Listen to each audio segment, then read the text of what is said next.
The gift is a special blessing from the gods, which is given only to the chosen ones who have reached the age of 12. The whole village was filled with joy, and it seemed that every inhabitant was laughing and smiling, creating an atmosphere of general joy. From the window of the house, someone remarked to the father that the day had turned out to be unusually lively. The protagonist heard his father, who was standing behind him, confirm that it was natural, because today was an extremely important day for their family. All the villagers were hoping that today would be the day when a new lord would emerge, skilled in handling a sword. The royal power weakened and the country fell into a period of turmoil as lords fought over territories. The protagonist understood that the son of a lord was expected to have outstanding abilities. His father said that he would inherit their strength. Gifts were known to have a strong hereditary nature. His mother's gift was said to be related to loneliness. His father, on the other hand, had the highest-ranking gift, the sacred sword technique. This incredible power allowed him to rush right into the thick of enemy lines. The fame of his exploits spread beyond their lands. Thanks to his gift, his father managed to become a marquis and expand his possessions to the size of the territories of influential lords. It was no exaggeration to say that all of this was possible solely due to his unique gift. Turning to Luke, his father said that he had high hopes for him. The boy only smiled and answered his parent affirmatively. When the long-awaited day arrived, all the villagers gathered in the small village church. Two boys stood in front of the priest, and behind them an impressive crowd pressed. The priest announced that two sons would be blessed today. Raoul, the concubine's son, was not considered to be eligible for an interesting gift, but the young master was another matter. The priest asked the crowd to be quiet and began his story. Everyone froze in tense anticipation. Then the priest loudly announced that Mr. Luke's gift was unexpected. The young man immediately blushed. The entire crowd looked at each other in surprise. The guy, putting his hand to his chest, wondered in bewilderment what kind of skill village construction this was. He couldn't understand at all what kind of gift this was. The priest shook his head, admitting that he himself did not know what kind of gift it was. However, he was sure that such a skill was useless in battle. He had no doubt about it. The protagonist darkened, exclaiming that such a thing could not be. The whole crowd became agitated. Suddenly, Luke was pushed sharply in the back. It was Raoul who unceremoniously pushed him aside. He was next. Raoul glared ahead. The crowd began to talk about his bad luck, remembering that his mother had no gift. The priest stood right in front of Raoul and solemnly declared that Lord Raoul's gift was the sacred sword technique. Everyone present immediately exclaimed, repeating these words with delight. The boy began to smile widely. The whole crowd burst into cheers. People exclaimed that this was great happiness. The main character felt himself start to shake. He looked at his family. The father stroked his other son's head, joyfully exclaiming that he had expected nothing less from Raoul. The boy slowly turned his gaze to his mother. She looked extremely angry, clearly expressing dissatisfaction with everything that was happening around her. They both stood a little apart, watching intently as the head of the family talked to another woman and her son. After some time, the hero stood by the cart, carefully looking around at the lands that he once considered his family and friends. Luke said goodbye to his father and mother, telling them that he was leaving forever. He noted bitterly to himself that it seemed that no one was even going to see him off on his way and accompany him to the very edge of the village. Until that day, the people around him had always indulged him in everything because he was considered the future lord. Now he jumped into the carriage. He understood the whole situation, but his soul was still unbearably sad. Thus began his journey. The young man looked ahead, his eyes filled with deep melancholy. Now he had to go to the deserted, wild area north of the lands of his father, the Marquis Albert. Before the young man lay a barren land, abandoned for years due to the exhausted soil. He was tasked with developing this harsh domain, teeming with wild creatures. It was his younger brother Raoul who had come up with the idea. Raoul, sitting on the throne, had called out Luke's name loudly and angrily. He had declared that with the gift of village building, developing these lands should be a piece of cake for his brother. By sending him into the wilds, he effectively banished Luke. No one dared to oppose Raoul, and everyone obeyed without question. Probably many people dreamed that such a useless disappointment as Luke would disappear as soon as possible. However, in these turbulent times, Raoul's aggressive nature may have been just what the people needed. The hero himself was never a fighter. Despite his careful preparation, he had no desire to kill. Albert's house had long been famous for its warriors, but the young man, for some inexplicable reason, was the most unusual in it. He rode in the carriage, lying on the bunk, and could not understand why everything had turned out the way it did. Vague images of the past floated into his memory, large cities and majestic buildings. Closing his eyes, he noted to himself that reality was completely different. A week later, the cart creaked to a stop. The driver informed the young man that they had arrived. Luke looked ahead calmly, but his eyes widened in surprise. The place was far worse than he had ever heard of or imagined.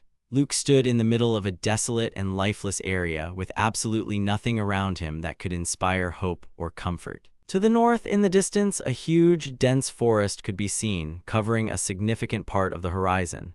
To the east, an impressive mountain range stretched out with sharp peaks rising above the ground. Between these barriers, there was a dangerous zone where wild and aggressive creatures constantly roamed, from which it was better to stay as far as possible. The young man walked forward, carrying his suitcase with things and necessary equipment. He had heard that these creatures rarely ventured this far into the area he was in now, but you could never be sure. At that very moment, someone called out to him from behind, addressing him as Master Luke. It was Milia, also holding her suitcase. She asked him if it was really as deserted and lifeless as it seemed at first glance. Keeping a positive attitude, she asked her master not to despair. At first, the young man did not understand what she was talking about. The girl froze and asked if he was not as saddened by the current situation as she had assumed. Luke smiled and replied that he was fine. After all, in his opinion, there was no point in crying. The girl, crossing her fists, noted that despite the difficult situation, he managed to maintain a positive attitude. She added that Master Luke was simply amazing. Luke asked Milia if she was sure she wanted to stay with him since the wagon was already out of sight. The girl put her hand to her chest and exclaimed, "What is Master Luke talking about?" She reminded him that she had become his personal servant and had taken an oath. Milia had sworn that no matter what, she would serve him until the very end and would always remain by his side. The young man said her name, looking at the maid. He began to smile and his face flushed with happiness. He noted that the girl was very wonderful and could one day become the head maid. Who would have thought that there were still people who cared about him so much? The hero glowed with happiness. The girl hid her true intentions, noting to herself that she followed him because she loved him and dear Master Luke was just her type. Luke didn't understand why the atmosphere had suddenly become gloomy. However, the girl cleared her throat. Turning to Luke, she said that they had two options. The young man did not understand, but Milia began to explain. The first option was to make an effort to develop the barren land. The food they had brought would last them a month. They would not be able to cultivate the harvest in time. Milia suggested the second option. They could run away together and start a new life in another city. She smiled widely, noticing that no one was watching them, so it would be quite easy to accomplish. The young man considered this, assuming that Milia preferred the second path, but Luke suddenly froze. He raised his hand and exclaimed that since he had received the gift of village creation, he had not been able to use it. He had no idea what kind of power it was. The boy clenched his fist tighter. He felt like he could put it to good use now. Suddenly, a window appeared right in front of him. The boy jumped back in surprise. The girl was also surprised. They did not understand what it was. On the window, it was written that this place was suitable for a village, and it asked if he wanted to build a village here. Milia asked if her true feelings were reflected on her face. She noted that it was bad and was worried that he was involuntarily seeing her distorted face. The protagonist smiled. He asked Milia to step back a little because she climbed right into the notification window. She was all red. The girl jumped back and apologized. She was very worried. The hero noted that Milia could not see it, but the letters were not of this world, and it said that this place was suitable for a village. The boy was confused when he noticed that the letters were familiar to him. He wondered if he had known them in a previous life. Luke had memories of a past he did not remember. They were of another world, although he did not remember what kind of person he had been. He could still remember the lore and customs of that world. It was because of these memories that he always felt different from the rest of this world. He thought it had something to do with his gift. The maid looked at him questioningly. The boy exclaimed that he was not sure about it, but he would try to create a village. He clicked on the consent, and everything around was illuminated with a bright light. A large space around the heroes was illuminated by a beam of light. The main character was very surprised. The girl noticed that the surface around them suddenly became smooth. Soon the guy's attention was drawn to a notification. The panel reported that this was now Luke's village, located on the first level. The protagonist thought about the buildings, wondering if they would appear instantly, like the village. The first thing he needed was a place to stay, and he thought about a hut. The system suggested spending 10 points on its construction. The guy agreed. At that very moment, a huge wooden house suddenly appeared in front of them, as if from nowhere, accompanied by a light smoke. The girl, amazed, exclaimed the name of her master. Luke, watching this, smiled, blushed slightly, and shook his head. He realized that this was probably his gift. While pondering, the hero noted that he had 40 points left, and another 10 would be restored daily. He asked Milia if he should build another hut or do something else. Milia was surprised that he could build more than just huts. She exclaimed that then they definitely needed a well. In her opinion, one hut would be enough for the two of them, and they should focus on water. After all, without it, a person cannot survive for more than a few days, unlike food. The girl even thought that they could continue to live in one small hut. The young man agreed that the well was a priority. He raised his hand, and a large well appeared in front of them. The girl watched as everything around her became illuminated again. The maid was pleasantly surprised, exclaiming that it was incredible, and her eyes sparkled with happiness. Approaching the well, she noticed that the lid could not be lifted. The guy approached, saw the lever, and assumed that there was no need for this. The girl was shocked. The castle had to be worked on. The main character was surprised that there was no column in the world. Realizing he had 10 points left, he said that they could build something else today. Milia exclaimed that they needed a plantation, and the boy nodded. Suddenly, something caught his attention, and the hero's eyes widened. He stared at the girl. She, surprised by such a close look, asked what had happened. A window appeared in front of him with an offer to settle the girl in the village. The protagonist, not fully understanding the meaning, explained to his companion that it seemed that with the help of the gift he could register residence. Milia replied that of course she was not against it and would be only glad, glowing with happiness. The guy nodded and thanked her. He noticed that the village had increased in population and the number of points depended on the number of villagers. He wondered if he could become a villager himself. It wasn't that he was planning to increase the population, but he stood there deep in thought. Suddenly, Milia came up to him and hugged him tightly. Laughing, she remarked that she wouldn't mind being alone together forever. The protagonist turned around and looked at her, but the girl only replied that nothing was happening. The panel showed the first level of Luke's village and the daily accrual of 10 points. There were not enough points to build a plantation, and he had to wait until tomorrow. Day gave way to night, and the moon rose majestically over the mountain valley. Lying next to Milia on the bed, the young man was lost in thought about his unexpected gift. His gaze was fixed on the window, where he could admire the bottomless sky. He remembered how at first the gift brought him only despair, but now he understood its uniqueness and even felt joy at such a turn of events. He was disgusted by wars, land grabs, and bloodshed. In a world where blood was often washed away by blood, he dreamed of a life of peace and tranquility for all. Closing his eyes, the protagonist felt that everything would definitely work out. A slight smile appeared on his face. The boy imagined how he would use this gift to transform the earth, creating a life filled with happiness. He imagined himself wandering through his domain, surrounded by animals. This way of life suited his character. He lay there, feeling Milia's warmth next to him. Suddenly, the girl opened her eyes and looked at her master. She enjoyed the opportunity to spend the entire evening next to him. The protagonist felt himself break out in sweat. A sunny day was shining over the valley when the young beauty turned decisively to her father, asking for forgiveness for her decision to leave their home. The man came closer, asking what her words meant. The daughter confirmed that her words were to be taken literally. She added that she was tired of putting up with what was happening. In those days, children's engagements served important strategic purposes. The girl admitted that even the thought of getting engaged to Luke's brother was unbearable for her. Her father reminded her that Albert's lands belonged to Mr. Raoul and she should think about the well-being of the family, but she rushed away, exclaiming that he would never be her husband. The girl would prefer death to engagement. The guards blocked the way. The girl gave them a menacing look, warning them that they had better not stand in her way, otherwise her request would sound completely different.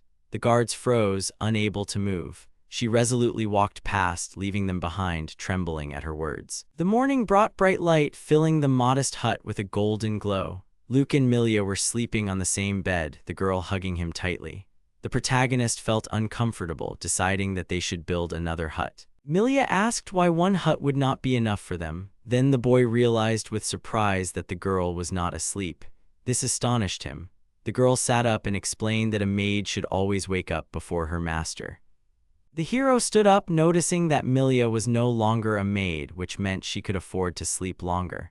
She clenched her fists and retorted that she was now a full-fledged member of the village, and respect for Master Luke was a given. The protagonist finally understood her thought, and Milia happily nodded in agreement. The girl remembered how happy she was when she was accepted as a maid in Mr. Albert's domain. She was barely 12 years old then. Milia was lost in memories of the past. She came from a little-known but still aristocratic family. Of course, she failed to receive a blessing that required huge financial investments. There were only two paths open to her: to become a maid for the highest aristocracy or to work among people of her own circle. She was incredibly lucky to get a job with the Albert family, whose estates were expanding. However, she had no experience as a maid. Suddenly, she dropped the plate and watched in horror as it shattered right at her feet. That day was a turning point, deciding her future fate. She realized that she had broken Mrs. Isabella's favorite plate. The lady's voice came from behind, asking Milia what had happened. She asked if it was the plate she had broken. The girl broke out in a cold sweat, tears welled up in her eyes. Frightened beyond measure, she began to apologize feverishly. But suddenly another apology was heard nearby. Young Luke was standing nearby, looking at the maid with curiosity. The maid turned to him. The boy told his mother that he wanted to show the plate to Milia, but accidentally dropped it. The mother looked at her son, worriedly asking if he was hurt. Then she sighed heavily. The girl watched the scene, trying to comprehend what she had seen. The mistress turned to the maid, reminding her to keep a closer eye on Luke since he was still just a child. Milia nodded in agreement. She was still confused, trying to understand what was happening. Suddenly, Luke came closer and looked at her. The girl flinched, meeting his gaze. The boy raised his finger and quietly said that he thought his mother wouldn't be angry. His cheeks turned slightly pink and he smiled. That day, Milia's expression changed forever. She was filled with boundless gratitude. She realized that in that moment, the 3-year-old gentleman had irrevocably captured her heart. After some time, Luke approached Milia, telling her that he had 20 points, enough to start a plantation. The girl immediately asked if he would really work for her. In response, the boy remarked that he shouldn't be treated like a child. Milia thought about how Mr. Luke had taken her sin upon himself, saving her from trouble. The hero wiped his sweaty forehead, explaining that this was his village and he would do his best. The girl admired his wisdom and kindness. She was struck by his incredible sweetness, which made her very embarrassed. When the boy approached her, Milia replied that she would take care of the seedlings, feeling extremely awkward. The young man gently but persistently asked her to do everything properly, assuring her that it would be very effective. The girl only noted his kindness in response. The day was drawing to a close and the twilight was deepening. The protagonist collected water to wash himself, thinking that even with 2 people, sewing had taken a whole day. He imagined how much more difficult it would have been without his skills. Suddenly, his gaze widened. A noise was heard in the distance, causing him to freeze. Not understanding what was happening, he dried himself with a towel, noting that he did not expect an attack from monsters so soon.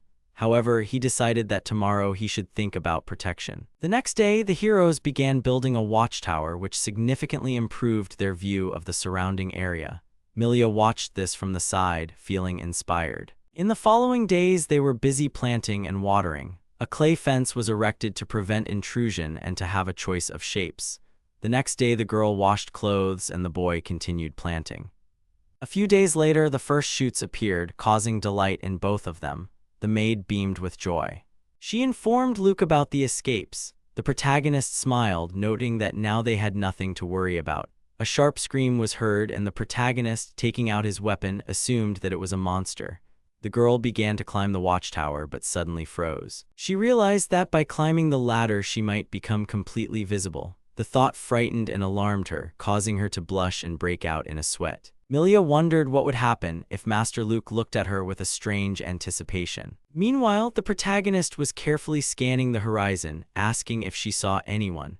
Suddenly, the girl realized that her presence did not bother him at all, and finally reported that a squad of goblins was moving in their direction. The boy screamed in fear. At first, she noted that the goblins would not be able to climb over such a high fence. However, her words were cut off by a cry of horror when she saw how, showing amazing ingenuity, they began to climb on top of each other. The young man realized that they had no choice. He told the girl to stay on the tower.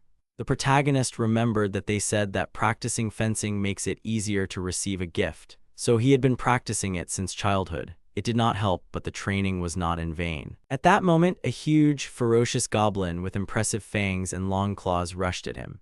The young warrior deftly parried the blows with his sword, trying not to fall under the enemy's blade. He noted the enemy's slowness, which gave him confidence in success. Suddenly, a loud scream came from the side and a new attack fell on the guy. He managed to wave it off. The protagonist realized that he needed to finish off the enemies quickly. The next moment, a goblin rushed straight to his face. The hero did not have time to react. However, a shot rang out immediately and the enemy fell to the ground. The frozen young man watched as it all happened right in front of him, trying to comprehend what had happened. There was a figure standing on the fence, towering over him. She said that they hadn't seen each other for a long time. He flinched when he recognized Selene. The girl stood there looking down at him. When she saw him, she smiled. The boy exclaimed her name. The Ice Blade Princess, Selene Baslight, who wielded 2 blades and water and ice magic, appeared before the hero. She was the Duke's daughter and Luke's former fiancée. The hero remembered her from his childhood visits and wondered what had brought her here.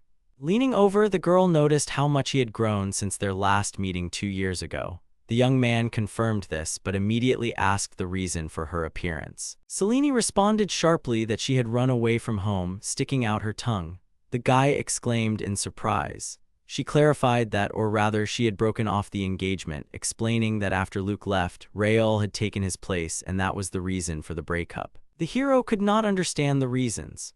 Selene said that she would rather die than marry such a man, but added that running away from home was the best way out.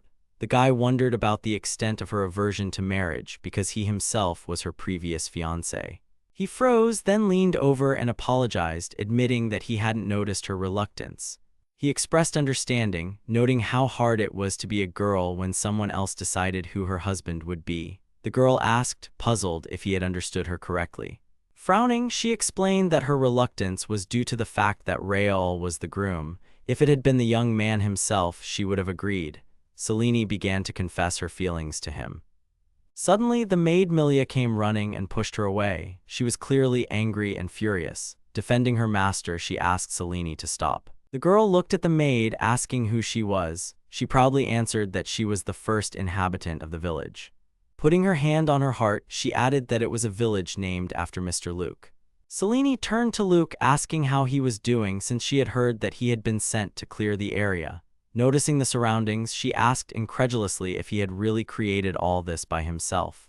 The hero opened the notification window, deciding to show everything. The window suggested that he build a clay barn warehouse which would increase the shelf life of products and protect them from insects. Suddenly, a huge barn building appeared before them. After a small cloud of smoke, the girl looked at him with undisguised surprise. The girl froze, not believing her eyes. Milia stood behind and was proud of Luke, watching what was happening. The protagonist explained to her that these were the capabilities of his gift, the construction of settlements. Milia noted that she had never heard of such a gift before. She wondered if the field had really been created by him. The young man confirmed that these were his abilities. The girl looked at him with obvious admiration, noting that it was physically impossible to build all this in such a short time. Meanwhile, the guy's attention was drawn to a notification on his panel. It offered the possibility of settling Mila in the village, giving him a choice. He brushed the thought aside, saying that he couldn't leave her to live in such a place.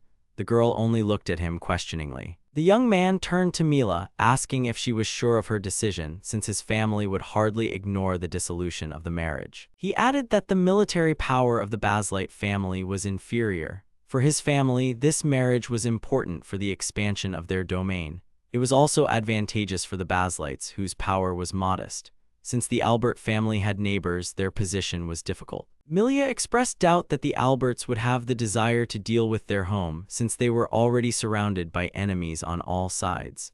The protagonist realized that his family had two martial gifts, which increased their military potential. Selene confidently stated that everything would be fine and that they had a backup plan. Her younger brother had received a powerful gift, so she believed that everything would work out somehow. Turning to the guy, she noticed that it looked like she could even live there. He froze and asked if she wanted to stay there. The girl abruptly confirmed that she was not going to return and had nowhere else to go. At that moment, the hero received a notification. Selene became a resident of the village. He was surprised. How did this happen without permission and without his choice? However, the guy soon noticed that he now received 12 points every day. Luke noted that something else was more important now. Whatever his gift, their homes were poor, food was scarce, and with his skills, she would be better off finding a more suitable place. Selene lowered her head and asked if he minded her staying here. He explained that he didn't mean that. Milia and Selene quickly developed a clear dislike, which was evident in their looks. They looked at each other with obvious contempt and aggression, creating an eerie and tense atmosphere around them that was impossible to miss. For a long time, the main character could not understand the true reasons for such strong anger between them, assuming that it was connected with their first meeting, which perhaps did not go entirely smoothly. The maid looked at Selene with a grin and noted that there wasn't even a proper bath or comfortable beds, so such conditions were completely unsuitable for a girl from an aristocratic family accustomed to comfort. In response, Selene folded her arms and confidently stated that such conditions were common on the battlefield. She asked Milia if she could really protect Luke if the monsters attacked again and the situation became critical.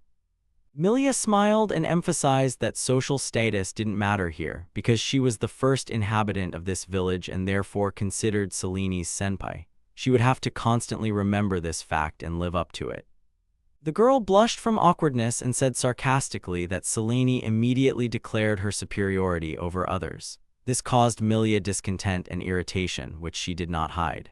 The maid agreed and added that she had very small breasts. Selene howled in resentment and began to justify herself, assuring that she used to be a big size and now it is growing again. She noted the difference between the top and the bottom and continued to argue. Milia said that at 15 her breasts were much bigger. This news made Selene sweat. Luke stood behind and tried to stop them, but the girls continued to argue. The hero decided to move away as he was not inspired by what was happening. Night fell, the boy closed his eyes and tried to ignore the numerous screams. He was unhappy. Selene entered the hut and loudly asked why everyone was sleeping in one cramped room. The maid was hugging the young master and turned to the girl to ask about the problems. She replied that the situation seemed strange to her. The maid said that no one was forced and if she wanted, she could go outside to sleep. The girl was not ready for such a turn of events. The young man noted that due to the construction of the barn, he did not have enough construction points, otherwise he would have built another hut.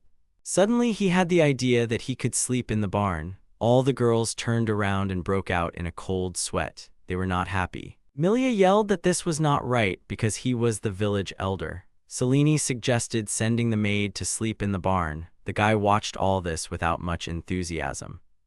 Milia noticed that the other girl wanted to sleep with Mr. Luke. She admitted that she thought it was wrong and allowed herself to imagine different scenarios.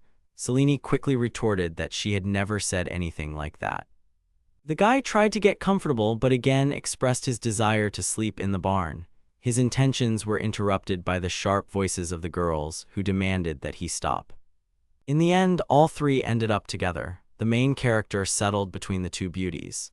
The maid smiled and noted that he smelled nice as always and reminded him that they all slept together. Selene felt very ashamed, her face turned red and her body became covered in sweat. The young man was unhappy with the situation, his face expressed sadness and concentration, and sleep did not come. Meanwhile, outside the window, a bright night reigned and the moon was gradually rising. When Selene was 10 years old, she visited the castle of Marquis Albert for the first time. Her father warned her that she would soon meet an important gentleman, Luke, who would become her future husband, and therefore she had to be responsible. He said that he had to prepare something in advance and asked the girl to wait a little. However, she did not feel much enthusiasm and walked calmly through the park, walking between the tall trees. Suddenly, a small stone fell right at her feet, which caught her attention. The girl picked it up from the ground, looked around carefully, and saw thick and impassable bushes right in front of her. She quickly climbed into the nearest bush from where it seemed the stone had been thrown. There stood a young guy named Raoul, intently holding the stone in his hand. At first she thought that it was just a normal child playing games, but suddenly she was very scared by what she saw. Her eyes widened at what she saw in front of her, and she involuntarily shuddered in fear. Opposite Raoul, a boy was tied to a tree, looking very helpless. This alarming situation put the girl into a real stupor and made her freeze in place. Raoul was raising a rock and threatening to throw it right at the boy's face, causing Selene to feel terrified and worried. Selene came out of hiding and sternly asked him what was going on here. Raoul calmly replied that they were just playing some game, not paying any attention to her words. But the girl tried to stop him, shouting loudly that such dangerous games were completely unacceptable and could lead to trouble. Selene pounced on him with reproaches and words, saying that the boy could get seriously injured or hurt very badly from being hit by a stone. Raoul roughly pushed her aside, not wanting to listen to the warning. He stated that he would always find himself another amusement and entertainment if this boy really suffered because of his actions and game. He then threw the stone straight at the tied-up boy, ignoring her protests and fears. Selene was horrified by what was happening. She was overcome with intense fear, and her body was covered in cold sweat from the tension. Suddenly, she opened her eyes sharply and saw Luke in front of her, who was holding his head in severe pain and was clearly suffering from the blow. She approached him and asked how he was feeling after the blow. Although he nodded and said that everything was fine, the girl noticed that he was shaking and his nose was bleeding. Meanwhile, Raoul was standing behind them. They quickly untied the boy. He was clearly unhappy with what was happening around him. Luke was still in pain and shaking from what he had experienced. Raoul ran away, shouting after him that if something happened, he had exposed himself and was not aiming at the main character. The girl looked after him attentively, not fully understanding what had just happened between them. Later, she found out that this boy was Luke's brother by blood and their whole family. Hearing this unexpected news, she exhaled with deep relief and a sigh. Several years later, they met again. Selene asked the guy if he had told the Marquis about the incident. After all, if it became known that the child of a concubine had wounded the son of his legal wife, there would have been a big fuss. The hero replied that if he told the whole truth, his brother's situation would be much worse. The girl exclaimed with some cruelty that it would be quite fair and deserved. However, he only laughed in response and noted that first and foremost, this man was his brother and he would protect him. Because he is the son of a concubine, he is often judged and criticized by the people around him. He is often rejected by everyone without exception and remains lonely. She looked at him with admiration and noted that he was truly lucky to be her betrothed and life partner. At that very moment, the sky above the wooden hut began to clear, revealing clear stars. The main character had 54 village points, and he happily noted that he had finally accumulated 50. He was happy. Now it was time to build a small building. Since Selene had appeared, he hadn't been able to sleep well. They had been acting bolder like a cat and dog, but today it seemed this hell had finally ended. He decided to build a hut. Suddenly, an attractive building appeared right in front of him. The heroes carefully opened the door and went inside, surprised by what they saw around them.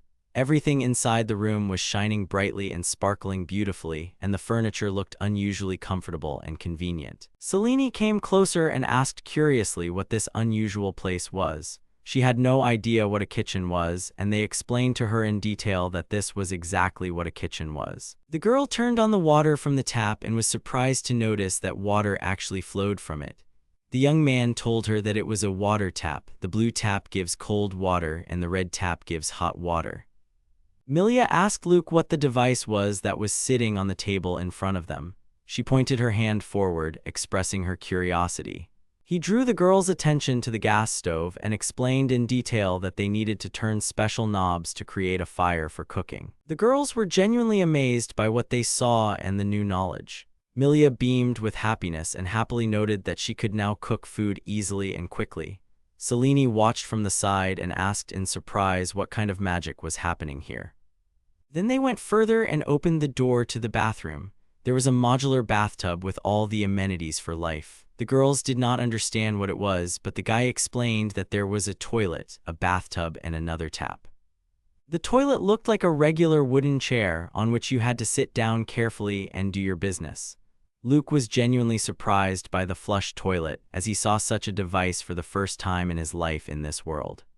It was necessary to turn a special handle so that the water would start flushing all the contents and thoroughly clean the toilet bowl.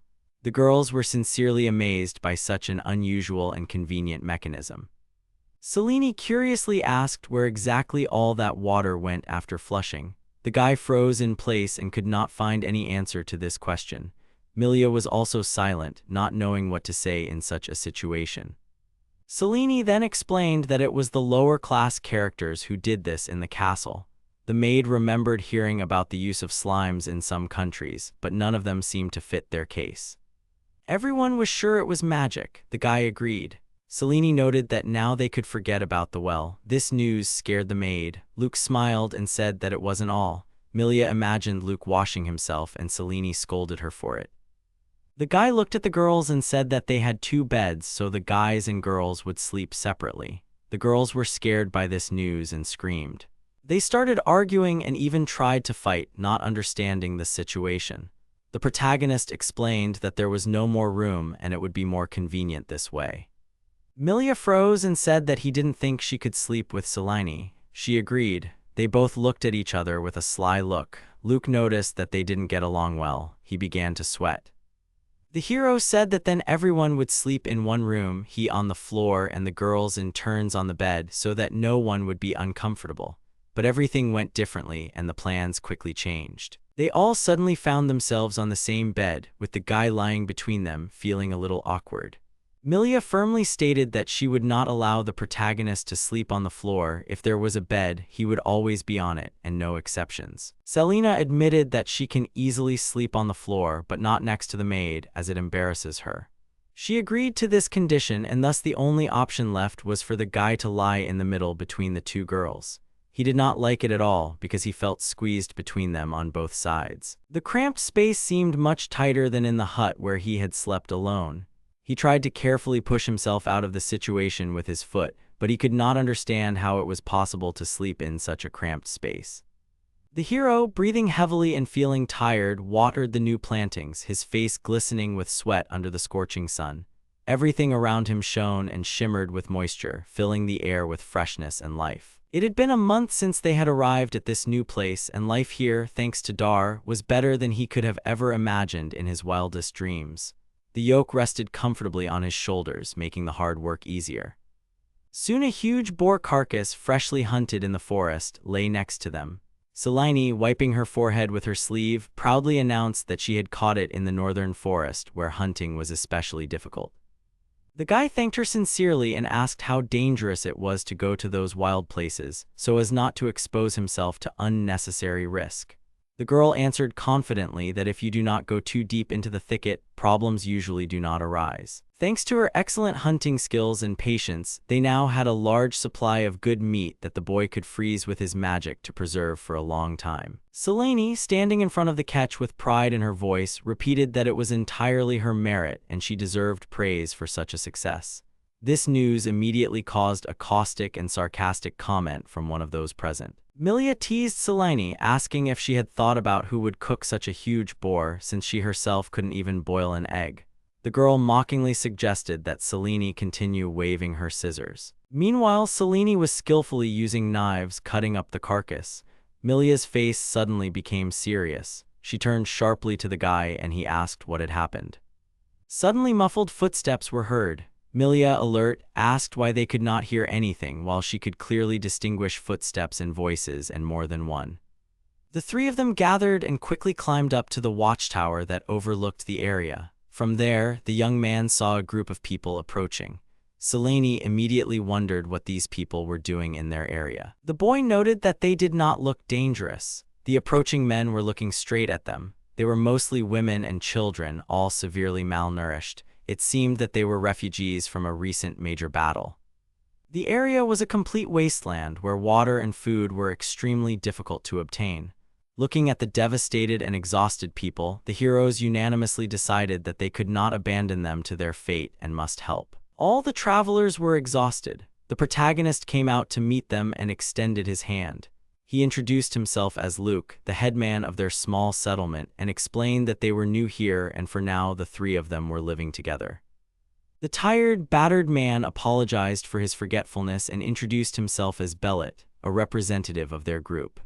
The young man noticed that the entire crowd behind Bellet, several girls and women, looked extremely exhausted, ready to fall at any moment. The hero pointed to the well and suggested that they first drink their fill. The crowd cheered, thanking the boy profusely. Everyone could see how much they missed the water. Their faces were shining with delight. However, standing right in front of the well, they were confused, not knowing how to use it.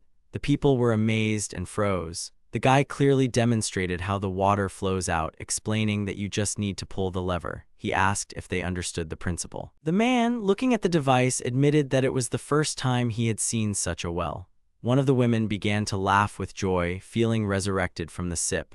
The whole crowd began to push each other away, trying to get a drink as quickly as possible. Luke looked ahead. The hero, thinking, realized that he could create another well and immediately called out to those who had come. All the women turned to him, and the young man showed that he had another well that they could also use. Bellet began his story by explaining their plight. He explained that almost all the men in their village had been drafted into the army. The older men, not wanting to be a burden, decided to stay put. He himself knelt down. He told how he had taken over their group after his father had stayed behind in the village. They believed that the old people would not be harmed. Their group wandered until they found themselves in a deserted area. Their food supplies were running low, and they considered themselves lucky to have stumbled upon this settlement. The hero quickly realized the gravity of their situation. He explained that they themselves were new here and did not have much food supply. At that moment, Milia approached, apologizing for the delay. She carried a tray in her hands. The tray contained a modest amount of food, juicy fruits, and aromatic pieces of meat. Luke invited everyone to help themselves. The girl also advised them to eat slowly as they had not eaten for a long time. The crowd asked doubtfully if the owners were sure. The children, however, were beside themselves with joy. They were the first to rush to the food, greedily tearing off pieces of meat, unspeakably happy to finally taste food. Tears welled up in their eyes. Bellet stood among his men, watching their happiness. Warmth spread through his soul. Suddenly, a tear rolled down the man's cheek. He trembled and, leaning towards Luke, expressed his deepest gratitude. Bellet admitted that he did not know how to express his gratitude. The young man stopped him, taking on a serious look.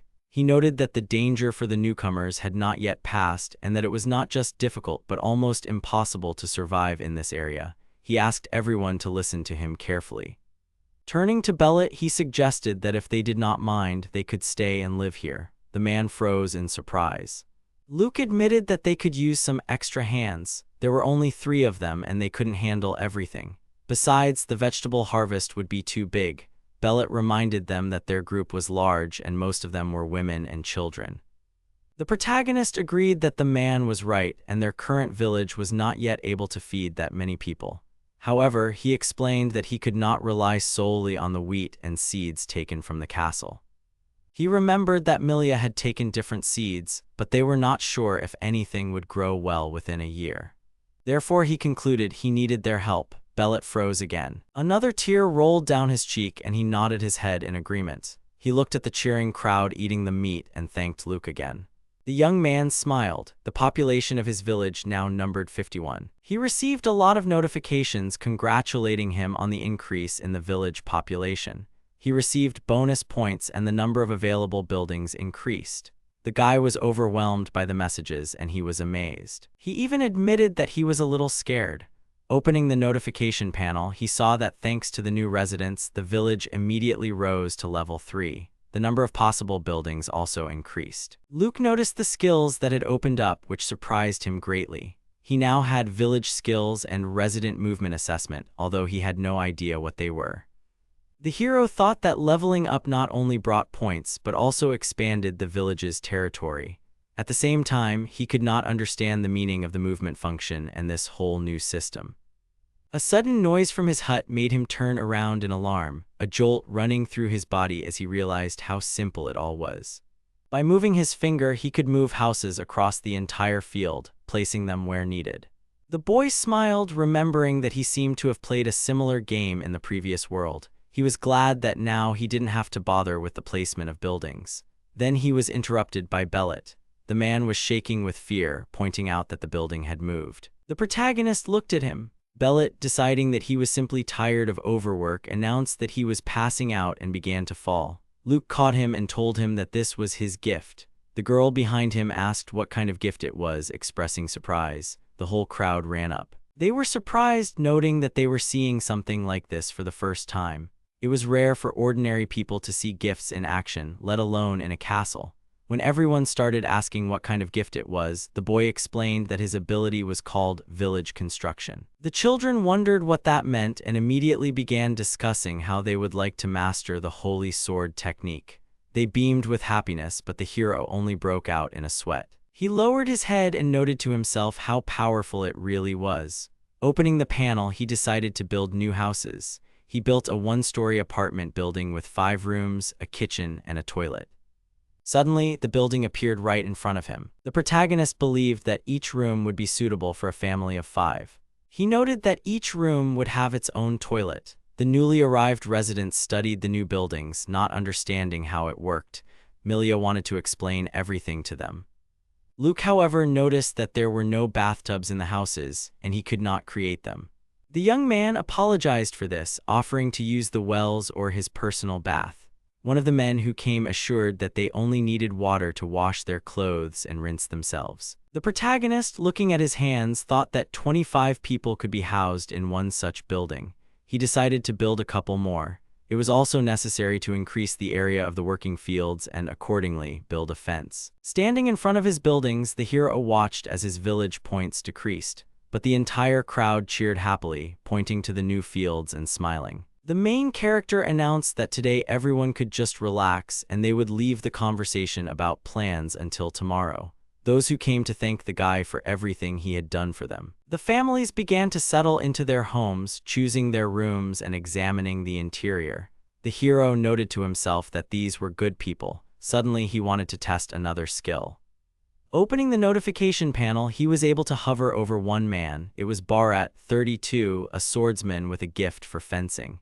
The protagonist was surprised to see personal information. He thought that it seemed like he shouldn't have done this and he needed to turn this feature off. However, when he looked out from behind his hand, he was surprised to see that the man actually had a gift.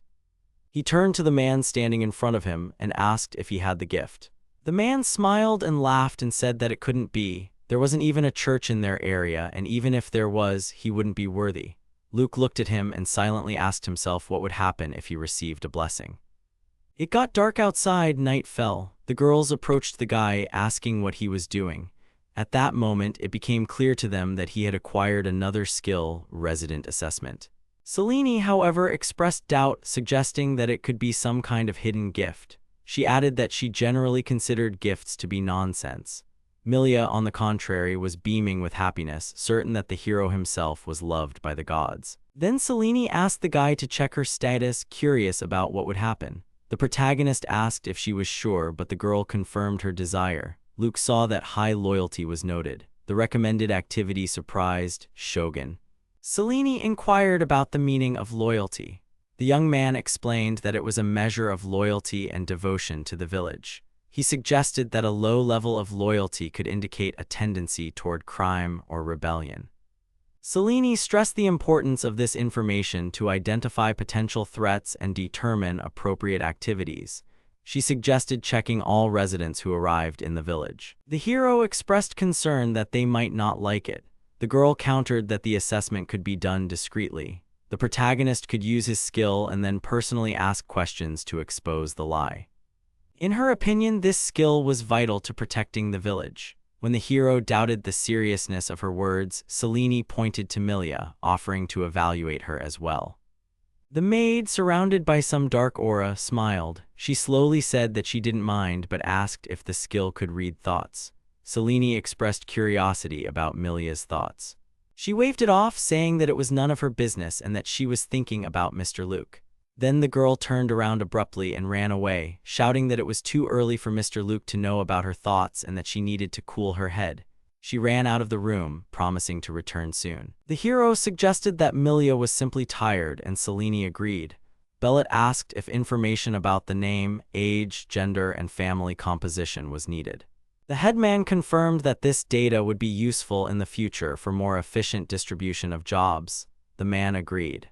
He introduced himself again as Bellet. He was 36 years old, had high loyalty, and was without a gift. He also pointed to his younger brother Barat, who greeted the elder. He said that they had met before. The hero saw that he had a gift. He told about his wife and 2 children, expressing gratitude to them.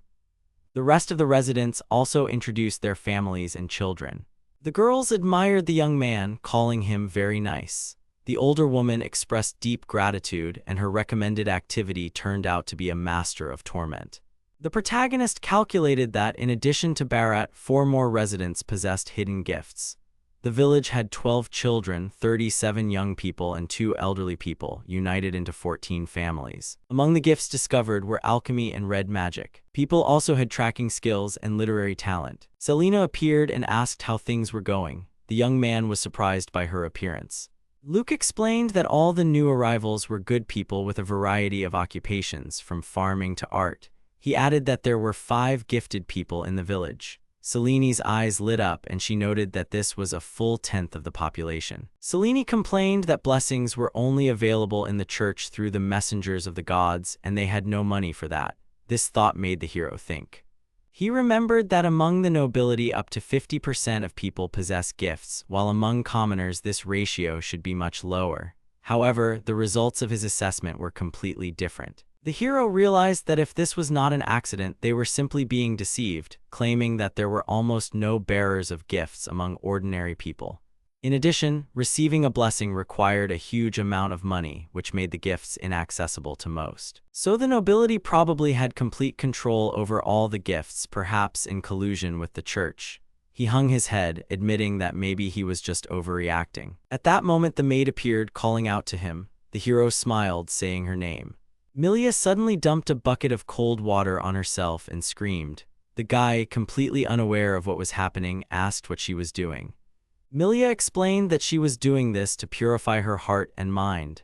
She claimed that her thoughts were now completely pure and she had nothing to be ashamed of. The maid invited the young man to explore every corner of her mind. The hero, slightly taken aback, noted that the girl was clearly exaggerating. Such radical measures were unnecessary. Selene laughed, suggesting that the situation seemed to have only gotten worse. The boy opened the evaluation window to look at Milia's characteristics. He expected to see the recommendation maid. Selene, still laughing, waited with curiosity to see what would be there. Milia's loyalty turned out to be excessive. The hero, however, did not immediately understand the full significance of this indicator. She was 21 years old, and the recommended activity was priest. Moreover, she had the gift of prophecy. This news caused a general cry of horror. Those present were shocked and extremely surprised. For 3 sunny days in a row, the bright sun generously illuminated all the newly constructed buildings. The heroes learned that Milia had an unusual gift of prophecy, although this gift was not yet fully awakened, and it was not yet clear how exactly it should be used. Luke was told that many people pray for years in churches for blessings and help from above. However, he was puzzled because they did not have their own church at the moment. Soon one of the local men approached the young man and called the headman. He said that the harvest could be collected very soon. This news deeply surprised the guy with its unexpected nature. The man was amazed by the size of the vegetables, admitting that he had never seen such gigantic fruits before. The girl standing behind him added that there really were a lot of vegetables in the beds. Everyone agreed that the land here must be fertile. The protagonist beamed with pride, confirming that ancient records spoke of improving the quality of products with accelerated plant growth. The man added that even the autumn vegetables had ripened much earlier than usual. At this point, the boy realized that they had apparently greatly underestimated the true capabilities and potential of this amazing land. By the time the bright sun set, the heroes had collected an incredible amount of juicy and fresh radishes. Ripe root vegetables lay everywhere on the ground, carefully dug out of the fertile soil. One of the men remarked that the harvest was surprisingly plentiful. The other rubbed his back, complaining of fatigue. Luke guessed that between the three of them it would take several days. One of the men looked at the radish with gusto, but the other immediately slapped him on the back of the head, warning him against such thoughts. The main character, remembering something, suggested throwing a banquet in honor of the arrival of the new residents. Milia took up the idea, expressing her readiness to start cooking. The young man promised to help her. In the kitchen, the maid was pleasantly surprised by the opportunity to cook with her master, and she was overcome with excitement. Soon, Selene also ran up. She happily declared that she would cut the vegetables. Milia agreed. The protagonist, thinking that this was not his job at all, clumsily tried to cut the radish with a knife. He could not manage it. The maid gently stopped him. She apologized and asked him to just wash the vegetables. The young man agreed. Selene laughed, noting that the knife was difficult to handle and that it was better to trust her with the cutting. The girl swung the table a few times and accidentally cut it in half. Overdoing it, she dropped to one knee. While Luke washed the vegetables, Selene began cleaning up the mess. Soon, Milia set the dishes on the table. They were beautifully presented, delicious, and then she announced that everything was ready. The villagers, looking at this magnificence, were amazed and wondered when they had last been able to eat so much.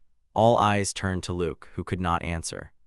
The villagers who had gathered around him called loudly for the headman to say a few words. The young man, who had hesitated at first, seeing that everyone was standing with filled mugs, began his speech. He declared that this banquet was dedicated to them and the harvest. Raising his mug, he loudly called for everyone to drink. In response, a friendly clink of mugs was heard. The men began to taste the hot dish from which an appetizing steam was emanating. One of them, having tasted it, opened his mouth wide in amazement and exclaimed with pleasure. Sitting on the floor, he enthusiastically declared that this amazing combination of vegetables and meat literally melts in your mouth. Another man jokingly noted that someone clearly lacks words to describe such a taste. Everyone agreed it was delicious. They discussed how creating such plantations in the wasteland was one thing, but preparing a gourmet meal was quite another. The men recalled hearing about the hero's gift and admitted that Luke was incredible. Suddenly, two residents ran up to the headman, shouting loudly about the impending disaster because a detachment was approaching the village. All those present immediately became agitated and hurried to the observation tower. Luke, Bellet, and Selene stood on the observation tower, assessing the situation. Selene noticed about 40 people approaching, assuming they were refugees. The young village elder decided to go out to meet them. Suddenly the man's face changed. He stared forward and shouted loudly, recognizing Dong in front. The other heroes, not understanding such a bright impulse, were surprised. The men met face to face. It was Donga and Bellet. They were happy and began to greet each other warmly. The headman asked if they knew each other. Bellet noted that they had met Donga in the village, and he, being in love with his sister, often dropped in to visit. He asked to stop. It was obvious from their appearance that all the arrivals were tired. All the people began to exchange greetings. Donga told everyone that there was nothing they could do. They had to give up everything and leave the village. He noted that it was amazing how a man could build a village in such a wasteland, and thanks to him, they were saved. But Bellet moved away and pointed at the protagonist, explaining that they themselves had come here only a few days ago and the boy was the village elder. Donga was surprised by the elder's youth, scratched his head, and asked for forgiveness. The protagonist introduced himself as Luke. The man extended his hand and they shook it. He said that his name was Donga and that he was the leader of their group. The young man noticed that they were very tired and suggested that they discuss everything later, inviting them to join their feast. The whole crowd hesitated, feeling ashamed of their dirty clothes, but the boy calmly replied that Bellet's friends were their friends. The feast began and everyone noted that the food was incredibly delicious. Meanwhile, the dark night was approaching. After a few days, everyone greeted the headman. Those who arrived were clean and tidy and looked happy. The men were resting after washing and greeted the protagonist, saying that the weather was fine today. The headman agreed with them, noting that they seemed to be feeling fine and would be able to harvest today too. After the banquet, Donga's group also decided to stay in the village. Donga noted that the delicious food and comfortable bed were like heaven. His wife added that they could now live here peacefully without fear of wars. With the new arrivals, the total number of residents reached 97 people, almost 100. The young man built a few more houses and increased the number of fields. Thanks to the good harvest, they will not have problems with food.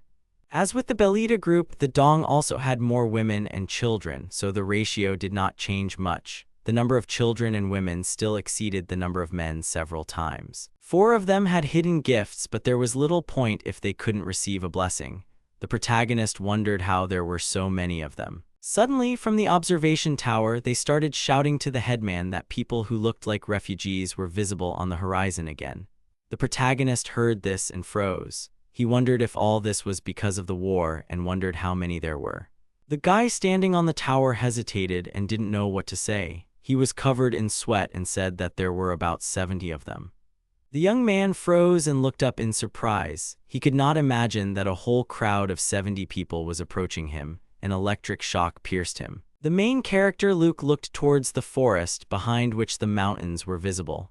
70 refugees were coming from there, as the guy himself counted. Having gone into himself and his thoughts, the hero did not understand his own thoughts and asked himself what it was. He stood with darkness on his neat face.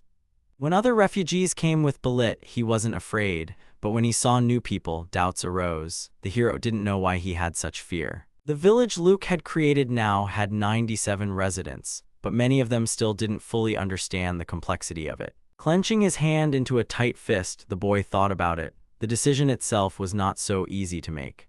The system windows described the hero's further thoughts. The decision taken would not make him any less responsible for all this, especially if he makes the wrong decision. All the residents lived happily in these parts, that is, in the village itself. They walked and smiled, especially the children, but still all the residents could run into danger. Just thinking about it was scary. That's what Luke realized. Sweat was already starting to run down his face from the obsessive thoughts. Not far from the main character stood another man with a beard and a beautiful girl, Selene. She was clearly not happy with the appearance of new refugees and stood with a dissatisfied face. The girl raised her head high and proudly and said, or rather clarified with a question how unexpectedly it was beyond the hero's strength. Luke asked with bewilderment what she meant. Selene continued and said it was true. She asked how the guy would accept them if the village was already full of people. She also asked not to feed them false hopes. No matter how wonderful and kind-hearted the main character is, there is still a limit to the number of inhabitants in this village. In response, Luke only managed to say the girl's name. The girl explained that not all refugees were as reliable as Belit. It was not worth thinking that if one person was on his side, then the others would be too. Not everything was so simple in this life. Having finished all this, the girl finally said that she would talk to them herself. She confidently headed towards the new refugees, not even expecting to hear Luke's verdict. Without having time to answer her, the guy only extended his hand towards the leaving Selena, hoping that she would stop, and managed to say only one, but it was clear from his face that he was worried, but he could no longer do anything. The 2 men standing nearby told the headman to leave it all to them, and Luke himself was asked to wait right there. They seemed to sparkle and a smile spread across their faces. All 3 were already running away from the elder. He looked at them and asked what to provide them with. They answered that this was the business of adults, and if something happened, they would not be able to fight. The boy's friends had already left while he stood and watched them go. Suddenly, someone put a hand on his shoulder and said that everything was fine. It turned out to be Milia. She told her master that she would support him with all her might, and added that he should act as he thought was necessary in this situation. Selena reacted displeasedly to Milia's words. Milia looked at her with a serious face and told her that she was too straightforward, to which Selena said that she was right in everything she said. Luke at that time was still standing nearby and watching what was happening between the girls. The boy began to understand that Selene was seriously telling the truth. After all, even in a family, things are not always smooth. It was dangerous to increase the number of residents now. He apologized and said that he would regret it if he sent them away. While the young man was saying this, the girls were looking at him and listening to him. Luke himself understood that these were just beautiful words. Of course, he would try without causing inconvenience to others. He said this remembering those 2 men who had gone to deal with the new refugees. However, he could not accept leaving things as they were, without any action or attempt to change the situation. Blushing, the boy began to speak louder and asked to support him if something happened. After all, he was still a child, but already with such great responsibility. Now all three of them, namely Selene and the two men, stood with red cheeks, admiring their elder. They said that Luke had not been a nuisance to them at all, but rather a great help. Belit asked to be allowed to do something. Selena said that she was just saying it just in case. They were all worried about the boy, and Milia covered her face with her hands and blushed the most. Everyone looked at the protagonist, who was already smiling. Belit gave a thumbs up as a sign of agreement to support him in difficult moments. Luke thanked his friends. The man from Leon and the village chief shook hands. Now the representatives from Leon became villagers. The number of residents exceeded 100 people and the village level rose to 4. Now the young man could build new buildings and the area for crops also increased. He received a new skill, raise the building level. The expansion of the terrain now allowed for more freedom of action. With the moving buildings skill, you can remodel old buildings and build new ones. Thanks to the level increase, the total area of the village has more than doubled. This is good, but someday it will become too big. Of course, it is not a fact that more people will come, but still. The hero looked to the side and stretched out his hand and thought about what was most important now. The church was important now. If one prayed here, was it possible to receive a gift? The hero was thinking about this now. Plantations are good, but you also need a place to pray. Without a priest, you can't bless anyone. Luke didn't know if anyone would pray here. Maybe then he could get a gift, even if it took a few years. By clicking on the yes option where the question was to build a church or not, Luke realized that it was better to have something to eat than to have nothing.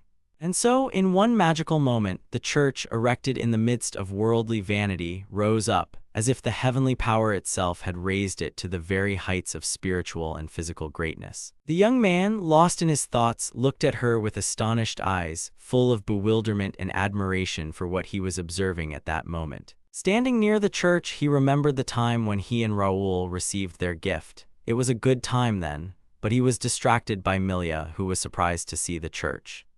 She opened the door and they looked in. In churches, sometimes you get this feeling like you can feel it. That's what the girl said now. She was very actively looking for something. Luke's assistant said that something was guiding her, just like radio waves. She said that it was somewhere here. The guy distracted her and said that she could get the gift if she prayed with all her heart. Milia was surprised, and Luke said that it was written that way. She suddenly shone with a bright light in an instant, and at that moment it became completely obvious how happy she was and how pleasant this situation was for her. The girl firmly decided that now she would pray for 5 or 6 hours and would definitely receive the gift. Luke thanked her and asked her not to overdo it. Passers-by looked and were amazed at the new building. After this, Milia, feeling the need for solitude and silence, locked herself in a cozy and quiet church. She sat there, raising her hands up to the heavens, as if seeking support and inspiration from higher powers. A new skill, level up, appeared. To test it, the young man wanted to change the length of the barn, but then it would have been too much. But if you try to increase the plantation, the hero looked at the task to increase the level. There were 3 of them: increase the speed of the harvest, increase the quality of the harvest, and increase the work coefficient. If we increase the amount of harvest now, it will reduce the area of land needed in the future. The hero stood thoughtfully and thought about how to do it better. He decided to build a small hut made of clay, and at the same time he planned to make the wall of stone to give it greater strength and reliability. Just a few days into his initial work, Luke was able to make significant progress and upgrade his home from low to medium. This noticeable improvement allowed him to feel his efforts beginning to pay off. Milia went to church all this time. One of those times she had candles on her head. Seeing this, Luke said that this was an unusual vestment for the service. Looking inside the church, the hero was surprised and thought that it was apparently impossible to receive a gift only by one's own efforts. But in general, he went in to find out if everything was okay with the girl. At that time, she sat first with her head down and then raised it and said a prayer. Her hands were folded together. The main character watched this ritual. Milia finally turned her attention to Master Luke and looked at him curiously, aware of his presence nearby. Addressing him by name, she began to stretch out her hands to him, and the young man at that time had already entered the church and did not continue to stand in the doorway. Having run into the guy, the girl happily said that she managed to get her gift. She got the gift of Oracle. Luke was very surprised, but at the same time he was happy about it. The next moment, a system window appeared. It described the girl's description. Her name, age 21, love for the village, occupation, priestess, and gift. The elder and Milia were holding hands. The young man expressed his surprise and said that she could do it even without a priest, and the girl replied that it was all thanks to him. Selene noticed them and was clearly not happy about this news. She looked at them with a frown and wondered if such a priest was capable of anything at all. The villagers stood around the hero. They asked why the elder had gathered them, and the boy was thinking about the choice.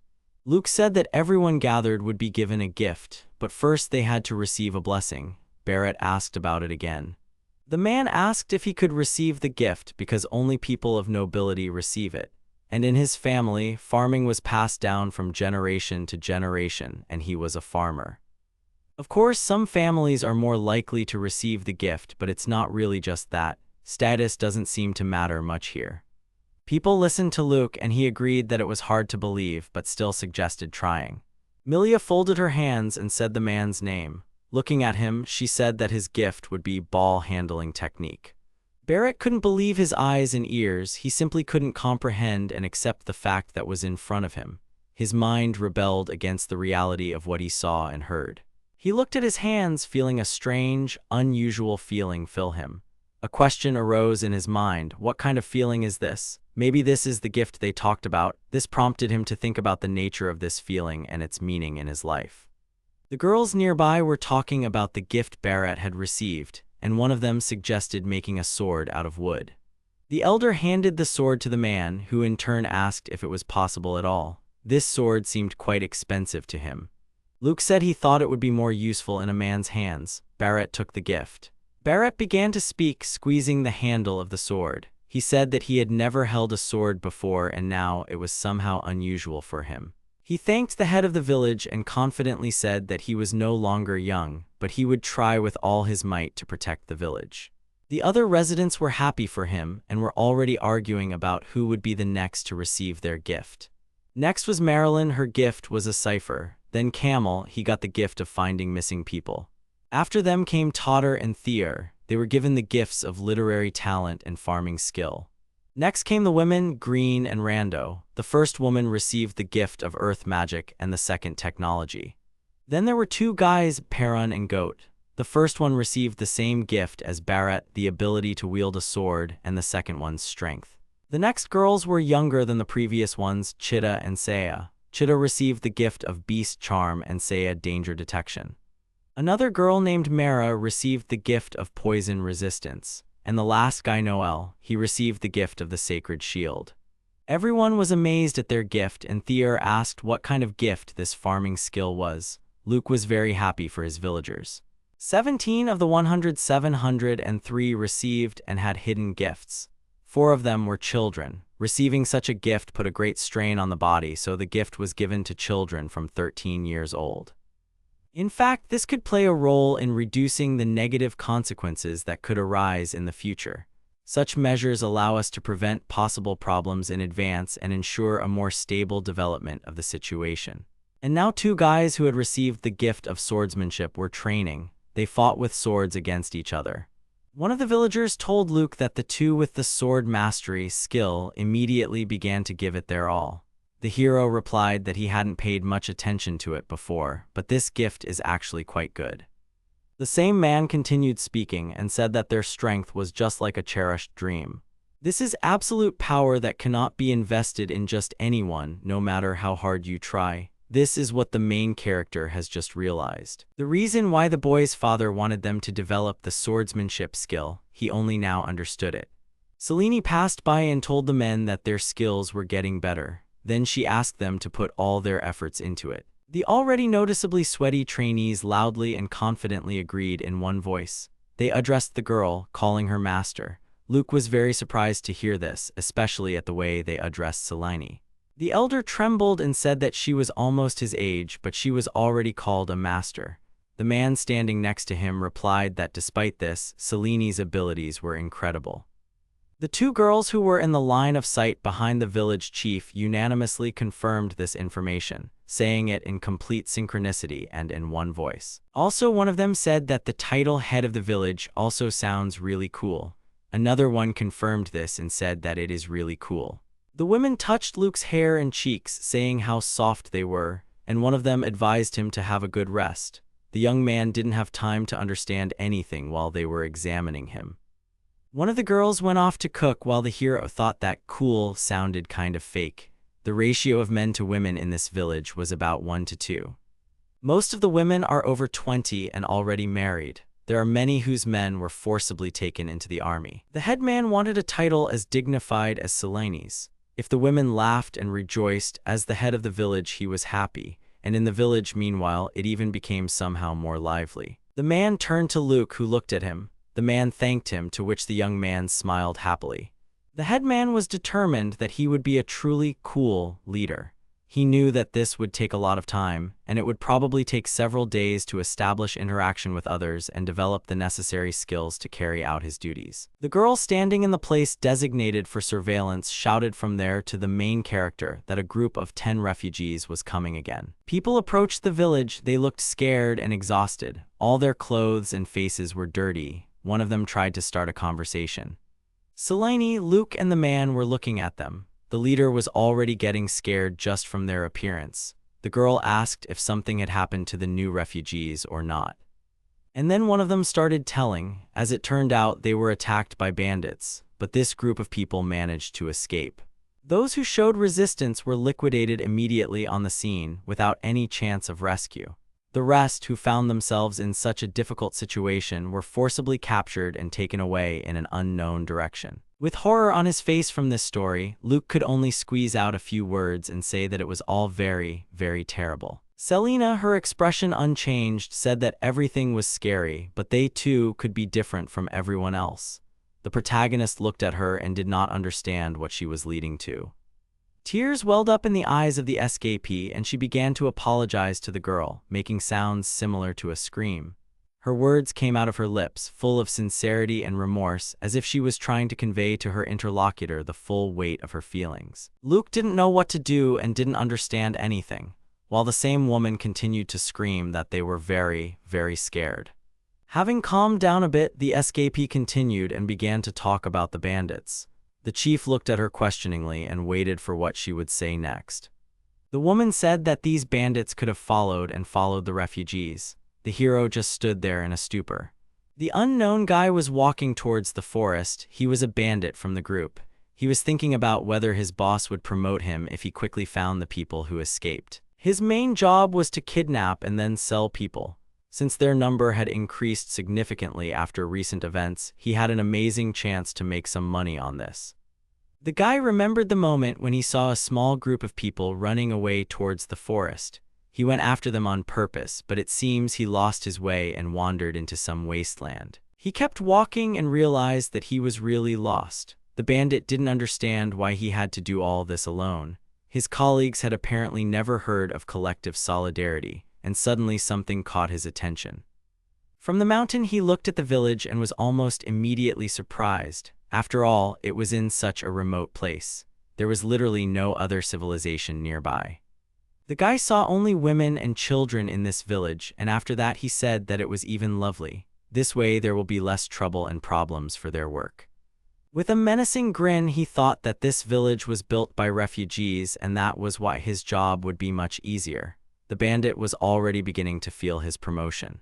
In his mind were the words of another man asking if he was okay. One of the reasons why gangsters are so good at their job. This ability was telepathy. With it, the bandits could communicate over long distances using only the power of thought. That's why the other guy asked the bandit if he had found those fugitives. Thanks to this gift, they were able to raise their gang and advance significantly. The bandit, with a grin on his face, replied that he had managed to find not only the escapees they had talked about, but even more than was necessary to complete the mission. He looked at the refugees who had come to this village. They were crying and very exhausted, but the boy only thought to himself how poor they were. Licking his lips, the bandit decided and thought to himself that every single one of them would soon leave this world. The protagonist and Selene walked together and looked around the village. After all, bandits could follow the poor escapees, but suddenly something attracted them. The girl asked the chief what had happened, and he looked around and said that something was happening outside the village. He felt a stranger. Suddenly, a sign appeared in front of him where it was written, "Trespasser." Apparently, Luke's fears were not in vain. Looking at her, the young man became worried and answered Selene with agreement. Then he continued and said that this person had clearly not gotten in here with good intentions. Most likely, it was one of the bandits. Selene was lit up by the headman's words and suggested trying to stop him while they had such an opportunity. She also asked if there was any other information about him. Luke looked at the board and said that there was only one person. He was standing and did not enter the territory. Then he began to look at his location. The bandit was on the field, and now two people who had their own gift were standing there, determined to find him and stop him. The girl furtively looked around the area, but saw no one. She asked how to remove this panel that appears in front of him, but the main character replied that he had not yet fully figured it out and was not used to it. The boy told his friend that he still didn't fully understand where this was going, but Selene, with a very wary expression on her face, only stopped him, holding her sword in her hand. And so they found where the bandit was. His silhouette was clearly visible on the map. Selene and Luke shouted in that direction together. The bandit realized that he had been found and began to run away, but he saw only two children, which actually surprised him very much. The man took it out decisively and began to swing at them. Smiling, he thought about how unlucky these two kids were to get caught by him. Selene used her gift in an instant and froze the bandit. The main character did not have time to understand anything and lowered his gaze to the panel. The man was literally stunned by this turn of events and stood in a complete stupor. More precisely, he was in ice. His comrades tried to reach him by transmitting the word reception into his thoughts.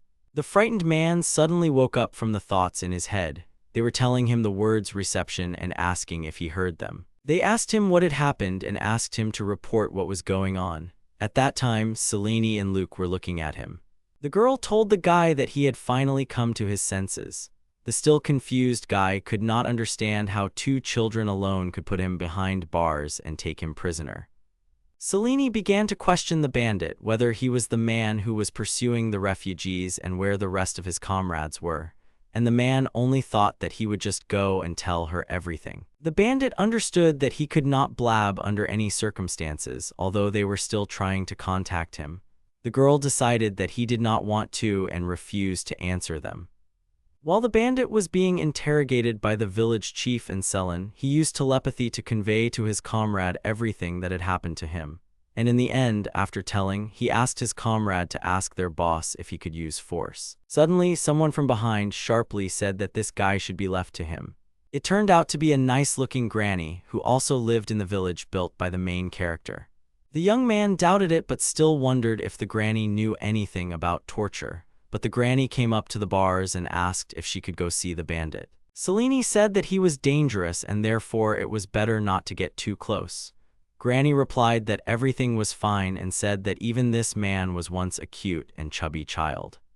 The grandmother went to the man and asked if he had a mother, to which she received no answer, only bewilderment. Then she asked him to answer her honestly. Then the old woman asked how the mother of the bandit, whom she raised with love, would feel if she found out what he had become.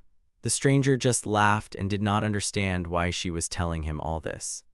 The bandit decided to play along with the granny and responded as if mocking her. He pretended to repent for his actions and pretended to cry. Selena angrily started screaming that he was deceiving grandma and that he said that on purpose. But the grandmother wasn't so simple either. She suddenly lifted the man into the air and something crunched. At the same time, she was calm and smiling with her eyes closed.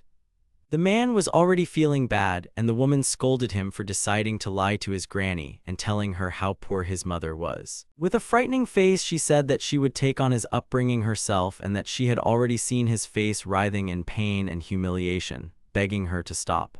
A talochka also appeared where the granny was described. The children who were watching the events unfold stood in complete bewilderment and shock at what they saw in front of them. Turning to them, Granny politely told them to leave the bandit with her as they had a lot to do anyway. Milia and Luke only thanked her happily. Not far from the village, silhouettes of men appeared. One of them said that this was the village the captured bandit had spoken of. Two other bandits who were in the same gang with the prisoner were standing on the mountain.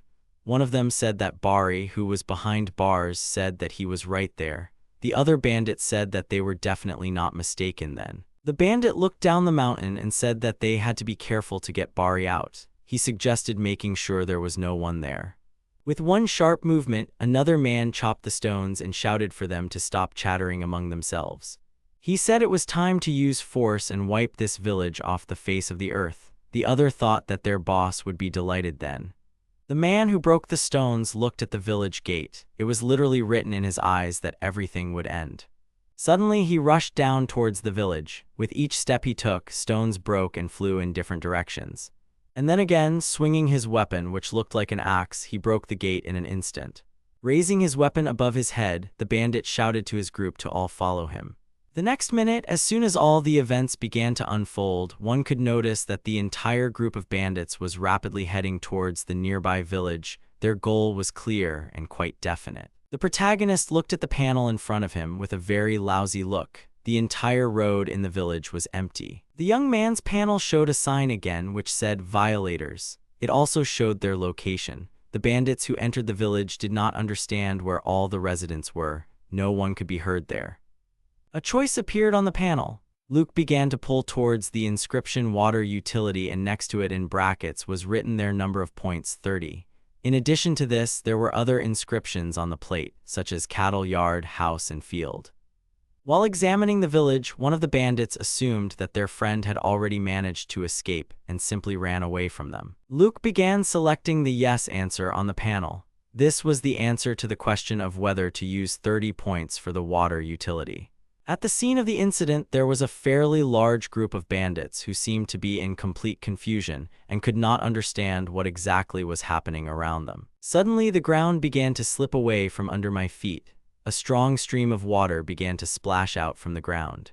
All the strangers began to drown. The water had already reached their necks. And nearby, information about a water channel appeared. It was used to prevent the invasion of enemies. The shape of the water could be changed at will.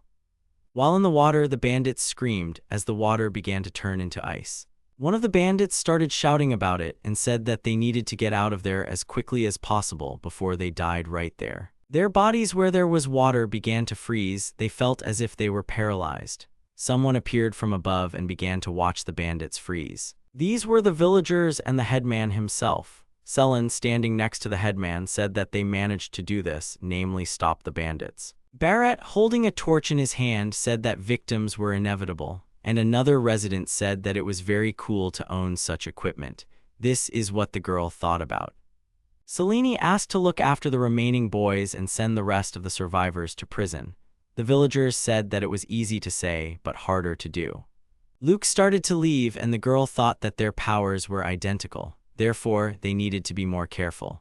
Suddenly, the main bandit of the group appeared behind Selene. He called her and said that they almost fell for her trick with the water. The girl's expression changed. She turned sharply towards him and began to attack. A violent fight broke out between the two, with both sides arguing heatedly, which eventually led to a physical conflict. Luke, Barrett, and Perrin noticed this. They all turned around and the protagonist shouted the girl's name. While fighting the bandit, Selene said that it would be worse for him since he was able to get out from under the ice. The bandit, having struck, told the girl that she could not even think that she could defeat him. Selene managed to turn away from the blow. However, the bandit, showing extraordinary tenacity and fortitude, was not going to give up, and so he and Selene, full of determination and courage, continued to wage a tense battle, leaving each other no chance of winning. The girl managed to jump and turn around to avoid being hit by the man again. They looked at each other as if there was tension between them and neither of them was going to give in. Each of them was determined, and it created an atmosphere of anticipation where neither of them wanted to back down. The villagers gathered in large numbers to watch what was happening around them, watching closely as the two men waged their struggle for control of their home village. Barrett said that we need to help Selene as quickly as possible. Suddenly the hero saw something and understood. He shouted that the ice had already begun to melt. In connection with this, he said that he would not be able to use his magical power again. Luke continued to shout. He said that while Selene was fighting and distracting that bandit, he had to stop something, but he didn't have time to finish what. He was distracted by the hand of a bandit who, along with others, had already climbed out of the ice and were trying to steal him. The man, who was trying to reach out to the main character to grab him, looked at the young man and asked where he was going. Several hands with bad intentions and a desire to grab the hero were already reaching out to him. Luke realized that he would not have time to dodge, and fear was visible in his eyes, and the hand was getting closer and was almost at him. Despite this, Barrett managed to save the elder. He grabbed him by the arm and began to fight off the bandits. The boy, feeling a huge wave of happiness, happily expressed his gratitude to the man for saving him from troubles and difficulties. And now Barrett himself was fighting, still holding the village chief in his hand. The man deftly dodged and attacked. Luke felt sick from such abrupt movements of the warrior of the village. The other men of the village looked at this in a stupor. Barrett shouted at them to take up arms and start fighting too. He told them not to stand there and to attack. The men couldn't move, even though the bandits were already approaching them. The main character understood that this was their first battle, and if they did not do anything now, they would simply be destroyed. Luke began to shout for Perun and Rando to get out of here. They were saved by another resident. He blocked the blow aimed at them with his shield. The already fighting inhabitants shouted to them not to wait for a miracle and finally start fighting. But Perun and Rando, they asked what they should do because this was their first battle. One of the bandits thought to himself that it was even better this way. After all, they could deal with such cowards in no time. Now everything was much simpler, as the bandit thought, but at that very moment he received a kick in the face from Luke, which Barrett directed at him. With the young man's feet, they threw one of the bandits down. But there were others. One of them began to make an attempt on the leader, and he again shouted for this bandit to be thrown into the water as well. While the water was still icy, it could paralyze the bandits for some time, so the elder shouted about it. The men, hearing this, decided to carry out his order. One of the men from the village attacked the bandit and, holding him in his hand, said that he was not even worth his little finger. Another guy who was also fighting said to the other guy, or rather asked him, why he always used such strange expressions. Perun finally started to fight and thought that he had practically no preparation. He needed to calm down and concentrate. Rando also got down to business and believed that he would succeed. After all, he could not act like a coward. One by one, the bandits flew into the water. One of the bandits saw this and realized that it seemed they were not coping after all. He couldn't believe that such simple-minded guys, who didn't even know how to hold a weapon properly, possessed such powerful strength. Suddenly, one of the most brutal of them landed next to this bandit. The bandit, who was already in the water, told him that he had managed it, but before he could finish speaking, something distracted him. The fallen bandit turned to him. He was all wet and had burns all over his body. His comrade looked at him with horror on his face. Selene said that she first froze him and then burned him. She was sorry that he was physically stronger than her, otherwise she would have ground him into dust. The girl stood over him and asked if he thought he could defeat her. She said that her strength was enough for 10 more like him, so he should have thanked her better for not destroying him. The bandit with burns had already started to insult her, but he was interrupted by the bandit, who could not believe his eyes. The villagers, men and Barrett, with Luke in his arms, stood and looked at the bandits. Selene and the other residents stood nearby and also looked at them, and one of the bandits still could not understand what kind of village it was. Ultimately, 40 attackers were detained who had decided to try to attack the village and the lives of all its inhabitants. The next day, they received information about the kidnapped people, and finally rescued them from the clutches of the bandits. Residents were talking about how glad they were to have saved all the refugees in time. Another resident agreed. Selene said that it was all thanks to their grandmother, who was able to find out the information. Granny laughed and said, won't they ask her what methods she used for this? In general, thanks to her, other bandits who were hiding in the forest were caught. But there still remained one problem that had not yet been solved at that time. Namely, bandits. They were sitting in the dungeon, and once when Luke looked at them, they were asking for a scandal. In general, they were quite rude. These guys caused a lot of damage to their village, which fortunately they were able to repair in time. They also captured another 43 bandits, putting them in prison as well. But the young man didn't know what to do with them now, knowing what cruel laws were in effect in this territory. Considering the recent situation and the number of refugees, it would not be possible to hold the bandits here for long. Granny said that she could easily grind them into dust, but the main character still thought about what to do and how best to proceed. The headman had a choice to reclassify the bandits as villagers or not. He stood in the dungeon while the grandmother apparently scolded the bandits. Luke snapped out of his thoughts and realized that this might be too risky. But suddenly he thought maybe he should try to use this for the purpose of re-education. The function of the correctional area appeared before him. It helped to re-educate bandits and others like them. The hero thought about whether to use it or not. After all, then they would be able to partially cleanse this world of bandits and make them ordinary residents. They will become ordinary villagers, but at the same time, they will not be treated in the same way as ordinary people, observing clear boundaries. If they become villagers, they will have a civilian rating with which Luke can control their changes for the better or for the worse. But the hero couldn't let them into the village because there was a big risk. He had to discuss it with the whole village. One of the refugees frantically asked the main character if he was really not going to destroy the bandits. Many of the residents and refugees believed that these bandits should die, because they were going to try to kill many people, even despite the lives already spent. In short, no one supported Luke's idea. Two residents were arguing about the prisoners, but one girl interrupted them and suggested waiting for the headman's answer. After all, they didn't even know the reason why he decided to pardon the bandits. One of the men told the other that the bandits needed to be dealt with as quickly as possible, because no one knew if they would be attacked again. But the other one agreed with the headman. He believed that the correctional department would be able to beat the crap out of them. The man who first opposed the head's option said that his family had been killed, and after that, everyone went silent. After the meeting, some people still decided to leave the village, due to the fact that their opinion did not coincide with the opinion of the village elder Luke. Many simply could not come to terms with the fact that these people had been pardoned, so they quickly left the village, automatically abandoning their home. The population now numbered 267 people. Luke thought about how the people who had left could have died. And Granny encouraged him and said that she had also lost family and friends, but she had never gone against the policies of her village, even if she sometimes disagreed.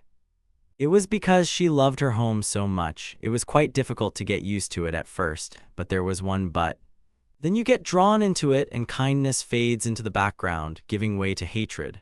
Everyone has already begun to fear what Grandma will say next. She said that people were so stupid not to realize that without a home they would not last a day, condemning themselves to certain death. So she told them to continue living with peace of mind, because it was not their fault that those people were stupid. The boy agreed with her and even seemed to calm down a little from his granny's words. Luke stood in the dungeon and looked at the imprisoned bandits behind bars. In front of him, panels appeared where it was written that from this day on 43 prisoners would be sent to the correctional area.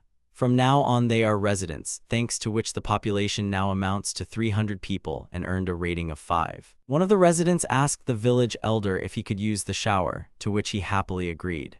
There were already girls in the shower. At that time the men were gathering there. They were happy and one of them was hurrying the others. After all, they all needed to have time to take a bath. The girls took off all their clothes and headed from the locker room to the shower. The men were happy with the hot water and wondered where so much of it came from. Suddenly Luke appeared at the door and asked if they wanted some more boiling water. The next shot showed a correctional facility that had been built quite recently and was intended for bandits and the like. Granny, the protagonist, and Barrett looked at the building. The young man thought it was great. They did not know what effect to expect from this rehabilitation, so for the sake of the experiment, they chose only 5 bandits. They led them in a single line, each of them with their hands tied behind their backs. Grandma was responsible for their re-education and guidance. She said with a grin that she had been waiting for this moment for a very long time. Luke hoped that their experiment would be able to re-educate the cruel and rude bandits. He thought about it very persistently and seriously. All 5 bandits made 2 cute eyes and expressions. They also pretended as if they were crying. The young elder did not understand why they would start making eyes at him. He thought that maybe the effect had already begun to take effect. His hand began to reach for the panel after these thoughts. The panel read the villager's assessment of the current situation rebellion. After what he saw, he began to question his granny, but she had already taught the bandits a lesson, telling them to stop pretending and get to work. Having left his grandmother with the bandit, the hero decided that he needed to restore the gates broken by the bandits. You had to use the skill to quickly fix it. The panel said upgrade the object and reinforce the gate. The village level has reached level 5, so new features may have appeared. The skill Object Setup appeared. With this, you can create any shape of an object, equipment, etc. You can customize this function as you wish. Then the village resources with points were written. It turns out that the main character could remake any object using the glasses that the villagers collected. For example, he could change the shape or color of an object. For better water circulation, the boy needed to use the skill correctly. He could try to build it in this place, but he had to be careful because Luke didn't want to waste all the points. If you think about it, his village was equipped with all the amenities for life. Further down the panel, he looked at the plan of the village and thought to himself how spacious and beautiful it was. The moat where the bandits were caught had already dried up, so it was possible to begin creating a new building. After some time, a new building appeared. The residents said that it was a good job and it was beautiful, but they also asked what it was and why. Luke explained that this was a bathhouse that everyone in the village could use. The blue room was for men and the red room for women. Barrett said that this bathhouse was similar to the one the mayor had built for them. The girl asked if it was already possible to use it. The boy answered that it was and said that if they had any questions, they could safely contact him. The hero also pointed out the door where the changing room was located. There, residents could change clothes, leave their things, and head straight to the bathhouse. Luke looked into the men's half of the bathhouse to see how they were doing. All the men were pleased with the new construction. The main character asked how the girls were doing, and they responded that everything was fine and thanked him for his concern. During the conversation, one of the men asked the others not to fool around. The hero was glad that everyone liked everything. Even though no one used the bathroom in his room, people probably had a good time here. While the boy stood there smiling, people were arguing in the background of his thoughts. But at one point, a granny came in and yelled at everyone so that they would finally shut up. He was already leaving the bathhouse and thought that it would be good if everyone could rest peacefully. Out in the field, Luke saw Selene training hard with her student Barrett. The two boys were talking to the headman, and he in turn told them that they had done a good job. Selene also noticed the boy. The girl asked how things were in the bathhouse, and Luke answered that everything was great.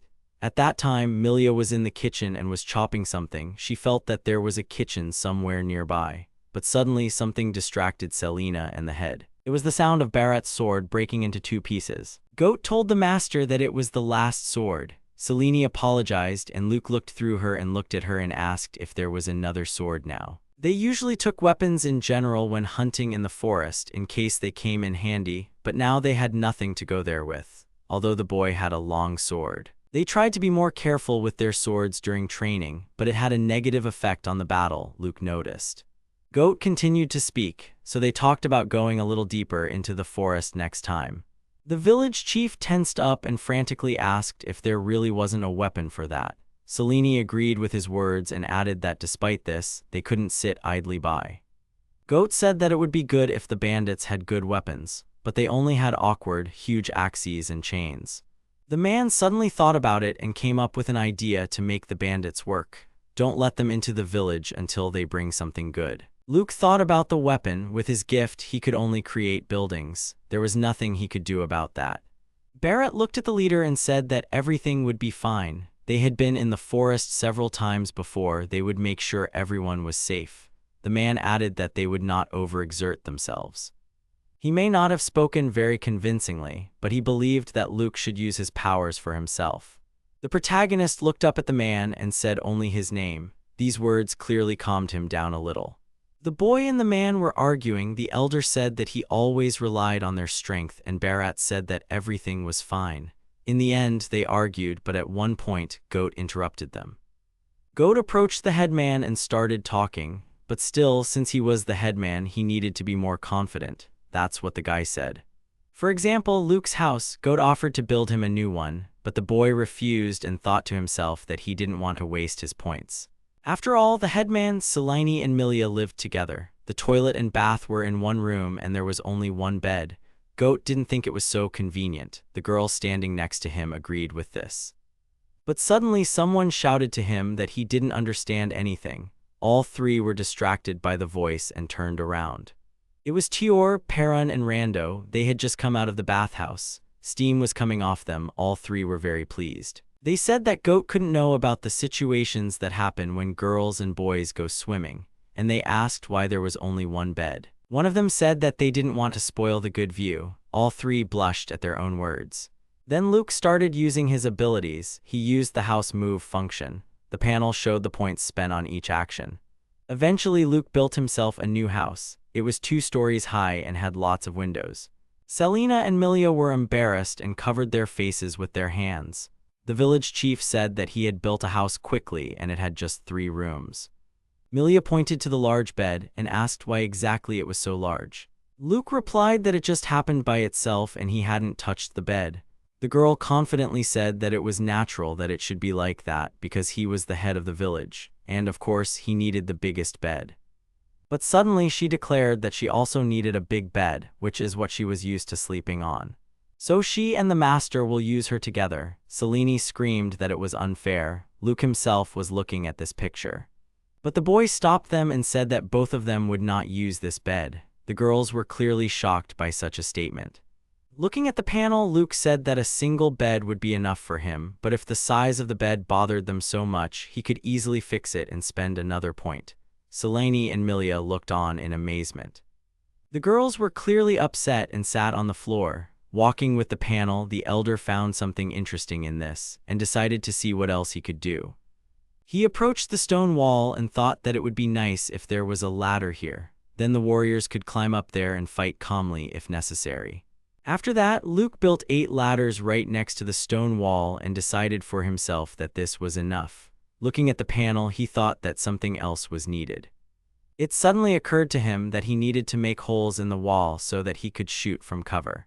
The main character came right up to the wall and bumped into it. He realized that only a long spear could reach it. Suddenly, a man's face appeared in the new hole. He was looking at the boy and his head was upside down.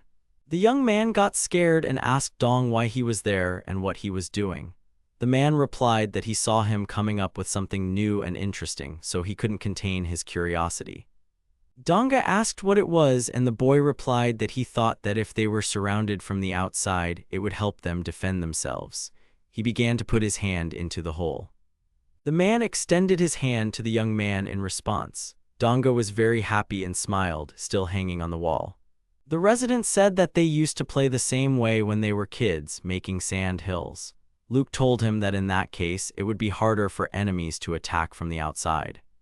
However, only Selen and his ice magic can use this, so something had to be done with the weapon.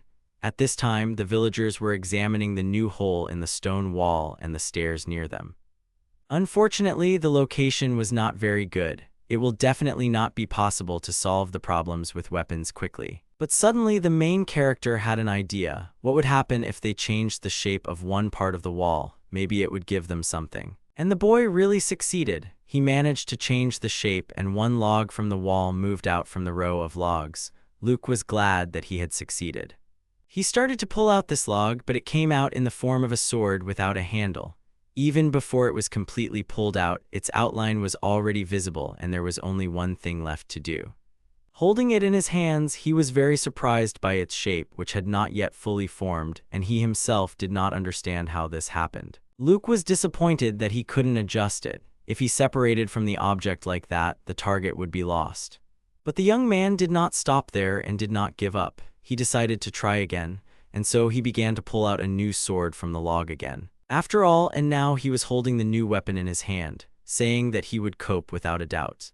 He started waving his sword in the air and said that he would only lose 3 points. The village chief was sure that he would definitely be able to do it this time.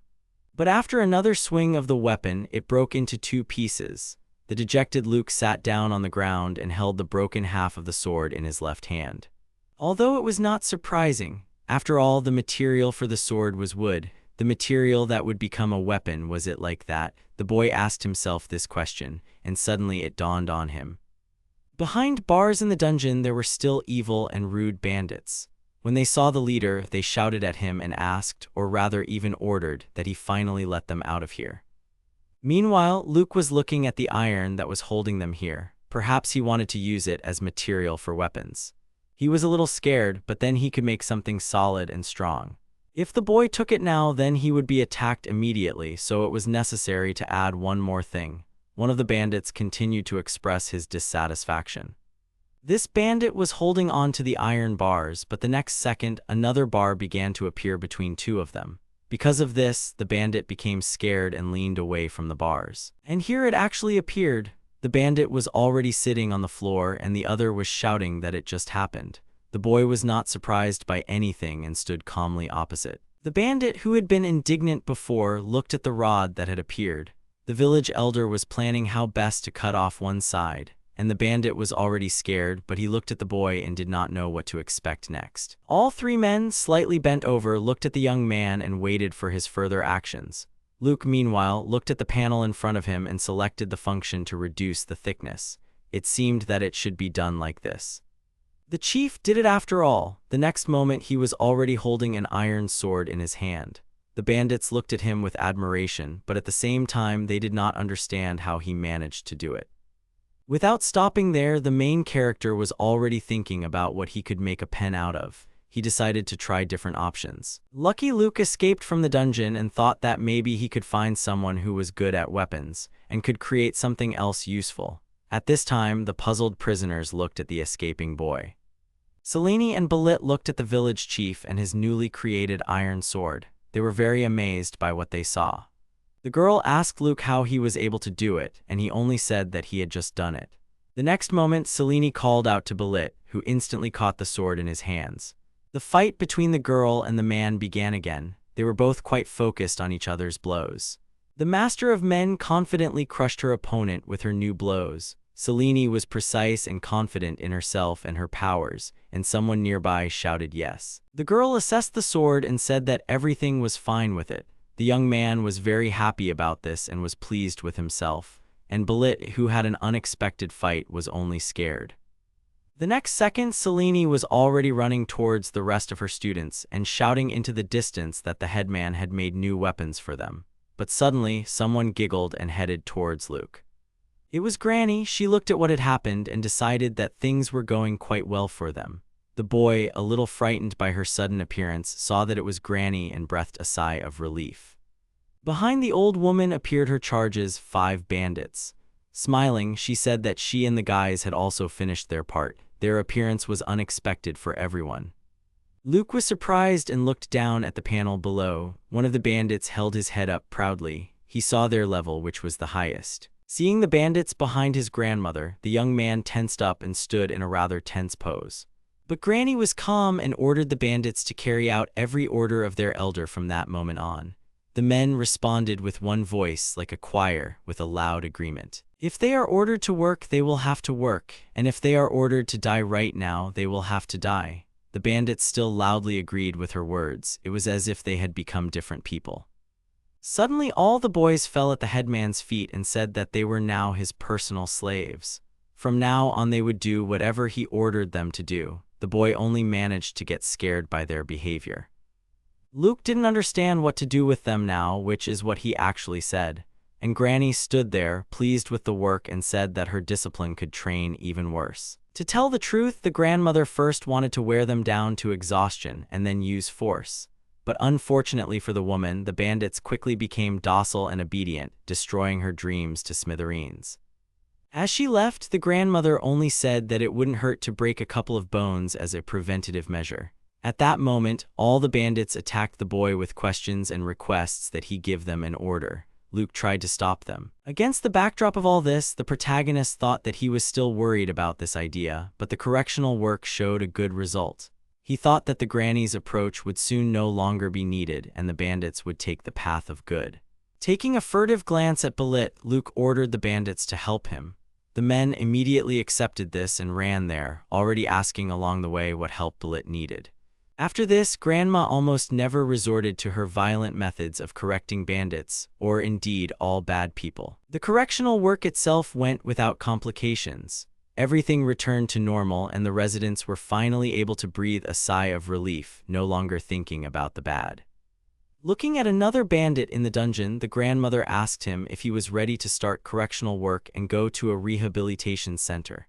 The elder stood nearby at that time and was glad that everything had returned to normal. Suddenly someone called the boy, but through the power of thoughts. Luke wondered to himself whose voice it was and where it came from, but he was immediately told that the man was here, in the dungeon. That's where the head turned. He looked towards one of the cells for isolating the bandits and saw one of them. Goosebumps ran all over the hero's body from excitement. Suddenly Luke remembered who this guy was. Among all the guys, there was a guy with a special gift of telepathy. This bandit was that guy. With the help of his gift, this bandit began to tell the boy about himself. His name was Satin. He was the son of a merchant. One day he had to leave his native village. That's how he got into a gang where he became a homeless thief. The elder didn't understand what he was getting at, but Satin said that he repented for what he had done all these years. He said that he really didn't want to become like that and become a bandit. The bandit said that he truly regretted his actions. Luke thought about it and did not understand why the guy was telling him about his life. Perhaps he wanted to beg for forgiveness. It was all very strange. The bandit continued to beg for forgiveness and asked to be released. The protagonist thought that perhaps it was sabotage. After all, on his panel he saw his intentions, rebellion. The bandit said that he really wasn't going to run away and asked why Luke didn't believe him. But in the boy's mind, it was said that he didn't believe him at all and that he couldn't be fooled that easily. Satin clearly didn't even suspect that the main character wasn't that easy to fool. The prisoner was thinking about how he could trick the boy. He tried to concentrate. He needed to find Luke's weak spot and put some pressure on it. Suddenly Milia appeared, thinking about her master. Coming closer, she called the young man, and the bandit's eyes widened from the girl's thoughts, which he was able to successfully read. Satin started pointing at Milia and asking who this girl was with such interesting thoughts. The girl was surprised and even angry because of the guy's words. Milia said that this guy was quite rude and did not understand what came over him. Granny appeared and said that this guy had special skills and could read people's thoughts. The girl's face, from what she heard, could not be described in words. Milia turned to her grandmother and said that the imprisoned bandit was clearly plotting something. Satin, sitting behind bars, could not believe his eyes and screamed indignantly, asking what she meant. Granny said that there was nothing to worry about and that she would take care of him herself. Satin continued to be indignant and said that the girl needed hospitalization more than he did. In general, he asked to stop Milia while it was not too late. The main character turned his head and asked the girl, who was standing with her back to him, what thoughts were visiting her.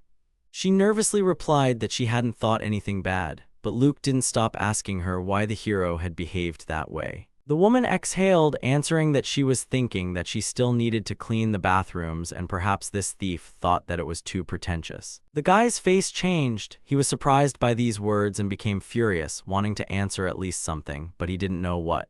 The cleaning lady advised the young man to go to another toilet before anyone else took it. Luke agreed, adding that he was already on his way there. Some time passed. When the hero was on the street, he heard some loud conversations. This caught his attention and he was surprised at how excited everyone was. The hero did not understand the reason for this anxiety. Luke decided to approach the crowd of onlookers and ask what was going on. One of the guys recognized him and looked in the direction of the young man. The sweat drained from the hero's face. He turned to the crowd, asking if the hunting party had returned. They answered him that enough time had passed and they still hadn't arrived. They were supposed to be back before sunset, but they still haven't come. People were worried because the night forest is dangerous. Suddenly someone shouted loudly that it was the curse of the Armorage, and everyone immediately stared at this person.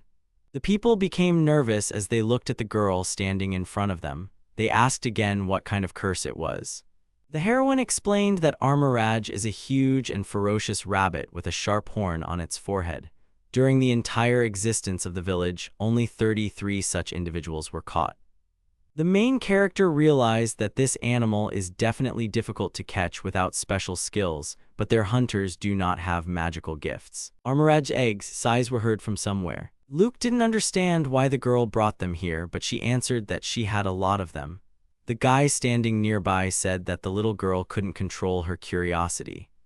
But she continued to explain that these were not ordinary eggs. She had recently seen a hunter from their settlement returning from hunting as usual. A chill ran down the girl's spine when she saw that he had brought the dead carcass of an animal to the village. At first she thought that she was probably imagining things, but as she got closer, the girl experienced complete horror. The creature began to howl with a completely unanimal roar, baring its rat-like fangs. The beast was dead and its carcass was ripped open, Armoraj literally resurrected, when suddenly the heroine was interrupted, not believing that the creature had risen from these strange eggs. Suddenly the girl began to scream loudly and stamp her feet, realizing that they had not listened to her well because this was the cursed one. All the people tried to calm her down. The blonde guy said he was starting to suspect something. Luke was immediately interested and approached the hero. He said that some animals secrete a special pheromone over a distance of several kilometers, attracting females, and perhaps the hunting corps does not know about this and fell into a trap. And no matter how many people go into the forest, Armoraj will be much stronger simply because they attack in packs. Hearing this, huge drops of sweat ran down the main character's face. He was shocked by this guess and did not believe in all this. Everyone around started trumpeting that it was urgent to help the hunting party. Also, shouts were heard from the huge tower that someone was approaching. Both heroes looked back, wanting to see what the viewer had seen. Luke got into a position that was already ready to attack and assault the unwanted enemy. The blonde guy behind him asked if it was the guys from the hunting party who had returned, but Luke answered briefly that it wasn't them and not the monsters. Something else was visible ahead of them. Behind the boys stood the same girl, holding out Armoraj's eggs. The heroes looked at the mysterious object that appeared near the village. Luke is the only one who could protect the village. He asked that all the people be taken to a safe place because we don't know what it is. Someone suggested sending prisoners, as this would be an excellent opportunity to test their loyalty. Suddenly, Selena approached the group and asked the guys what was going on. The blonde guy looked at her and asked in shock if they were okay and if they had seen a monster near the village. The heroine proudly stood behind her hunters, declaring that these were precisely the monsters they were hunting.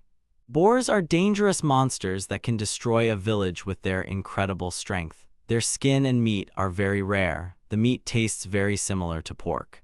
Everyone surrounded the prey, not believing that the guys had caught 2 boars at once. Pointing at the carcasses of the slain monsters, everyone exclaimed. Some of the villagers were eagerly waiting to taste their meat. Then the maid replied that she would quickly cook it for them. Behind her were 2 more young girls who were ready to make an incredibly tasty dinner from the dead carcasses of the creatures.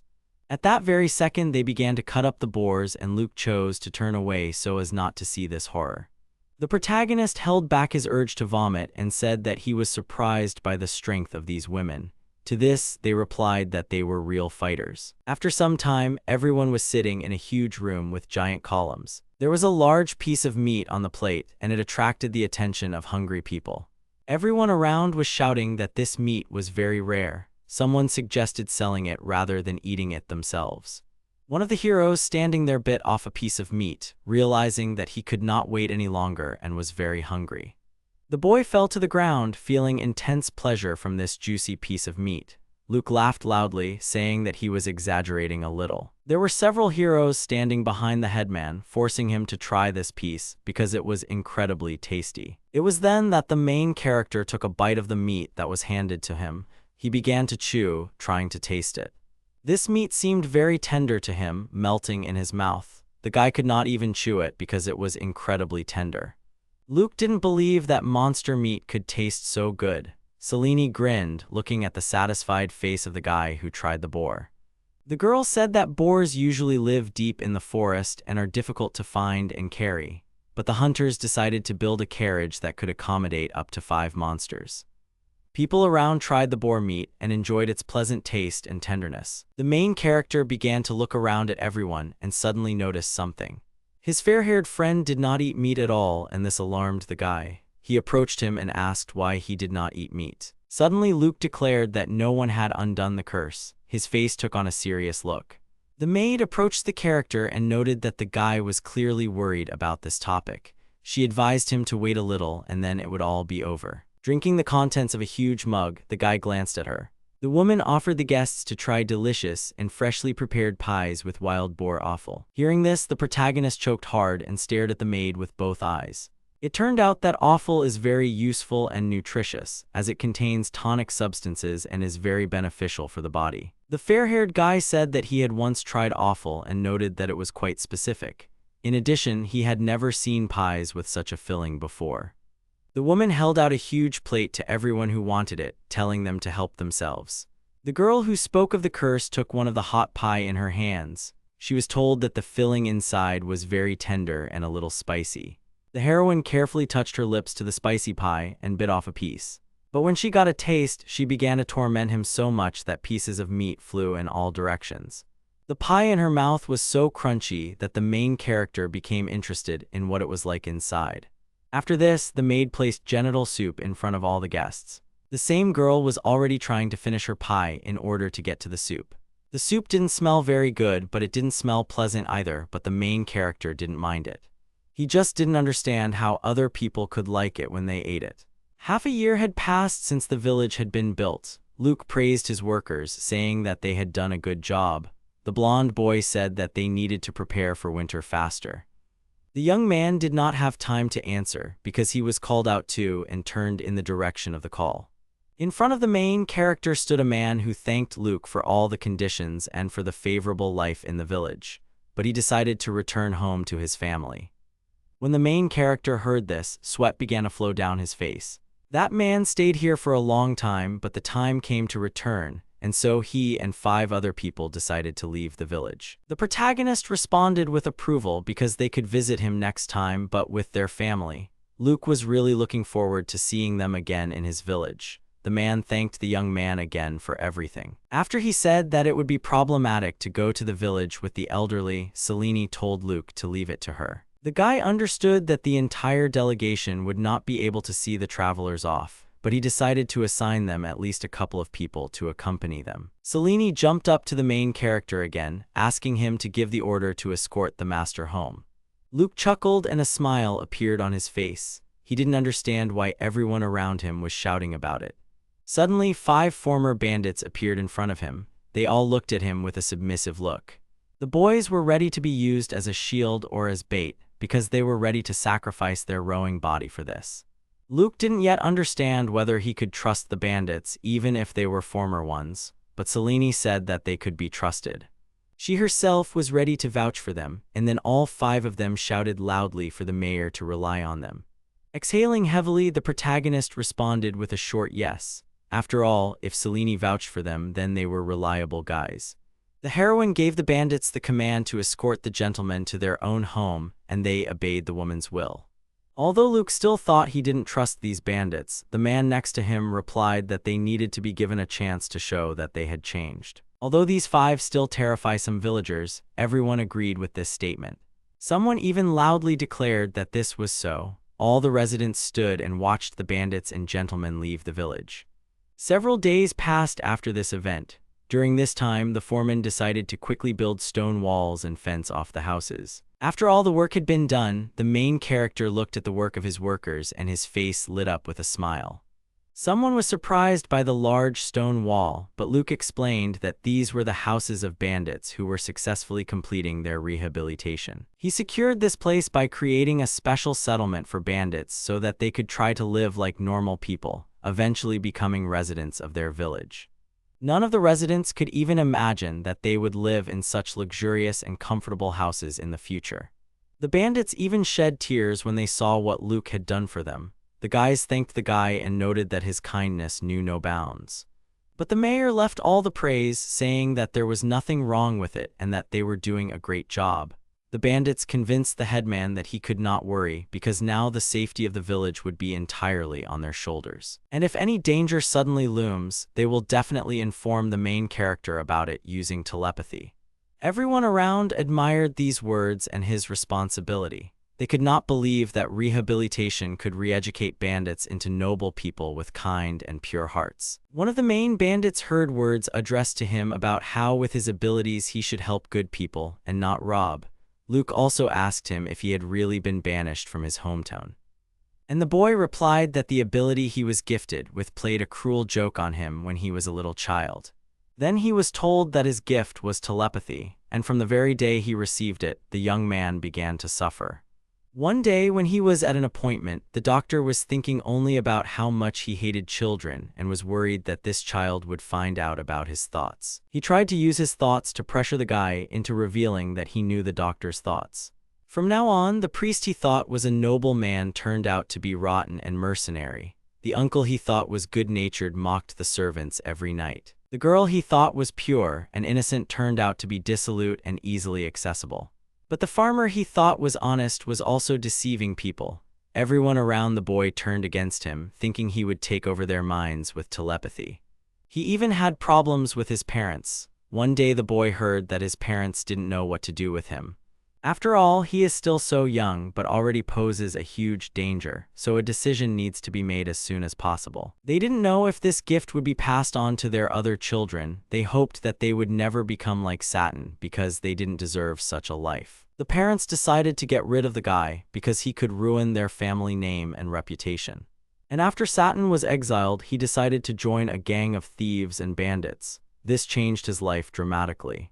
At first, the guy was an errand boy and a decoy, trying to win over the gang leader, but they didn't want to accept him, giving him dirty work.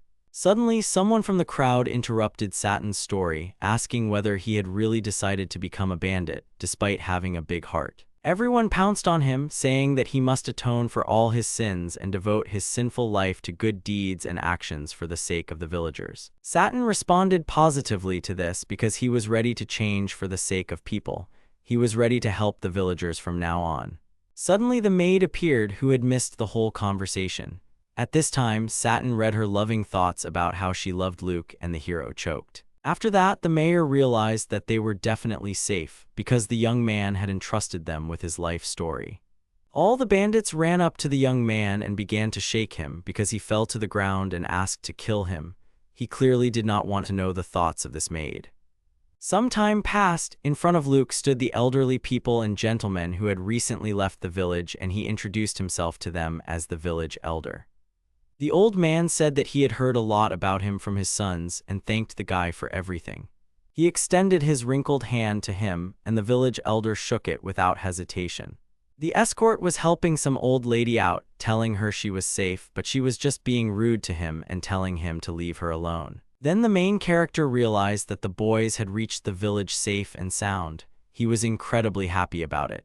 Luke turned to Selene, saying that she had brought with her the same gang they had seen earlier. The girl smiled cloyingly. The heroine said that this gang decided to attack them but did not take into account one thing, and it came back to bite them. Besides, they had been trying to catch them for a long time, and now they themselves fell into their nets. Suddenly, someone's gloved hand touched the face of one of the bandits. These were former robbers who said that now their brothers are also smoking away all their sins, just as they did. The tied-up guys emerged, not understanding what had happened to their friends and why they had suddenly become kind. The big guy replied that he was now a righteous man living for the good.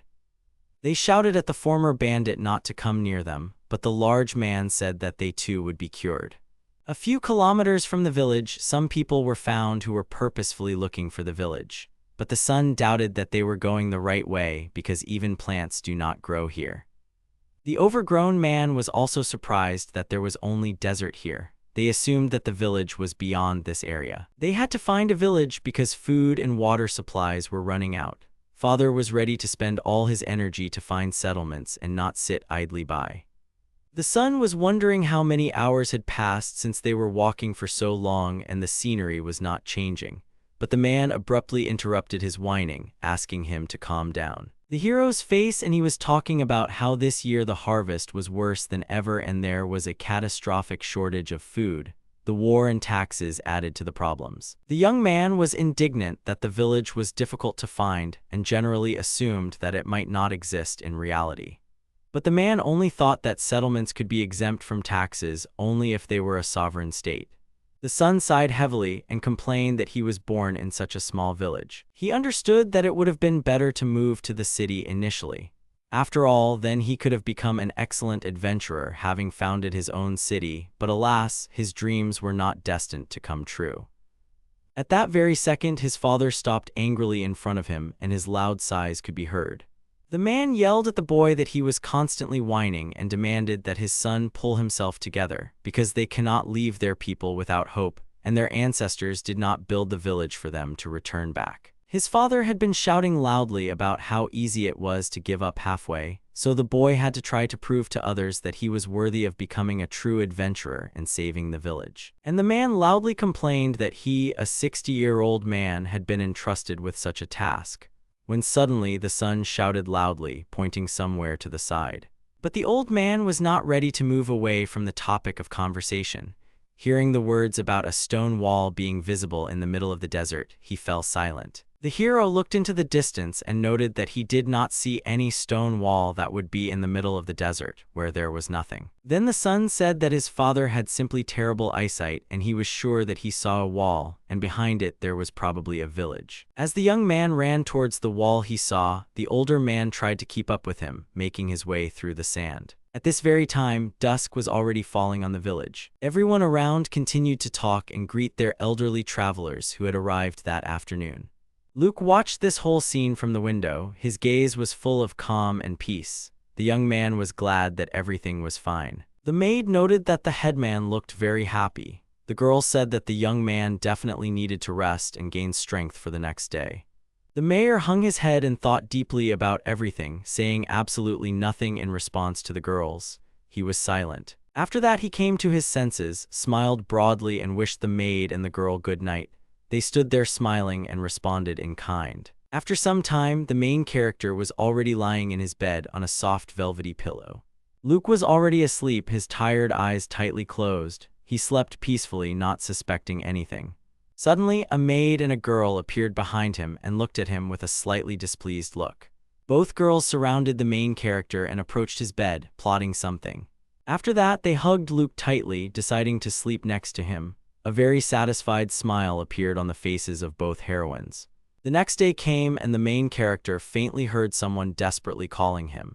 It turned out that two men were near the gate of their village. The maid said that they were refugees from another settlement. Father and son arrived at the village door and told Luke that they had come from Mao village, south of there. The old man introduced his son Manta to the village headman. The main character himself also introduced himself to both characters, and thought about why both of these people came to their village. An old man asked the main character if he was that same Luke, the Marquis's son. The headman was very surprised and asked if they knew him. The father said that he only knew that Luke had come here on his father's orders to found a new city. And the man noted that the guy was doing a great job with the task. The mayor himself replied that it had been 6 months since he had settled here. Manta thought that it was absolutely impossible to build houses in such a short period of time. He assumed that the houses were built in advance. After this, the elder asked the travelers what brought them to the village, and they replied that they came to ask for his help, because it seemed that a big war was brewing in their city and all the residents were on the brink of poverty. Luke smiled broadly and told the travelers that he was glad to see them in his village, which meant that he agreed. Then the main character began to understand that wars between territories were approaching them at an enormous speed. And probably all this was started by the Marquis of Schengen from the northern valleys. After all, they have rather strained relations with other territories, but still they are part of the 5 great powers. The main character thought deeply about whether Rael, whom the hero had previously known, was involved in all this. He was distracted from his thoughts by a father and son who thanked Luke for his help, because their state does not care about the people at all. For some reason, my father felt very ashamed, and he felt that, against the background of this stress, his blood pressure had risen sharply. At that very moment, the village chief was thinking about what would happen if he mastered the gift of Kensei's technique. A humble smile appeared on his face. He imagined himself as a great man with a sword in his hand, and began to fantasize about how everything would turn out. People would look at him with rapturous faces. Hope for the best would shine in their eyes. It would be incredible for them. The hero imagined the faces of his acquaintances with delight, realizing that he could protect them. The guy would give them the world if he could. The happy faces of the heroes appeared in his fantasies, and he understood that they were relying only on him. Luke was ready to give everyone a piece of bread and meat just so that there would be tears of joy and a smile on their faces. But unfortunately, all he can do is make promises to people. Suddenly, his hand tensed up, turning into a fist, and the hero thought deeply about something. After that, he tried to relax, not giving away the reasons for his anxiety and worries about the future of his people. Luke just smiled falsely, realizing that he probably looked very pathetic in the eyes of his new inhabitants. Manta and his father's eyes were very tired and exhausted from the long hike in search for this village, which they barely found. After all this, the main character informed the people that they had guests who would now need to be given food and shelter in order to live a little. Several days passed, and the father and son declared that the village was truly amazing and the rumors were true. Manta and his father carried huge backpacks and shook everyone's hands, thanking the locals for the warm welcome. Suddenly, someone asked how long it took them to build that huge fence. They were also surprised by the fields of harvest that stretched across the village. Manta loudly said that the rumors about Luke receiving a useless skill were a lie. And to this, the main character replied that from some point of view they are still true, because he does not have a special gift and did not come here of his own free will. However, his gift is not useless at all, because his building skill helped a lot and now everything they see is created thanks to him. Suddenly, his enthusiastic speech was interrupted by the words that someone had returned. It turned out that they were hunters. Selene returned to the village with her hunters, and today they had a great catch. Everyone around suddenly exclaimed very loudly. Manta suddenly stood in the middle and screamed, "What was that, and why was there so much mascara?" His face twisted into a horrible grimace. The girl suddenly laughed, asking him if he was the same villager Mao. She said she wanted to keep the catch for the winter, but thought that a couple of carcasses could be left for dinner tonight. Luke looked at Selene, realizing that she was a great hunter because even the orcs avoided her. But they were quite large, although for the girl it was nothing. The elder was sure that for her to catch 10 carcasses was easy as pie. Suddenly, he was pulled out of his thoughts about this mysterious heroine who possessed enormous power. She informed the mayor that the main course was waiting for them all at the gate. And then she smiled sarcastically. Outside the village gates lay a huge giant boar, which resembled several rhinoceroses in size. The new residents of Mao village opened their mouths in surprise and screamed loudly, because they had never seen such a gigantic carcass as the one that the girl had obtained. Luke screamed in delight, not understanding how the girl had managed to knock him down, and at first she smiled shyly and coquettishly and laughed. Then she said that while the guys were distracting him, the girl attacked from behind, clinging right to his carotid artery, and Luke's armor helped a lot. The headman realized that next time he would have to make them strong enough, as they were significantly dented. People around looked at this girl with admiration, envying her and saying that they would like to become as strong as her. A surprised grin appeared on Father Manta's face because he did not understand what was happening at all. Cold sweat could be seen on his face. Wernicke's huge bore to his horns and tried to drag him into the kitchen to start dinner sooner. Luke understood that his guests were very tired after a long journey and therefore they needed to rest while they prepared food for them. To this, the villagers from Mao village thanked the protagonist. The elder also said that they would soon build separate houses for them. Pointing his finger at the buildings, the hero asked them if they wanted to live there. But suddenly the young man remembered something and asked them to wait just a couple of minutes. The neighbors in the villages were impatiently waiting for what the mayor wanted to do. Manta's father offered to help the main character because they were all used to working. Suddenly a smile froze on his face and his eyes acquired a surprised look. The man froze in surprise and incomprehension. With the help of his gift, the main character set up a shelter for his guests, moving blocks and constructing a new building. In a matter of seconds, a huge house appeared in front of them, in which they would have to live. Both sides' faces twisted into a look of great surprise. They couldn't understand how the building had appeared so quickly before their eyes. The hero was a little embarrassed, realizing that the residents of the other village had not seen the guy's gift in action at all, so they did not notice how the houses appeared. But deciding not to dwell on it, the guy coughed loudly and decided to present what he had created in a short period of time. He said with a smile on his face that this was his gift to them. In addition, the young man said that this was temporary housing for now, but each person had a bed and a bathroom. Then both men realized that the main character's skill was not at all useless, since he was able to perform this miracle in such a short period of time. They suddenly shouted loudly that Luke was the most talented person in the world. but the main character downplayed it, saying that his abilities were simply to build houses. Since then, 92 people have become new residents of the village, but that's not all. They turned to the village elder because they did not have normal food, housing, clothing. The previous elder did not care about his people at all. But Luke was ready to help every person who approached him because he wanted to improve the reputation of their village. Some people even came to his village to earn money, wanting at the same time to live in this luxurious place where everything was done for the people. And the old man never refused anyone because he did not see a problem in this, but only the opposite. The population of his village grew and grew every day. One fair-haired guy with a big smile asked if they would really be looked after and treated well here. If so, they would really want to eat. The protagonist became embarrassed, realizing that he saw no need to give them a hard time. Also, to make sure everyone can move around the desert safely, the former bandits keep an eye on them all from time to time. One of the permanent residents of this village suddenly announced that there were now quite a lot of residents. Luke agreed with this because it was all because of rumors. Selene reported that the war was still raging and it would still affect them because it was a matter of time. So they have to prepare for it. The maid stood there smiling and told the protagonist to rely on them.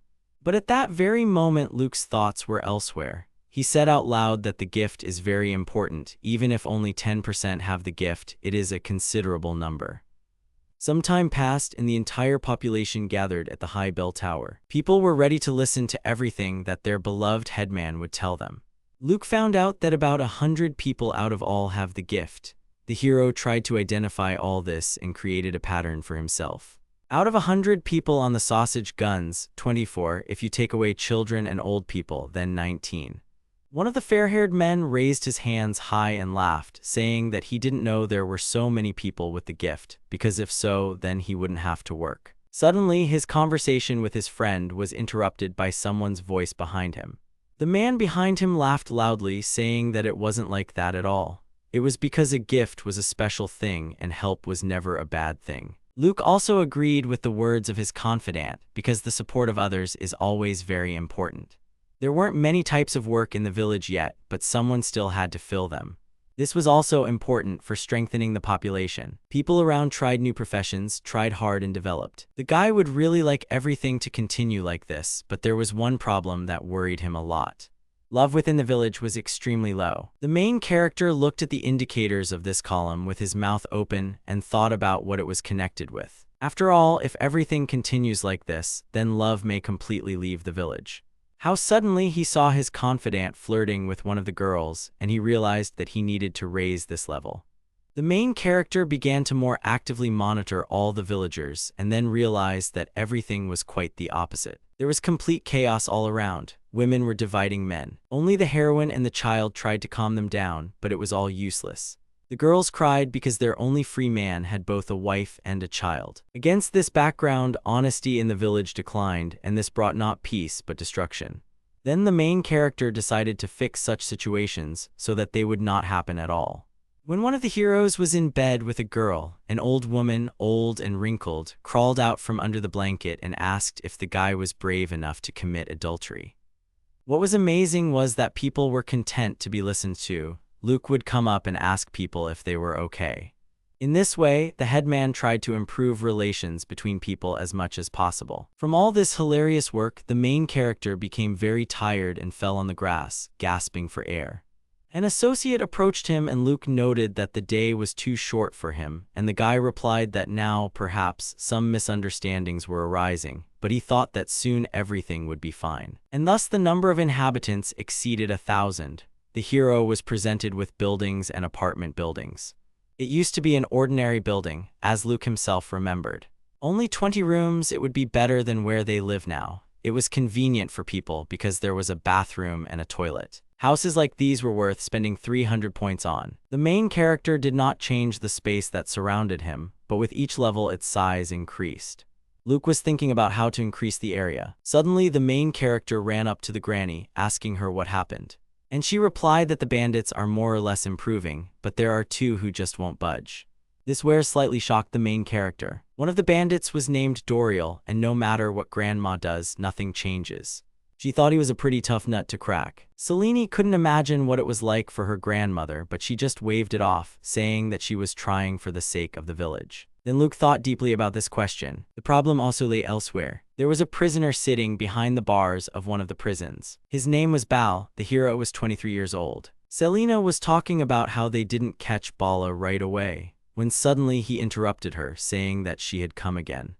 And she brought someone else. The hero shouted that he would not change, no matter how hard the old woman tried. And suddenly she hit him hard on the cheek because he called her an old woman. The man fell to his knees. Luke watched all this when suddenly the bandit made some kind of squeak and the guy did not understand what kind of voice it was. Bal loudly declared that he was not going to moan about the blows of this feeble old woman, while wiping the blood from the corner of his lips. And then the grandmother prepared to attack him with renewed vigor. But even for this the character was prepared and rarely got back on his feet.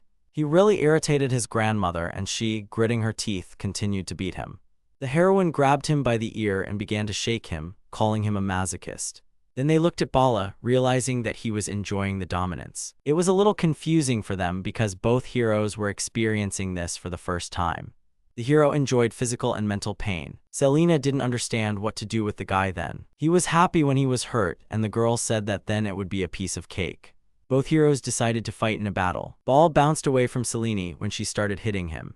She stepped on his body, saying that if he wanted to be bullied so much, he should listen to them. The guy rolled his eyes and exhaled hotly towards the girl. Suddenly Bal screamed, saying that he didn't like a sadist who thought he would enjoy it just by teasing him. Then the granny slapped the hero on the cheek again, saying that a masochist is the opposite of a submissive. Only Luke understood why the rehabilitation of this character stopped. Against this background, Selene grabbed her head. Suddenly someone called out to her from behind. She turned around and saw another thug sitting behind the bars behind her. The girl addressed him as the Ice Sword Princess and rolled her eyes ostentatiously. Selena asked him if he admitted defeat, to which the hero replied that he would never admit defeat and would not submit if someone was weaker than him. The girl asked the bandit if he wouldn't do anything to get him out of here. And then the robber sternly said that he was not ready. The maid and the main character looked at all this with incomprehension. Granny was very angry, listening to the big guy talking about how he was trying to express his respect. At this very time the woman attacked Bala, who suffered greatly. Selena, meanwhile, was communicating with another prisoner, telling him that if he needed help, she would provide it. She stood opposite the bandit with an important look, her hands folded. After this, Luke asked Selene about all the details of this situation. The heroine said that he was a good opponent and it would be good to have him on her side. She wasn't going to believe him, but she knew that if something bad happened, they could use him. Selena recalled and analyzed this entire conversation with the bandits, agreeing with all the words of the main character. She remembered his appearance and bald head, realizing that they definitely needed such an ally. The next day came and there were a lot of people on the street. Luke himself understood that there were a lot of people in the public baths, and Selene agreed with this.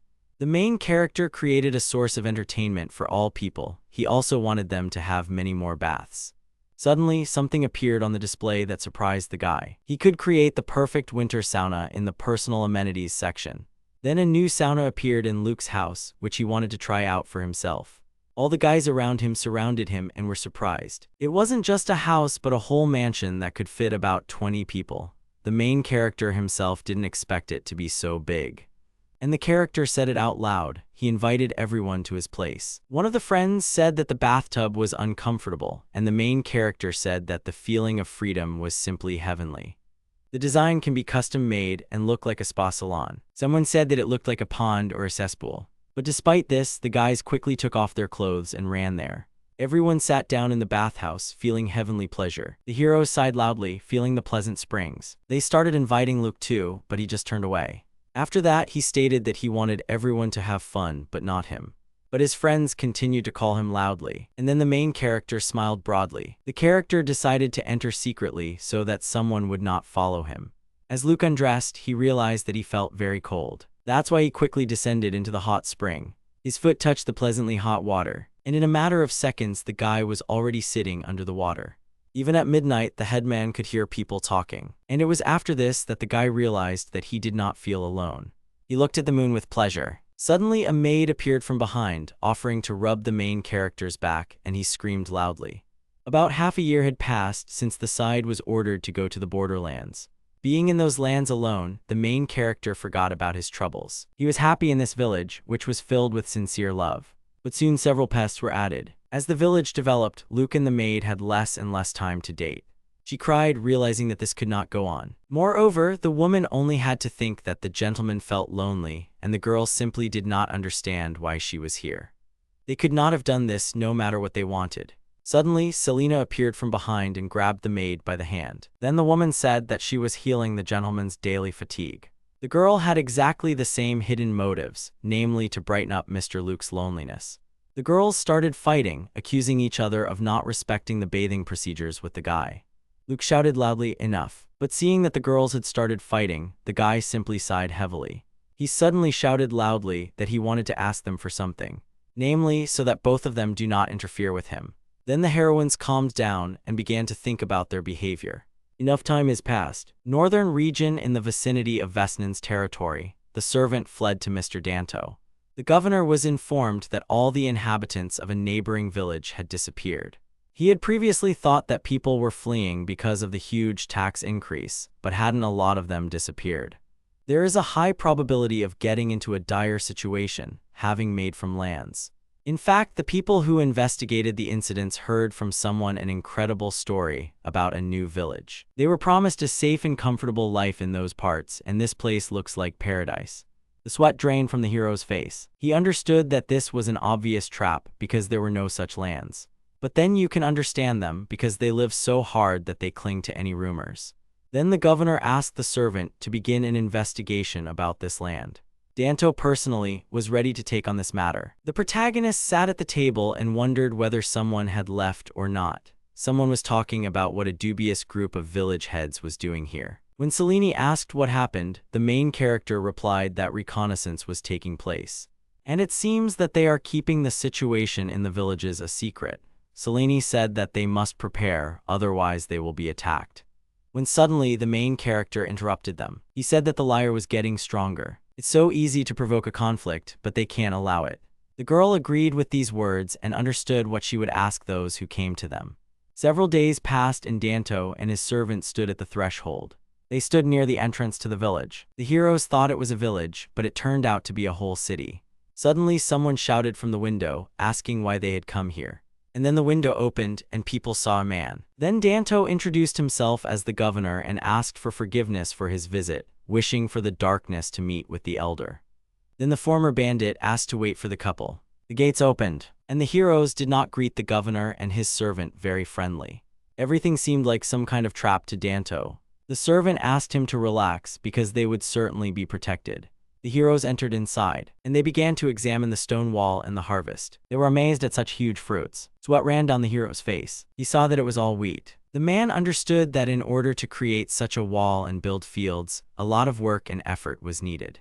The limbs of the villagers were surprisingly healthy. People spoke the truth and the place looks like paradise. The headman greeted his companions, and he introduced himself as the head of this village. Danto felt like he had seen this guy. Then Luke told the governor his name. The governor also introduced himself. The man asked the heroes to rate the bones of the snake they caught. Luke stated that it was the big snake they were hunting. All the headman's friends smiled, realizing that this was a great achievement.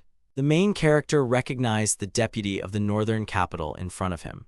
There are more than 20 governors in Abel, and most of the territories have been captured by war. As the main character remembered, the count's deputies were the last ones. Danto bowed, saying that he was sorry for the delay in greeting. Then the young man looked at him sadly, and he answered, "I don't have anything terrible in that."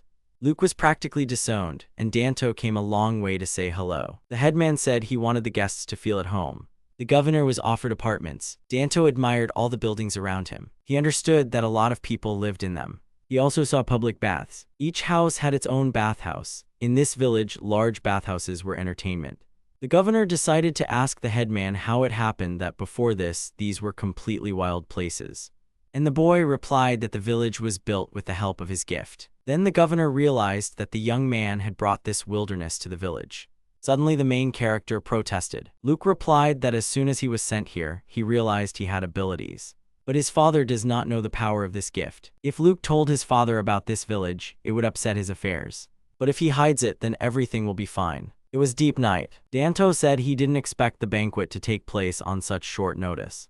The protagonist stated that he wanted the governor to enjoy the meal. Mock fights were offered as entertainment at the banquet. The governor and the main character sat silently. Someone from the crowd raised his hand. Suddenly, Danto asked the young man about boar hunting. At that very time, two people were fighting in the arena. People watched this with excitement, understanding the seriousness of this matter. Some people already wanted to become the next participant in the fights. The governor looked at the main character and thought that he wanted to show how good he was. He looked at everyone with contempt and condemnation. The main character noticed a change in the face of Dante and his squad. The young man provided the heroes with a home. Danto thanked him for this and thought that the gift was indeed very powerful. The governor turned to the servant. He asked him what he thought about the village. The servant replied that the village was indeed extraordinary. The bald man also wanted to apologize for promising that he would not be in danger. But even with troops, it may be impossible to take the village. Most of the residents were refugees. They were also struck by the church in this village. All priests are controlled by the church, but for some reason there are exceptions in the village. But there would be so many of them if only the villagers received the blessing.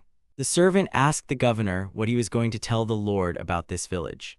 And Danto decided that he would not say anything, because Raoul will hear the report about this village first. And once he finds out about this, the value of Mr. Luke will be re-evaluated, and Raoul will try to destroy this village. The hero himself understood that if this saying became known, Danto would be erased. The man ruled his land until he was told to. And I knew that the set was suffering, but I turned a blind eye. Perhaps Dante simply closed his eyes. At this very time in Luke's room, Satin stood and listened to their conversation and read their thoughts. When the head man himself found out about this, he realized that his situation had improved. Selene said that if it weren't for that conversation, she would never have let them out of the desert. A little boy approaches a grown man. The child greets his interlocutor and asks him if he slept well last night. The man replies, calling him Mr. Luke, and says that it was thanks to him that he slept well. Mr. Luke looked into the eyes of the man opposite. The man confesses that he was so surprised yesterday that he forgot to thank him for the reception of the residents of the Northern District. He was worried that they had had a hard time because of his own inadequacy and apologized sincerely, but Lord Luke replied that there was nothing of the sort. Luke's interlocutor added that he knew how generous his request was and paused. If Master Luke didn't mind, could he sell them some food? The man frankly stated that the northern counties were actually suffering from a severe famine.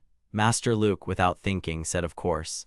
The man couldn't believe how quickly he agreed to his request. He did not finish there, saying that they lacked sufficient funds and if possible they would be glad to exchange them for some goods. Mr. Luke readily agreed, replying that this village was only recently founded and they lacked many things. The man in the suit shook Mr. Luke's hand, thanking him sincerely. Armored men appeared behind the man. Smiling, he offered to let Mr. Luke send a merchant to a reliable merchant association. They have branches all over the Northern District. The man thinks it will be easier to do business with them than through the authorities. Mr. Luke did not answer. He saw the man off with a smile on his face, waving goodbye. Two girls appeared behind the hero. As the man, accompanied by the armored men, began to move further and further away from Luke, the hero thought to himself that it would be better to build a road for carts if merchants were to come in the future. Instantly, Luke's thoughts materialized. Where the people were walking, a road appeared, frightening the crowd. One of them suddenly screamed that a road had suddenly appeared under his feet. The hero remained silent. Another one passed. While gathering the harvest, Luke suddenly saw people in the distance. He exclaimed that it was the hunting party returning. Looking at the faces of the people, the gentleman noticed that some were missing. He asked where Selena and the others were, to which he was told that they were still in the forest.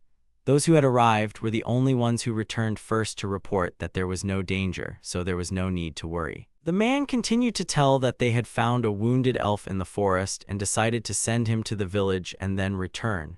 Mr. Luke and the two guys next to him suddenly exclaimed, not believing that they had met an elf. One of the guys was happy, clarifying. He asked the elves they are a people. Legend has it that they are full of beautiful women. The guy offered to sell them the services of the village so that they would repay them with something. Another boy casually nudged his companion, warning him that humans say that because of their appearance, elves have experienced so many terrible things that they have come to avoid humans. He hinted to the hunter to continue what happened after they found themselves in such a magical forest. Mr. Luke looked at the man from the forest questioningly, asking him to tell more details. Then the hunter began to remember. At first they hunted completely as usual. The action shifted to the hunter's memories. The heroes suddenly heard angry cries and screams coming from the forest.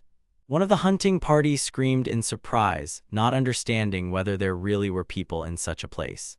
Suspecting that they were humans, the hunters headed in the direction from which the voices were heard. They eventually discovered a pack of rabid grizzlies and a group of what appeared to be elves fighting to the death. The hunters joined a group of elf-like creatures and somehow managed to defeat the rabid grizzlies. After the fight, they approached the elves, but many of them were seriously injured. The man recalls that the hunters had to take them to a settlement in the forest. Mr. Luke interrupted the hero, asking if Selena was in the elven settlement now. The guy answered that she should be there because it is dangerous in the forest at night, so most likely the hunters and Selena will return only tomorrow. Luke was satisfied with the answer. For him, the safety of people came first. But he was confused. What kind of place was this? Were they really going to an elven settlement? His thoughts were interrupted by a woman with pointed ears and a retinue around her. Turning to the hero, she loudly asked if he was the village elder. Everyone suddenly became embarrassed at the sight of her, including Mr. Luke himself. He answered the girl that he was the headman of this village. People were surprised that a real elf was in front of them. They wondered how old this woman was. Not paying attention to the people, the elf announced that she had come to thank Luke personally on behalf of the elder for his hospitality. Luke only thanked the elves for the journey they had made. The girl introduced herself. Her name is Philianus Meloper Leonin Sereneral, but asked to call her simply and briefly Philia. Selena, using a little brute force, pushed the guy away and threatened not to look at Philia for so long. The huntress apologized to the elf for the boy's behavior. Philia replied that Lady Selene shouldn't worry about it because the humans had behaved the same way when she brought them to her village. Luke thought to himself, surprised that the two girls got along so well. Philia looked into the distance. She couldn't believe that a village was built in such a remote place. She thought that this was a place where crops couldn't grow. She called the heroes amazing people.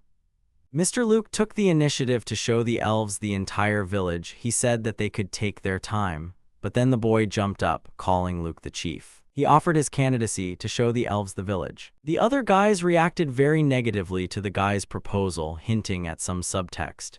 They claimed that he was talking nonsense. The guy started making excuses. He suggested that Philia needed to come to her senses first. The elf was puzzled. She thought he was offering her a bathhouse.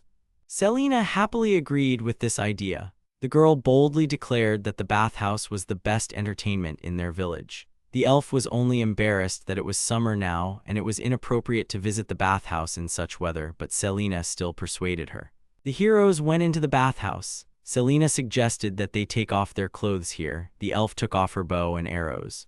One of Philia's elf companions told her that she was not being very careful as a warrior leader. But she didn't care. She was sure that if they wanted to harm them, they wouldn't resort to such tactics. Master Luke silently watched the interactions between the elves and the people of his village.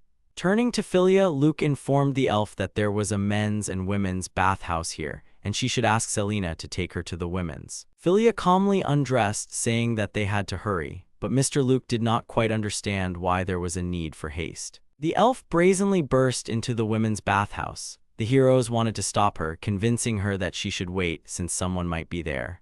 The girl nevertheless entered the room, not listening to the heroes' protests. There was a man sitting in the bathhouse who was clearly not happy about the elf's intrusion. However, Philia herself was not bothered by any embarrassment. She stood opposite, expecting something. Suddenly, the man sitting in the bathhouse screamed. He threw various objects that he could get his hands on at the elf, shouting that she was bad. Then the girl got scared by the sudden negative reaction of the man in front of her. People started running to the man's screams. They turned to him, sir, in fear, asking what that voice was coming from the men's bathhouse. The people who came running started shouting why the elf was in the men's bathhouse. The man was very embarrassed by how many people came running to the shouts. He shouted for someone to do something. The men pushed and shouted for the women to leave the men's bathhouse. An elf from Philia's retinue also decided to take a hot bath, but as he entered the water, a certain gentleman made a remark to him that he should clean himself of dirt before entering.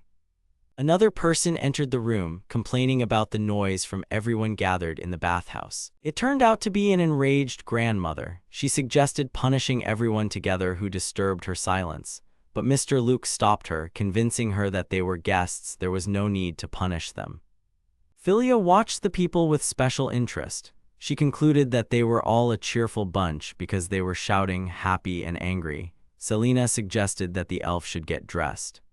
The girls went to the women's bathhouse. Selena warned that it was smaller than before, but only for women.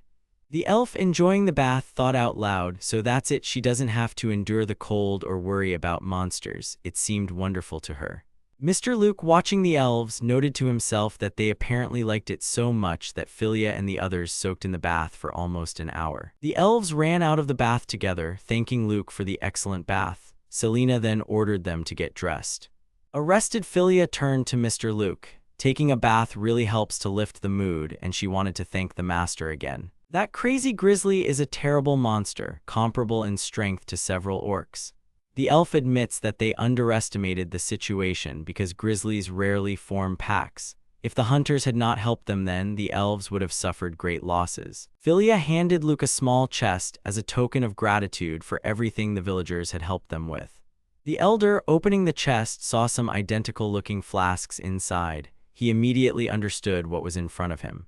The two girls jumped up on either side, very surprised. Selena screamed, realizing that the chest contained elven potions. The heroes were genuinely happy about this sign of gratitude. The girl with black hair admitted that she had never seen anything like this before. Selena loudly added that there were almost none left now, and Luke concluded that the potion was very valuable, especially 10 of them. Philia laughed proudly and declared that they, the elves, passed down the recipes for making potions from generation to generation.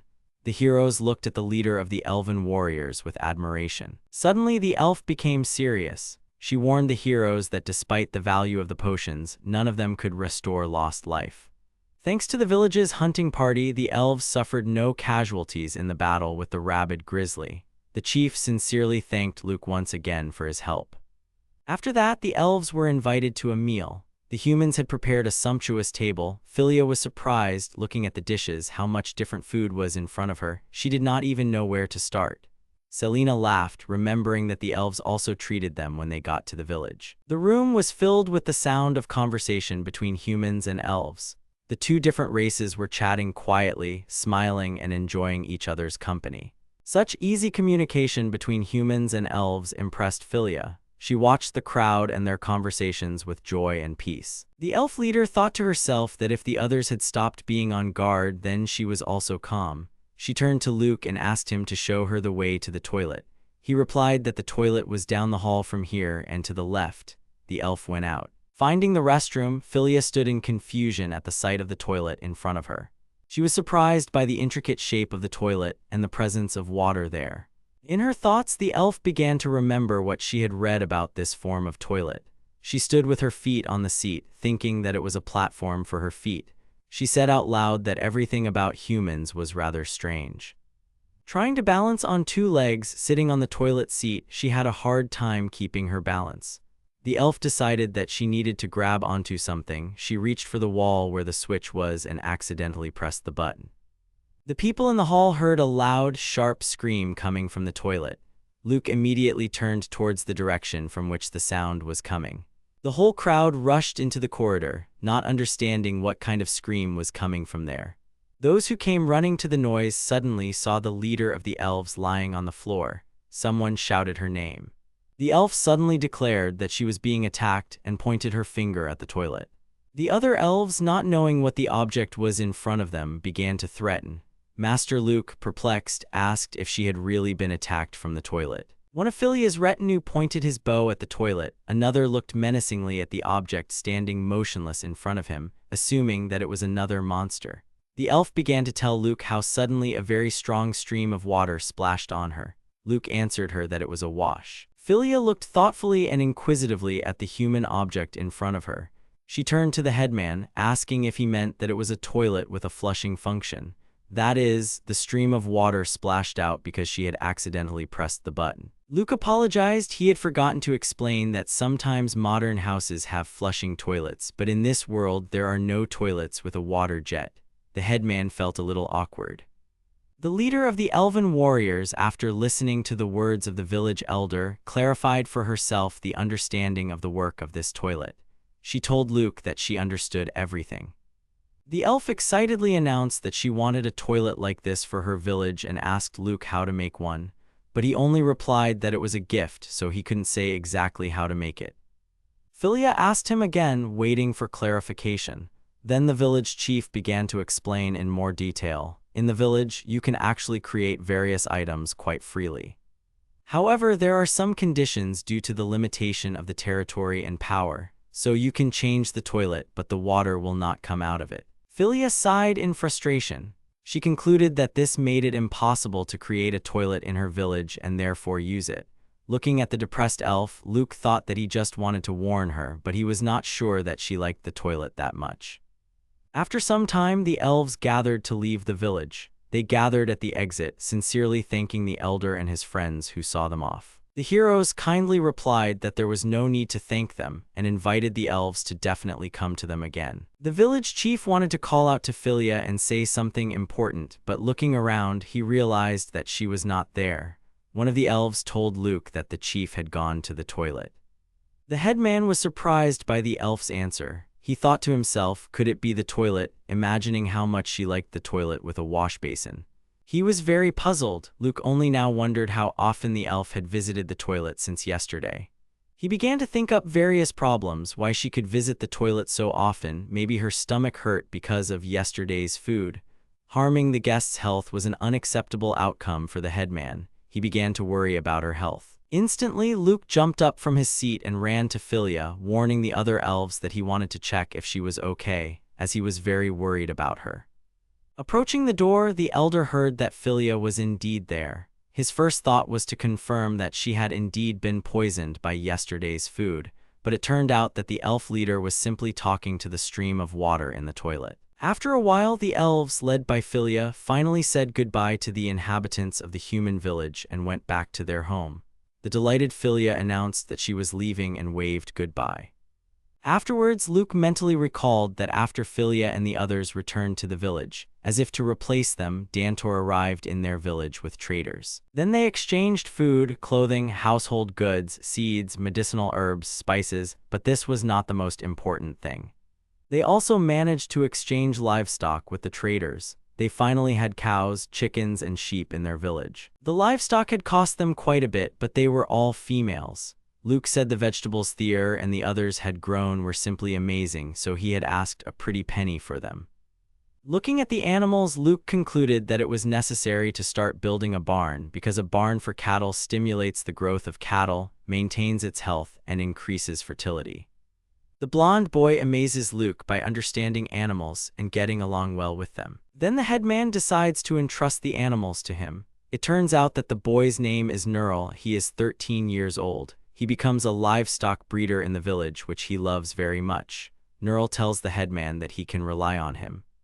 Luke's mouth watered at the imaginary future produce that the cattle would produce. He dreamed of eating eggs and drinking milk. Another guy thought about how great it would be to cook something delicious all the time.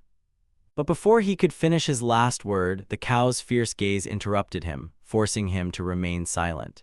Neural suggested that their conversations about food seemed to have broken the cow's heart. The boy expressed his disappointment, saying only how hard it was. In the forest, a girl was running away from someone. She was very worried that everything was useless and she would not succeed. This girl turned out to be the leader of the elven warriors. She was alone, but behind her appeared a huge monster from which she stubbornly tried to escape. The monster raised its paw up to strike. Philia only had time to look back when the monster's paw was at her face. The action moved to the village. Thanks to the increased supply of goods, the village became more lively than before. There were many people walking near the mansion. A girl with a ponytail was pointing her finger somewhere into the distance. The man stood with a plate of pancakes. He excitedly said that he had finally managed to make pancakes from the fresh eggs and milk that the village had received thanks to the new cattle. People were exclaiming how delicious it was. Two girls were examining the fabrics, touching them and checking the quality. One girl was amazed at how much fabric was lying in front of her. The other said that it was her dream to make a dress according to her own design. The girls were fooling around, trying on different outfits. They were having fun. Mr. Luke stood nearby, watching the villagers. He thought to himself that sewing sheets and curtains used to take a lot of time. Selina was also enjoying the new things in the village. She looked with her mouth full at the decorations that were everywhere. The girl next to her in a wedding dress suggested that it seemed like everyone was enjoying the fun, regardless of the profession assigned to them in the village. But suddenly, seeing from afar, this girl turned to the elder. She announced to him that someone resembling an elf was approaching them from the forest. Mr. Luke was surprised to himself, asking again, was it really an elf again? From the dark forest over the stones towards the village, the leader of the elven warriors, Filia, ran. She was scared. Luke noticed to himself that for some unknown reason she was scared. The scene shifted outside the village gates. A short-haired elf begged the villagers for help, tears welling up in her eyes. Selina and Luke tried to calm the girl down and find out what happened. The tearful elf continued to beg for help, crying. There was a strong fear on her face. She suddenly said that the village was in danger because a herd of orcs was coming here. Selina didn't believe it at first. She asked again, specifying that it was a herd of orcs heading here. The elf confirmed. The orcs were hungry and therefore ferocious. She said that they resisted, but there were too many of them. The elf began to remember how a herd of orcs attacked the village. One of Filia's retinue ordered her to leave the village. The elf protested. She said that she would stay and buy time for the villagers to escape. Then the girl was pushed away from the battlefield. The chief ordered her to hurry and do everything she could. Realizing that the fate of the village now lay on her shoulders, the girl burst into tears. She did not want to leave her comrades and run away alone. Still, she rushed quickly through the forest in search of help. She was kneeling before the elder and his friends, so she hurried towards them with all her might. The hunters immediately realized that they had to fight and save the elven village. Luke looked at his comrades sternly and seriously. The elder ordered the girl to call all the elves here. He promised to tell the villagers about everything that had happened. The man from Luke's group confirmed that he understood the order and left. The elf continued to sit on her knees with tears in her eyes, hoping for salvation. She stood up and sincerely thanked Luke and Selina, showing great gratitude. Luke pulled out the action panel. He began to think to himself that the level of gifts was increasing and his territory was expanding significantly. He could do a lot with the creation and customization of objects. The panel showed a choice: make villagers. Yes, no. Luke continued to think. She didn't know where Filia and the others were now, but if they were on their territory. A tear rolled down his face. He didn't say it out loud, but he thought to himself that he really regretted making such a choice. The orc who had attacked Filia made his way through the trees and shouted that he had found the elf. She continued to stubbornly run into the depths of the forest with fear on her face. A huge orc trying to grab the leader of the elven warriors suddenly encountered a wall that appeared out of nowhere right in the forest. A plaque appeared that 50 village points were spent to build a stone fence. Filia fell to her knees. Turning around, she recognized Luke's voice calling her name. Luke continued to speak to the elf chieftain through the challenge. The elder explained to the girl that they would also fight them. Luke ordered her to send other elves to his village. After a short pause, he added that the girl herself should head to his village. Behind Filia, there was a herd of orcs again. She rose from her knees and began to run away, answering Master Luke that she apologized, but she could not involve them too. The elder began to object to her, explaining that their village could not become a target for the orcs. Selina was giving orders to the hunters in the background. She ordered a group of men to meet all the elves heading towards them. A scream came from the watchtower. The man inside warned that there was a cloud of dust in the distance, but he wasn't quite sure what it was yet. The guy started looking around. Standing on the observation tower where he could look around, he announced that he thought there were too many of them. The view from the stone wall's observation tower allowed the boy to see the elves who were rapidly heading towards the village and the orcs behind them. He guessed that the orcs numbered around 30. The elf suggested that everyone hide. She assumed that it was necessary, considering how many monsters were approaching them.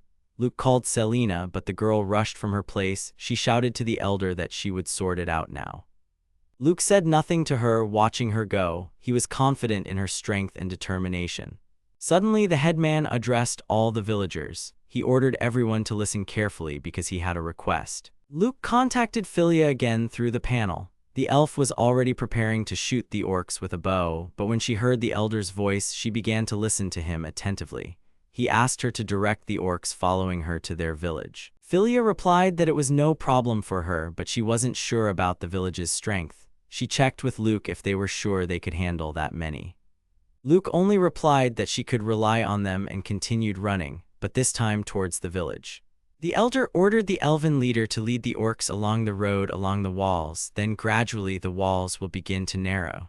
Philia did so. Luke stood at the end of the road with a crowd of people, confidently looking at the approaching orcs.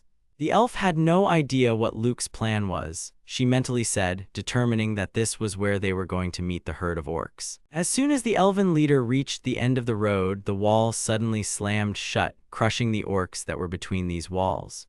The hand of one monster still slipped through the crack. Philia turned around, seeing that a wall had separated everyone from the monsters. She screamed.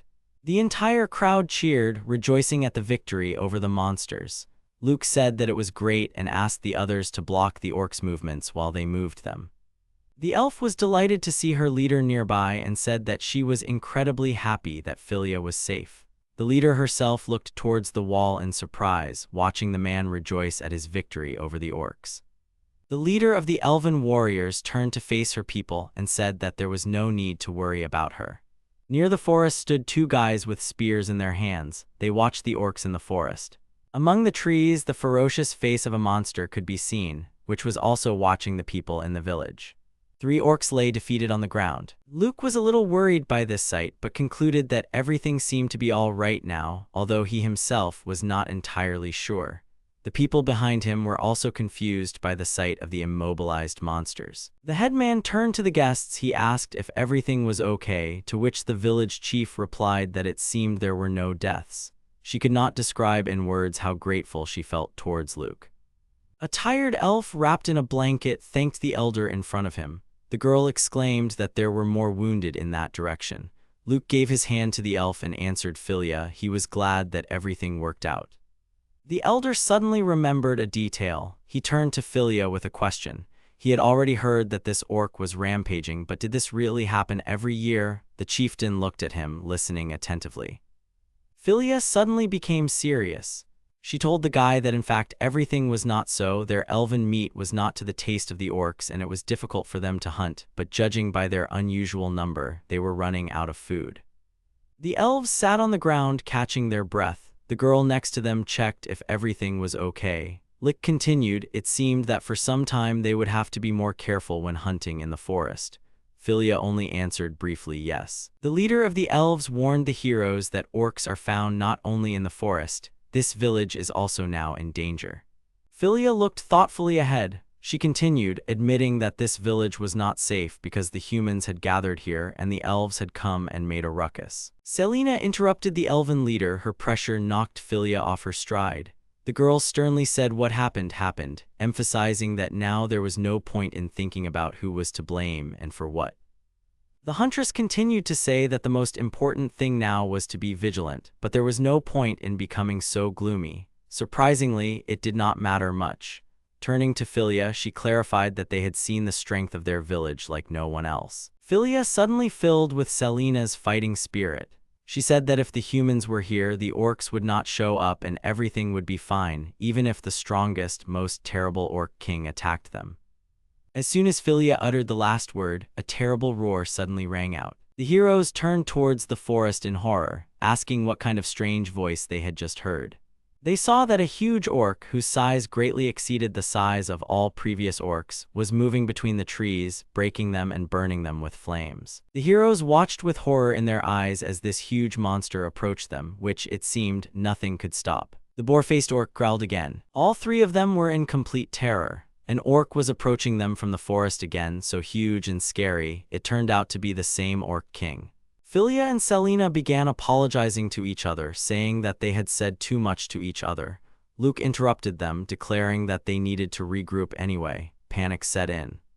The orc king moved swiftly, picking up pace towards the village, not paying attention to everything around him. Compared to the fallen orcs lying on the ground, the king seemed 100 times larger than them. Luke was scared by the monstrous speed with which the enemy was moving. He decided that the best thing to do now was to build a wall as soon as possible. The orc king moved forward, destroying the wall that had already been built. He overcame the barrier as if there was nothing in front of him. Looking at the control panel, Luke watched the orc's movements. He thought to himself, determining that the orc king was completely unstoppable. The headman wanted to build a stone wall for points again, but he had almost nothing left. The stone wall hit the orc king. He stopped for a bit. Luke decided that spending those points was necessary now, since he had no more room to save. A message appeared on the control panel, stating that the village had no more points left. Luke began to worry more. Time seemed to stop around him. He began to think about what would be the best thing for him to do, because now he could do nothing. Two guys with shields suddenly ran up to the wall where the head of the orc king was already showing. They raised their shields, preparing to fight the enemy and protect the village elder. Luke turned to them, shouting their names. The boys, without looking at the elder, asked if he was okay. They did not take their eyes off the orc. The headman of the human village began to think to himself that even two people with gifts could hardly stop the orc king. Luke scolded himself that now was not the time to admire Noel and Goat. The headman was worried that at this rate the village would be devastated. Luke turned to the side, shouting the name of one of the villagers, asking him for help.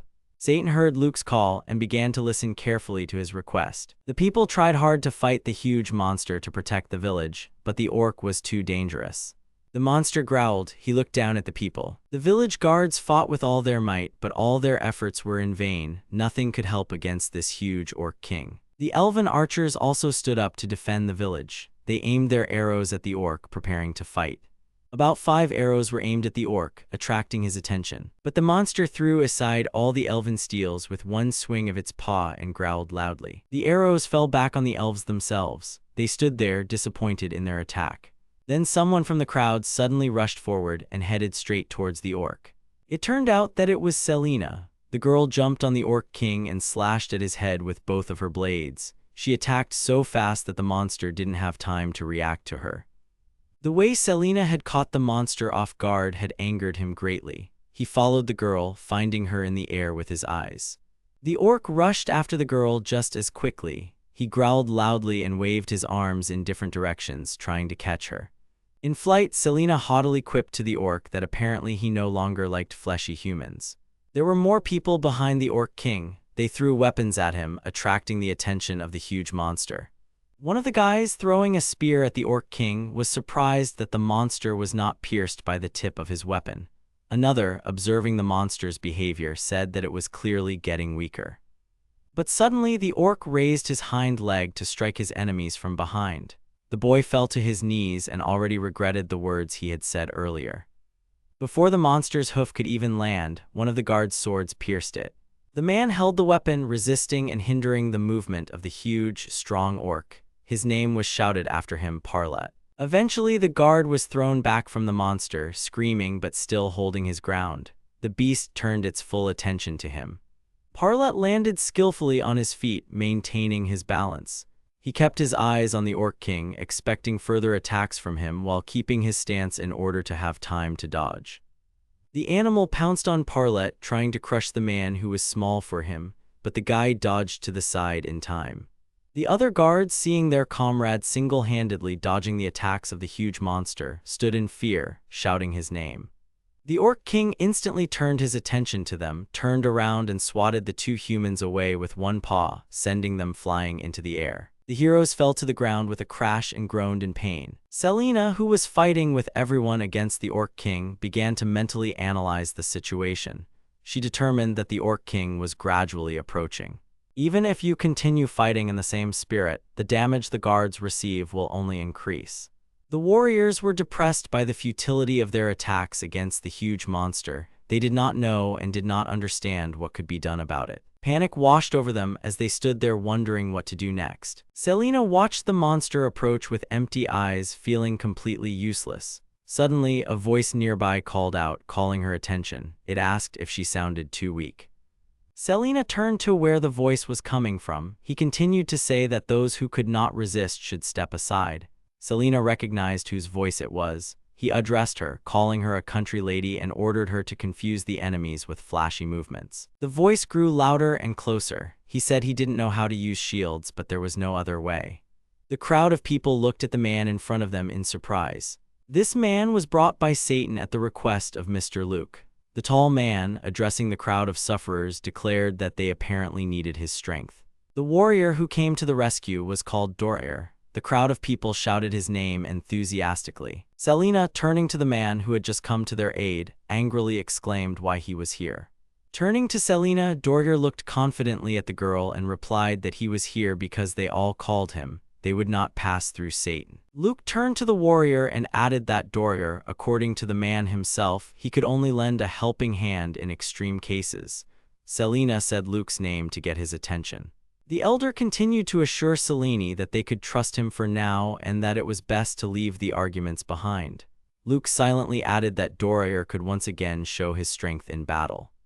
Dorair was impatient to fight the huge monster. The man told Luke that he was right in thinking that he was already an adult. The warrior rushed forward, heading straight for the powerful monster. He continued to say that the day had come when he would actually fight the Orc King. The monster turned its attention to the man below, who was moving quite quickly and was already close to him. The orc swung his paw, raising dust from the ground and throwing stones at the people, but Dorair continued to run quickly towards the enemy. Rocks rained down on their heads. Luke protected his grandmother next to him from the hail of rocks. Not paying attention to anything, Selena followed him, shouting his name after him.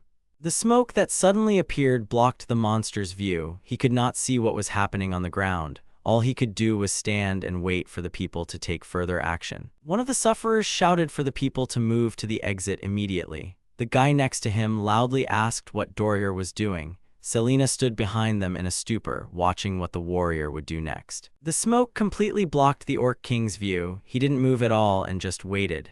In the middle of the house, a small spot was visible, moving straight towards the huge monster. Suddenly, the orc was attacked from the ground by a man hiding in the clouds of smoke. Dorair jumped quickly, flying towards the monster. The warrior landed on the ground after his jump and grinned with a smile on his face, enjoying his strength and victory in the battle with the Orc King. The Orc King suffered a serious blow after being attacked by a warrior. A crowd of people watched the battle between Dorair and the monster from the side. One man exclaimed that it was the first time he saw the Orc King in front of him. Selena ordered everyone to run inside immediately. The others were also amazed at the strength of the huge orc. Two guards with shields exclaimed that the boy had saved them. They headed straight for the orc, standing behind their shields, and began to push the monster further. The guys diligently pushed with their feet, putting in all their strength. Luke, watching the battle from the sidelines, thought that this was the end of it. The guards continued to push the Orc King's body aside with their shields. Suddenly, another guy appeared between them, holding a spear. He aimed at the orc and decided to make another attack while the orc was not moving and was weakened by Dorair's blow. The warriors thrust their spears straight into the body of the Orc King, attacking him from both sides. The elder watched his comrades closely. He hoped that there was very little time left to defeat the orc and achieve victory. The monster howled from the blows of his opponents. He was so weakened that he could hardly resist them. The warrior struck again, slicing through the monster's paw with his sword. Even though the orc continued to swing its paws to the sides to drive the humans away, it did little to help. Selene didn't stand still either, following Dorair's orders to knock down the enemy with flashy moves. She moved to help her comrades, carefully aiming at her monster's weak spot. The girl attacked the orc in the shoulder and flew back several meters before the monster had time to react to her attack. The orc, despite the blows that people dealt him, continued to stand on his paws but began to move much more slowly. Looking at the Orc King, Luke suddenly remembered one detail, which was today's extra points. As a bonus, a notification appeared on his panel that he had acquired a whopping 14 points. The elder ordered all the people to immediately disperse from here. At the feet of the orc, two guys with shields continued to stand and push the monster, and on his hand was Selenia, who also distracted the monster.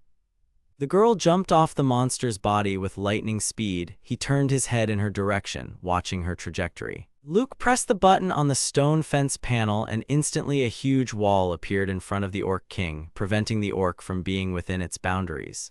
The monster began to be beaten by some force of the game. Watching the Orc King, Luke mentally said that he was now losing his ardor. This gave hope for victory.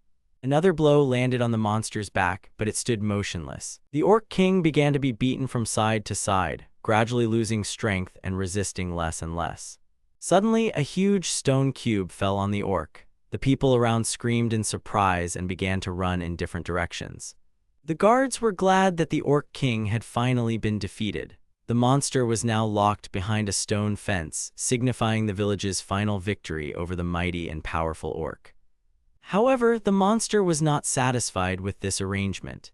He began to try to break through the wall from the inside, which caused a loud noise that frightened the guards who had previously been confident of victory. The village chief mentally replied that this was not all. The fortification had to be used. Moreover, a new structure had to be built. Luke began to think through a plan in detail to contain the monster more effectively. Then the hero, using the control panel, placed a whole watchtower on the stone fence with the orc, hoping that this structure would cope with containing the power of the Orc King. While trapped in a stone fence, the orc suddenly heard a huge structure appear above him and quickly fall straight towards him. The bathhouse broke through the top of the stone wall and fell on the orc. Luke called it a deadly pressure weapon. Satisfied with the work he had done, Luke finally breathed a sigh of relief. He looked at the watchtower where the Orc King was locked and smiled, hoping that this was the end of the battle. The old woman standing next to him asked the village chief what he had said, but Luke only lowered his head in irritation and replied that it didn't matter anymore. The hero noticed that the Orc King suddenly became quiet. Selena, who was standing nearby, suddenly moved away from Luke. She was extremely serious and irritated. The girl and another warrior climbed up the stone wall to check on the Orc King. The watchtower began to disappear little by little. Looking inside the stone cube, the girl turned to Luke and announced that everything was fine, they had won. A sweet smile adorned her face. At that very moment, the crowd of people began to joyfully rejoice at the victory. Everyone rushed to shout and jump for joy. The guards watching from the side shouted that they had finally succeeded. They had defeated the great huge Orc Queen. Philia and the other elves were also happy about the end of the fight with the monster. The leader of the elves said out loud that this was truly an incredible event. Only Dorier stood dissatisfied. He sighed heavily and was surprised that the end had come so soon, although he had more grandiose and large-scale plans for that battle. The village chief drew the attention of the entire crowd of joyful people to himself, warning that this time they had won. But at that very moment, Dorier interrupted him. The warrior announced to the boy that he had nothing to worry about since he did not expect anything from them. Luke lowered his head and closed his eyes. He paused for a moment before replying to Dorier that they would take his actions and words into consideration in the future. Suddenly, a stranger in a cloak approached Luke and asked if he was the head of this village. The man introduced himself as the head of the elf clan. His name is Leoninus Mel Lebur Landirianus Elsabora. The head of the elves looked into Luke's eyes with a stern gaze, as if expecting something. The village elder looked at the head of the elves with admiration and scrutiny, mentally asking whether it was really the elder of the elves in front of him now. The elven leader took a step forward. Luke thought to himself what a long and complicated name he had. All the elves suddenly appeared before the headman of the human village and bowed to him, their faces down. Leoninus stood in front. He announced to Luke that they were all incredibly sorry this time. Luke recoiled from such a gesture from the entire clan in front of him. The leader of the elven village began his monologue by explaining that they had no choice but to ask them to save their village. But to Luke, as a noble, the elves probably seemed guilty of putting themselves in danger. They must be getting what they deserved. The headman of the human village felt uneasy. He began to assure the head of the elves that it was probably an accident, so they did not mind helping the elves. Luke asked them not to worry about it. Leoninus was confused. Then Luke looked at his villagers. He turned to the elf, saying that if a similar situation happened to them, but did not finish his thought. The headman of the human village changed his expression and loudly declared, surely the people were not tired after such stress. It was absolutely impossible to think on an empty stomach. He offered the elves barbecue. The crowd of people immediately shouted with joy. Only the elf did not understand what exactly the village elder had offered him. People started laughing. Leoninus didn't understand why exactly and was a little embarrassed. Philia turned to the head of the elf village, calling him father. She reminded him that she had already said, "This is all Mr. Luke." The elves were surprised among themselves that this time no one even thought to blame them for what had happened. It seemed impossible to them. The people around them began to say the word meat several times, waiting for the promised barbecue.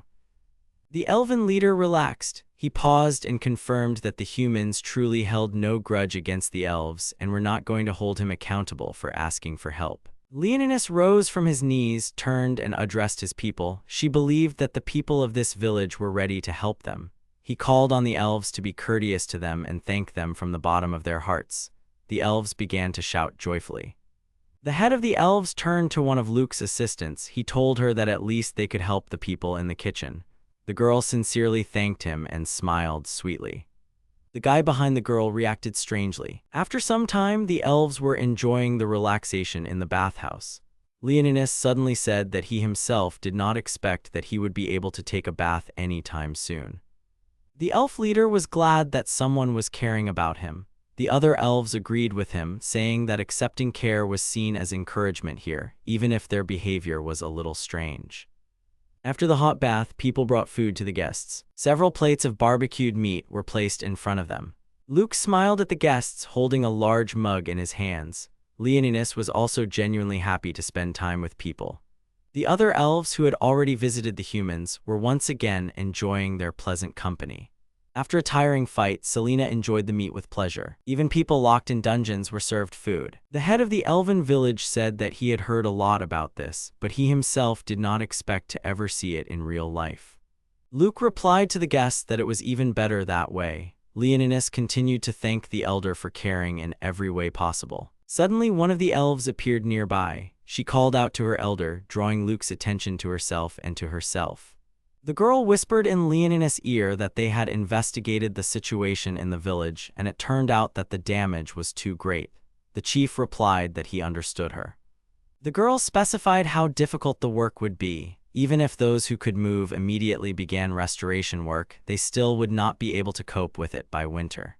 Luke just stood nearby and watched their dialogue, waiting for something.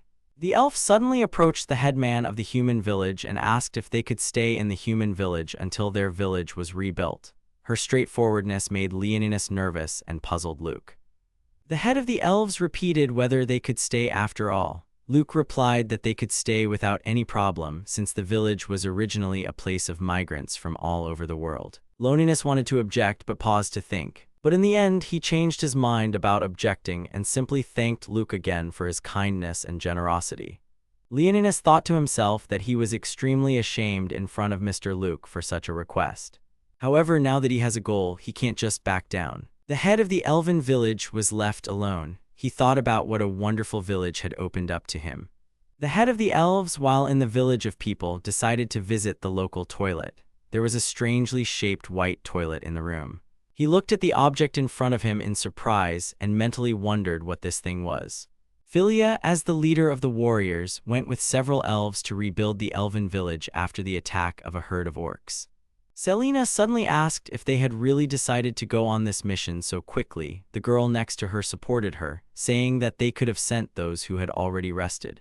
Philia replied that if they thought about the monsters they might encounter along the way, then their time would be wasted. Luke turned to the elf. He asked if they didn't mind the humans could make an underground passage to move safely. He watched the others' reactions. Philia asked if it was possible.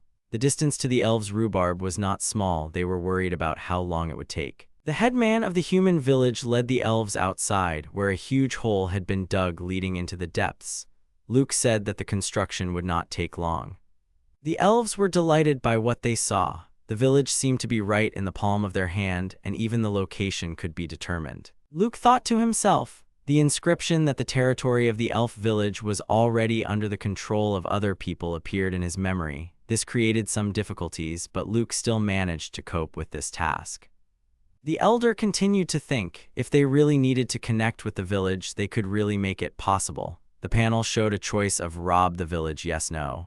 Luke wondered if that skill had been there back then, although he didn't care about it because he thought he'd never use it. The village chief decided that the way the question was put was ridiculous if they could actually build such a thing.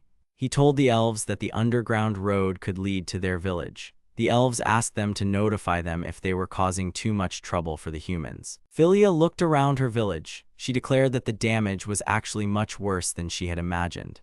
And even the stone wall, it seemed, couldn't stop the monsters from invading. The elves walked around their village, assessing the amount of work they would have to do to restore everything. Listening attentively to his friends, Luke came up with a new idea. He wanted to express it to the elves, again offering his help, but he was quickly interrupted. An elf from Philia's retinue approached her, calling her commander, and whispered something in her ear. The elf let her comrade know that she heard him and nodded her head. She proudly announced to the human elder standing next to her that the elves themselves would rebuild their village with their own hands. Luke was very shocked by her words. For some time, he simply remained silent and looked at the girl in front of him. Philia, seeing Luke's confused look, began to explain to him that the humans had already done too much to help the elves. Luke understood her without further ado and simply said that he accepted her answer and would not oppose her. A panel appeared in front of Luke with a choice of build a stone wall, yes, no. The guy clicked on the second option, thinking to himself that maybe he himself was used to the convenience of skills. He mentally found himself in his village, still thinking that since his village had such skills, maybe they would also make something with their own hands. The guy paused for a moment. Luke, standing apart from the elves, was thinking about his own things, not paying attention to them.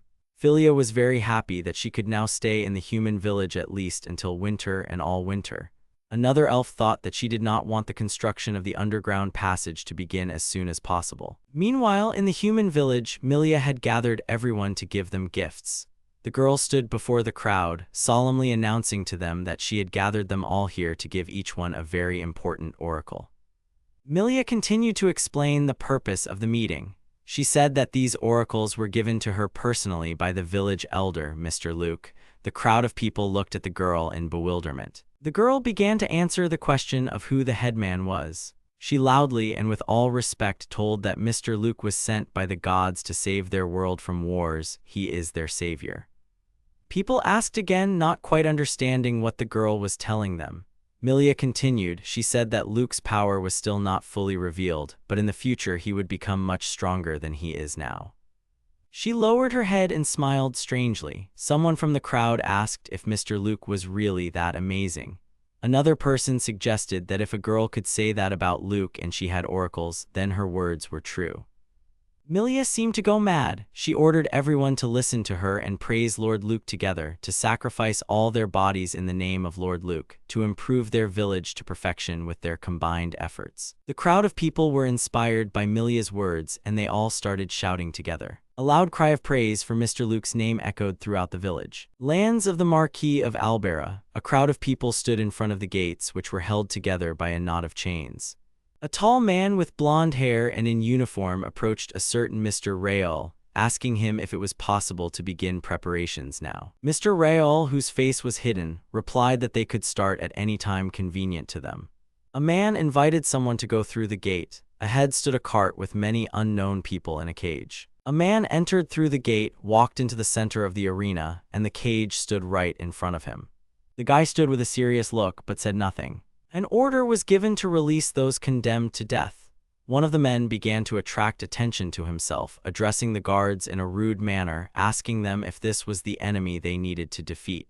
The guard offered another man to take any suitable weapon. The man asked the guard in front of him if it was true that if he killed his opponent, his sentence would be mitigated. The guard replied that yes, that was true. The main thing was to win, but how exactly was up to him. It was not that important. The man laughed. The prisoners came out of the cage. The same man continued to be confident in himself and his powers. He asked, just to attract attention, what this kid in front of him could do to him when there was such a clear numerical superiority.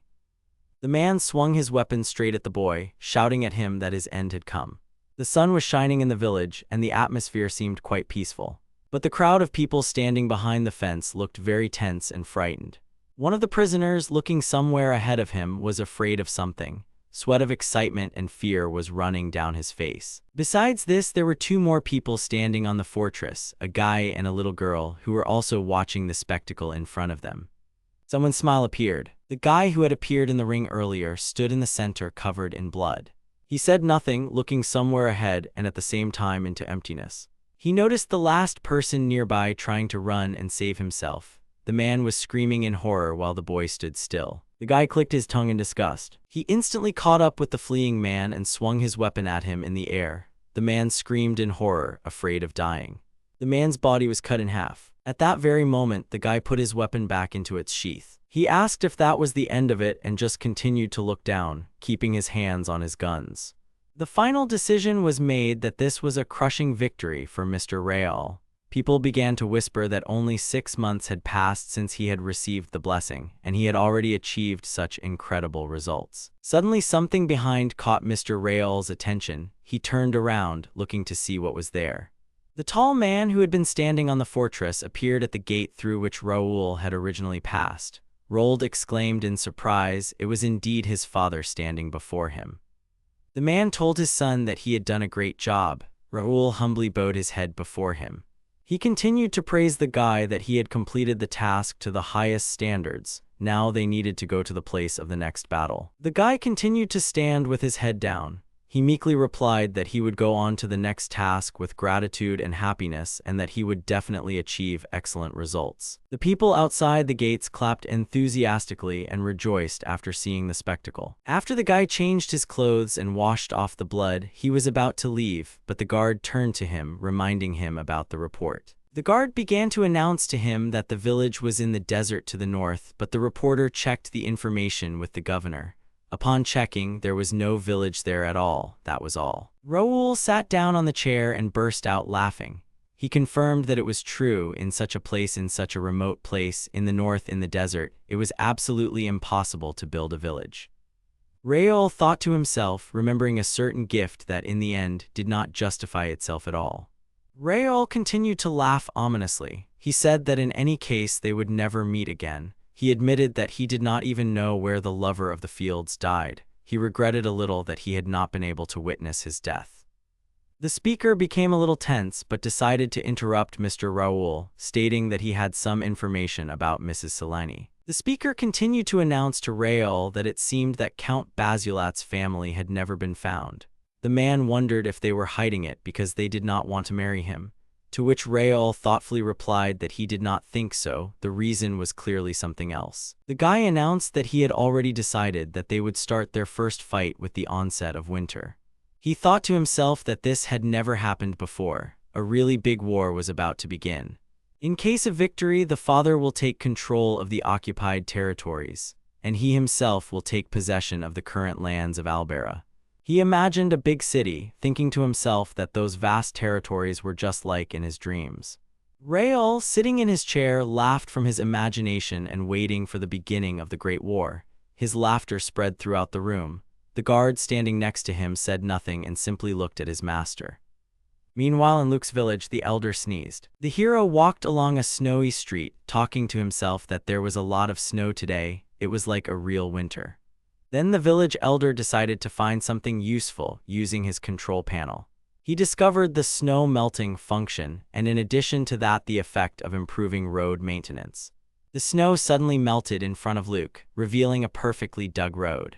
The hero thought to himself that now nothing would interfere with the traveling merchants and smiled sweetly.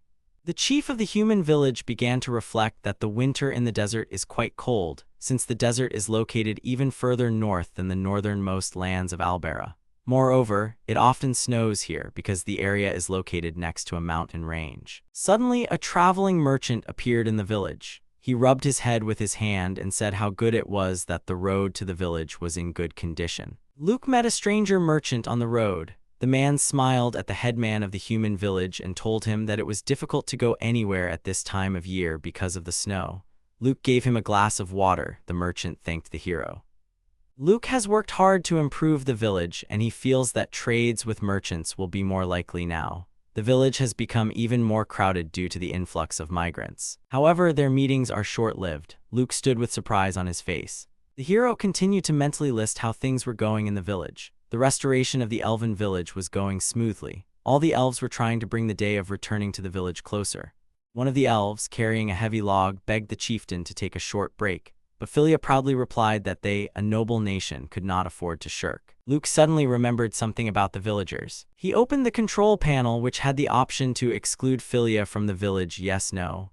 Luke clicked on the first option, thinking to himself that he would really miss her, but unfortunately, there was nothing he could do about it.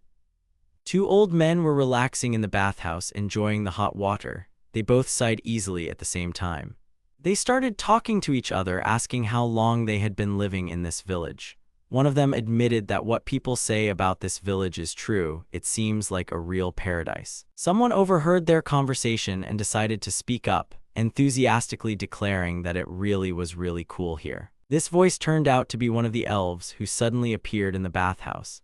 The men suddenly recoiled from him, screaming at what a woman was doing in the men's department. But the elf easily replied that he came from the elf village and asked the men if they would mind bathing together. The two strangers assumed that in that case he was not really a woman, but a man. The elf continued to tell what exactly had happened to their village, how they had been attacked by orcs and had to come here. The men decided that this was indeed a real disaster. The elf explained that they, as a race, do not have as much military power as this village. After the attack of the Orc King, it is much safer here than before.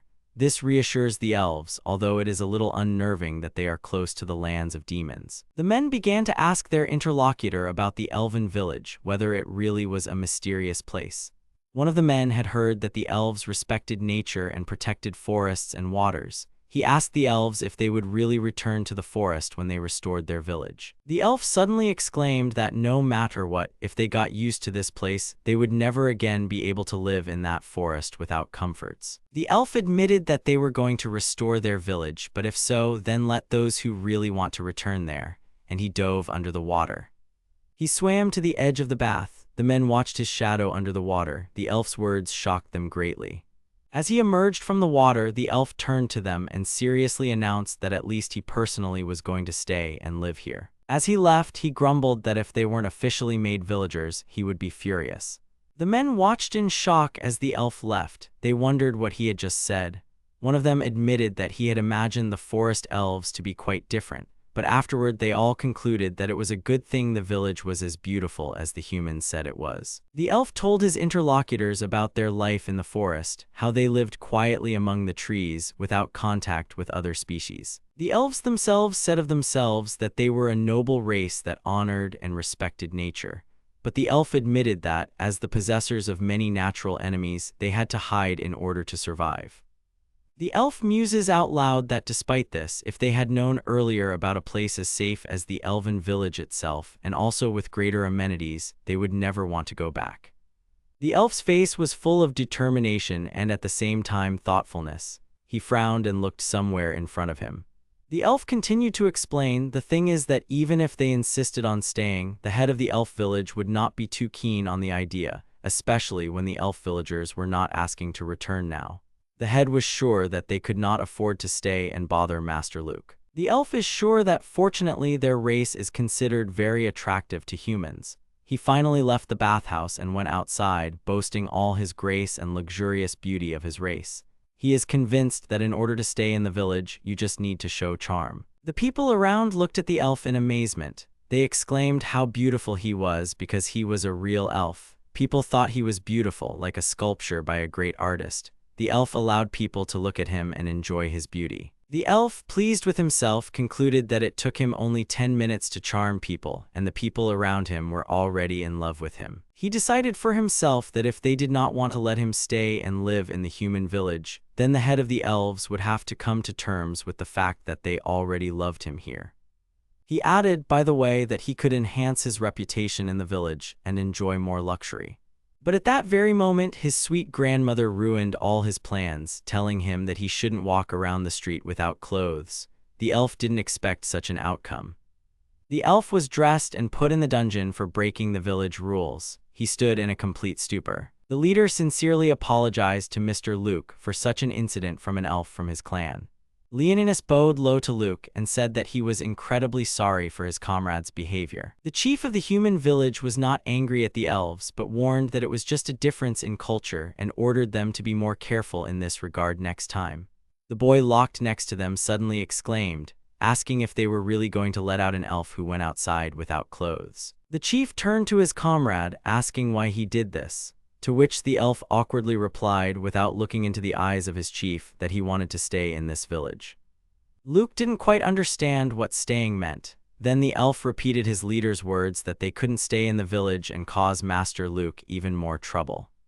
But the headman of the human village interrupted him, saying that they were not causing him any problems at all. This was a village of settlers and absolutely everyone was welcome here, regardless of race. The elf behind the bars screamed with joy. The headman looked awkwardly at Luke. Luke, realizing that this was not an easy conversation, suggested discussing the matter with the rest of the elves again. They gathered all the elves in one place to make the announcement. Leoninus stood before his people. He began to announce that thanks to the very generous heart of Master Luke, those who wished to live in this village could stay here. The previously imprisoned elf stood next to his leader and smiled. The leader continued. He announced that he wanted to know the number of those who wanted to come, so he asked the elves who were going to stay in this village to side with Master Luke. Leoninus stepped away from Luke a little. He asked those who really wanted to return to their home village in the forest to side with the leader of the elves. But no one moved. The elves continued to stand by the headman of the human village. They all watched their leader, but no one wanted to take a step. The elves had already decided on a side for themselves. They looked into Leoninus' eyes seriously and firmly. Then the leader of the elves suddenly broke the silence and shouted, asking his comrades why absolutely none of them took a step forward towards him. He began to turn his head, trying to see in the face of at least one of the elves the determination to return back to the forest. The elves began to whisper, saying that in fact they hoped that they would really be allowed to stay in this village. Leoninus looked at his daughter. She also stood still. The leader of the elves suddenly started yelling at his comrades, asking where their elven pride was. He said that if no one dared to return to the village, it would become completely abandoned. Then someone answered him that they could use it as a place to rest. The elves looked at each other. They discussed their choice. Someone said that the food in this village was much tastier. Milia, looking at all sides, said out loud that the village chief was very nice. Another elf said that here they don't have to worry about monsters invading and there is no unpleasant smell in the village. Milia started approaching the elves, saying that the village chief is a cutie. Another elf pointed out that you can take a bath here at any time. Milia was getting closer and closer and was already breathing in the face of one of the elves. Then the elves along with Milia said the final argument in favor of this village, that the village chief was cute. Luke yelled at her, saying that she couldn't say such things. Leoninus gritted his teeth. A man runs up to the girl and the boy, saying that he would also like to return to the village. The girl looks at him slyly and says that he has nothing to worry about and will return to the village, to which the man exclaims in surprise, "Will he have to do this alone?" Then the young man smiles and welcomes the new villagers. 238 people under Leonin's representation became villagers. Some time passed and spring came. The restoration of the elven village was completed. The girl, thoughtfully rubbing the back of her head, says that now it seems they can have fun at any moment. Someone turns to Mr. Luke, saying something about people from the east. Luke asks again in surprise, because where would people from the east come from when there is nothing there but mountains? Someone also adds that they seem like ordinary people, after which the young man goes to see who came to the gate. He guesses who it might be and turns out to be right. These are gnomes. Dwarves are good at blacksmithing and other crafts and also have a bold character. The chief dwarf apologizes and says that they are from the dwarf Doran. Luke extends his hand and introduces himself as the head of the village. He thinks to himself that a similar story happened with the elves. When he met them, his opinion of them changed. The youth thinks that the impression is not the same as with people, and the gnomes whisper among themselves, wondering whether this creature is a man, saying that he is poor and modest, and at first glance looks more like a gnome than a man. The young man asks why they are here, and the dwarves answer that since they were banished to the borders, they have been living in mountain caves. And then monsters appeared in their caves, and the dwarves fled because they had no one to rely on. They wandered, and from the mountains they saw this village. They wanted to ask for just a little food. The young man was surprised and said that there was no problem with that. It seems that the gnomes once lived hand in hand with people, but they, like the elves, were persecuted. The young gentleman is told that the dwarves themselves are to blame for being driven away. They also add that elves and dwarves have historically been in hostile relations. For over 1,000 years and even longer, the dwarves tried to rule the world with homemade weapons. And as a divine punishment, the country built for the house was brought to ruin. The young man asked again what kind of divine punishment this was, and they answered that they didn't really know what it was, but that's what the legends say. And the gnomes themselves didn't know the details, they just lived in caves all the time, avoiding unnecessary encounters. The guy thinks that it must be hard to change the usual way of life. He also adds that they do not show hostility, and if no one is against, he would like to offer them to live with them. Philia, who had been standing nearby the whole time, exclaimed loudly, trying to bring the guy to his senses, saying in plain text that nothing good could be expected from the gnomes. The young man, being very kind and naive, said that the others had said the same about them. About people, they had also had a different opinion before, and therefore the gnomes were not the same as their ancestors. The girl looked at him with suspicion and incomprehension, and the gnomes enthusiastically asked if it was really possible to live with them and why they were so kind to them, representatives of another race. They, suddenly thinking about the worst-case scenario, ask if people really need their bodies, to which the young man replies that he cannot believe that a dwarf could think such a thing about him, and moreover said, "It's just that their village was built to collect a wide variety of creatures, so they are always happy to have guests." The gnomes look on with suspicion. The young man continues to say that while they are preparing food for them, they can walk around the village. And the gnomes, having walked around, say that it is very beautiful and there is no unpleasant smell and unlimited use of water. They wonder why people gather in this place. They ask about the buildings. The guy says that it is a large bath that can hold many people at once and asks if the gnomes want to try it. The gnomes repeat his expression about the bathhouse in surprise and do not understand at all how it is possible to wash in front of other people and call them bad. The gnomes who went to inspect the village chose a place where they would live. They said that this village was magnificent and they were very grateful. The young man, surprised and looking at them with some confusion, asked if this place was right for them. After all, they chose to live in an underground tunnel. The gnomes replied that they always lived in caves, so the sunlight was painful for them and the cave was incredibly dark. Luke said that if that was the case then fine, and started clicking on something on his laptop, thinking that he would set up a comfortable room there. In an instant, he transformed the cave, making it more comfortable. There were windows, rooms, and balconies.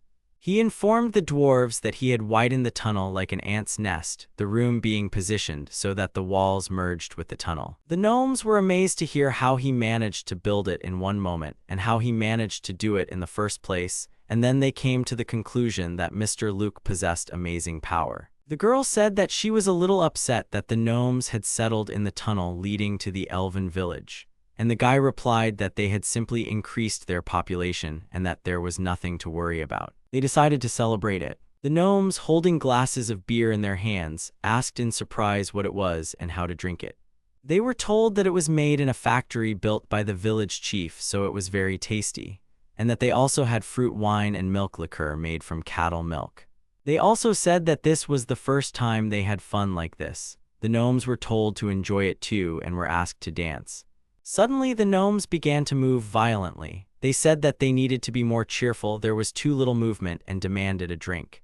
Mr. Luke asked what had suddenly happened, and the girl said that as far as she knew, this was a common thing for gnomes. The gnomes were shouting that they should have fun, and Luke, already furious, told them to calm down, but the gnomes were shouting that they wanted to thank the village chief Luke. Suddenly something happened, and the dancing people found themselves lying on the floor. The girl said with anger in her voice that they were all dead drunk and everything matched. The dwarf turned to Luke, pointing his finger at the girl with resentment. They tried to explain themselves by saying that they vaguely remembered what happened, but that's what happens after every drinking binge. Luke, with a smile on his lips, asked to drink only underground from now on. The gnomes began to ask if they really did this, how they undressed like that they were very sorry, and said that it was a disgrace. Luke, still standing there smiling, thought that last night he never would have thought that they would paint faces on their stomachs and start dancing. He thought it was amazing that even in this world there was belly dancing and no one seemed to be particularly unhappy with the dwarves' behavior. It happened that in the village the addition sometimes disturbed the rest of the inhabitants, but the gnomes and the rest of those who passed through had the gift in a latent state, and the elves had already been given the gift. A girl suddenly appeared and said that there was also a priest in the elf village. Luke was surprised what kind of priest this was, and the girl explained that it was someone like the Oracle of Milia who gave the oracle allowed her to bless. The people of their village mostly had the gifts of archery and white magic. By the way, this girl has the gift of archery and green magic. White magic is associated with light and life and is reminiscent of lighting magic, cleansing magic, and restoration magic. White magic also includes the magic of restoration, and the Kryn has well-developed care, so you can turn to him at any time with anything. In fact, he had recently been busy treating the other's buttocks, so the young man was not sure that at any time. The girl looked at her playfully and Luke asked again what they meant, to which she replied that nothing like that, just a metaphor for curiosity. Gifts are a privilege not only of the aristocracy. He has not met gnomes in the drama. They have neither oracles nor priests, because gnomes are savages. While the girl was saying all this, gnomes appeared behind her back who heard the last phrase and said that it was because they were masters. After decades of training, they could do without gifts. Luke said that it is better not to receive gifts unless necessary, but the dwarf said that they wanted. The dwarves received gifts from the blacksmith, other magic, and loot. For gnomes, blacksmiths and mining are suitable, as well as other magic associated with stones and earth. For gnomes, as for elves, gifts depend on the specialization of the race. Suddenly, a little girl named Donna, who is 11 years old, comes in. She looks sad and sorrowful. Luke thinks that she is still small, so I could not get the gift, but she, like everyone else, became interested in the layout of the village. He comes closer to her and asks if she likes the weapon. Suddenly, the girl leans against Akami and Luke notices the ancient symbols and asks if she can read them. The one who has lived in the cave since ancient times can read them. She points to a large drawing saying it is a golem. This is an ancient weapon made by the dwarves. The young man is surprised that Philia told the true story of how the dwarves took over the world. The girl continued talking about the golem, saying that you can climb into it.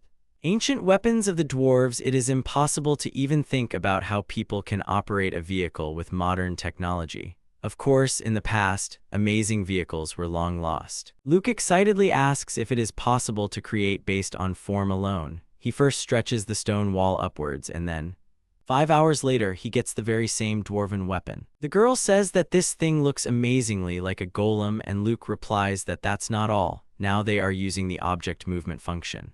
The ambulance starts moving, and the girl offers to take it for a ride. She is surprised because he only had his appearance, and even the head in this huge thing is a cockpit. People standing nearby felt some kind of shaking and began to point their fingers in the direction of the approaching monster. Luke leaned out of the cockpit and apologized for the sudden noise. He explained what he had created by using his object tuning, and people said it was amazing. They decided to move on, and the people looked at the village chief with admiration and said that they had not expected anything else from the chief and the trees and could only marvel at his abilities. They made a circle that took quite a long time, and, relieved and somewhat tired, they tumbled out of the cabin. Luke offered not to go into details, saying that overall the ride in Golem was quite comfortable. Suddenly the girl became serious and said that one day she would create the same. A year ago, she received the gift of a weapon master, so it is likely that she will be able to make one. If she can, then the dwarves will regain what they lost in the past. The young man asks why she wants to make weapons. The girl replied that they were weak, so they hid in the caves for a long time, but nevertheless they were able to leave them. If they had stronger weapons, they would fight. Before he knew it, he felt an increased disgust for military force. He had reasons to hate wars to begin with, but now there were more. He replaced his anger and sadness at being exiled with hatred for weapons. Even though his village would have fallen if it weren't for them. The girl thought about his words carefully and said that everything was clear to her. The young man said that he could not eradicate weapons not for the sake of conquest, but for the sake of defense. At this time, some kind of exchange took place in the village. The young man sitting in front of the strange people covered in shadow asked why they were there. The woman with a fierce look in her cape said that this young man was no longer one of them, and he would not come to the kitchen again. The young man asks why this happened so suddenly, to which he receives the answer that they have warned him many times and will tell him again. They push a plate with a fried and burnt dish towards him. The guy bows his head sadly and admits that he wanted to try to create a new taste and texture, something like an original cuisine, and they tell him that he is too inquisitive. The woman says that no matter how well the village is provided, it will be terrible to be left without food. They try to object to her because the workers can still eat delicious food. As the village's population grows, so does its quality of life. The villagers use their skills. This is expressed in different ways, but they mainly engage in trade, but there are also those who are born without any skills. Camel is a 38-year-old man whose gift is exploring labyrinths. He sees Luke and starts complaining that it's been a year since he received his gift, but he still hasn't found his calling and he feels useless. The girl replies that there are no labyrinths in their village, and the head of the village replies that hunters have organized a passage not far from here. He adds that he knows exactly a place that he will like. They ask him again, and the young man says that everything is correct and they go. They climb up to a tower that offers a stunning view of the landscape. He points to a spot in the distance and tells them to look closely.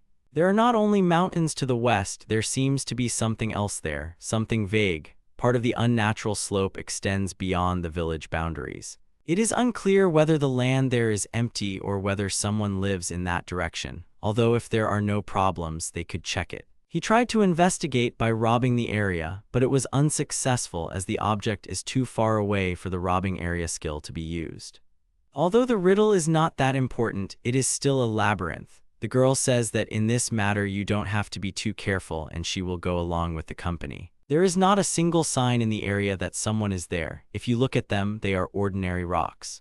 Camuo noticed anything. He replies that no, it's just that something gave him a wonderful feeling that even his blood boiled. He runs away shouting that he will check the area nearby. He is told to be careful. And suddenly they find themselves at the entrance to a huge, unexplored dungeon. The girl and the boy do not believe that they really found a dungeon. The girl says that it doesn't look like people lived there. The place is more like an abandoned and unknown dungeon. Maybe they can find valuable materials in it. And Luke wonders if there is something similar near the village. He says that the dungeon has its own owner. He is also called the master of the dungeon. A long time ago, the tutor told him about it. Maybe because of this he was kicked out of the village. There were also legends that the dungeon is a kind of game created by the gods themselves and they have their own rules, and one of the rules concerns the treasure. Anyone who manages to conquer the dungeon can get it. It sounds very intriguing, and the girls continue to say that the dungeon space looks quite narrow and dangerous. So to conquer it, they should prepare accordingly and gather a small group. Luke says that although he can't help much in the dungeon, he also wants to go and suggests who to take with him. Selene and Philia will act as combat forces, Sacred Shield Noel, and to carry the obtained treasures and their things, the strongman goat. And Sophie is proposed as a healer, since she will justify the light magic. Camel with the gift of research is suitable as a researcher. Seiya's gift of detecting dangers would also be very useful, but the girl says that she needs to take care of the children.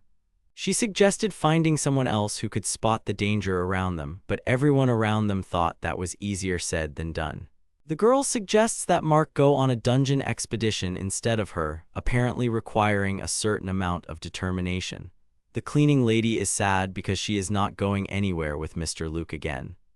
Luke is very surprised because he is left in the village without his knowledge. They justify this by saying that even the most experienced adventurers die when trying to conquer the dungeon and he should stay here. Although he promises to be careful and there is real danger in running, his settings forbid him to go with them. The girl says that she will bring him a lot of monsters so that he won't be upset. The group boldly enters the cave. They walk down dark corridors looking only forward, filled with determination. They should be careful because it is easy to get lost in such corridors. One man says that they have come so far that he does not even know where they are going. The girl turns to Kamlu and asks if he knows where to go. He, having come to his senses, says that they should most likely go to the left corridor. But suddenly they realize that something from the darkness is running straight towards them. It turns out to be a bloody wolf that instantly jumps on people. The girl attacks the wolf without much difficulty and defeats him.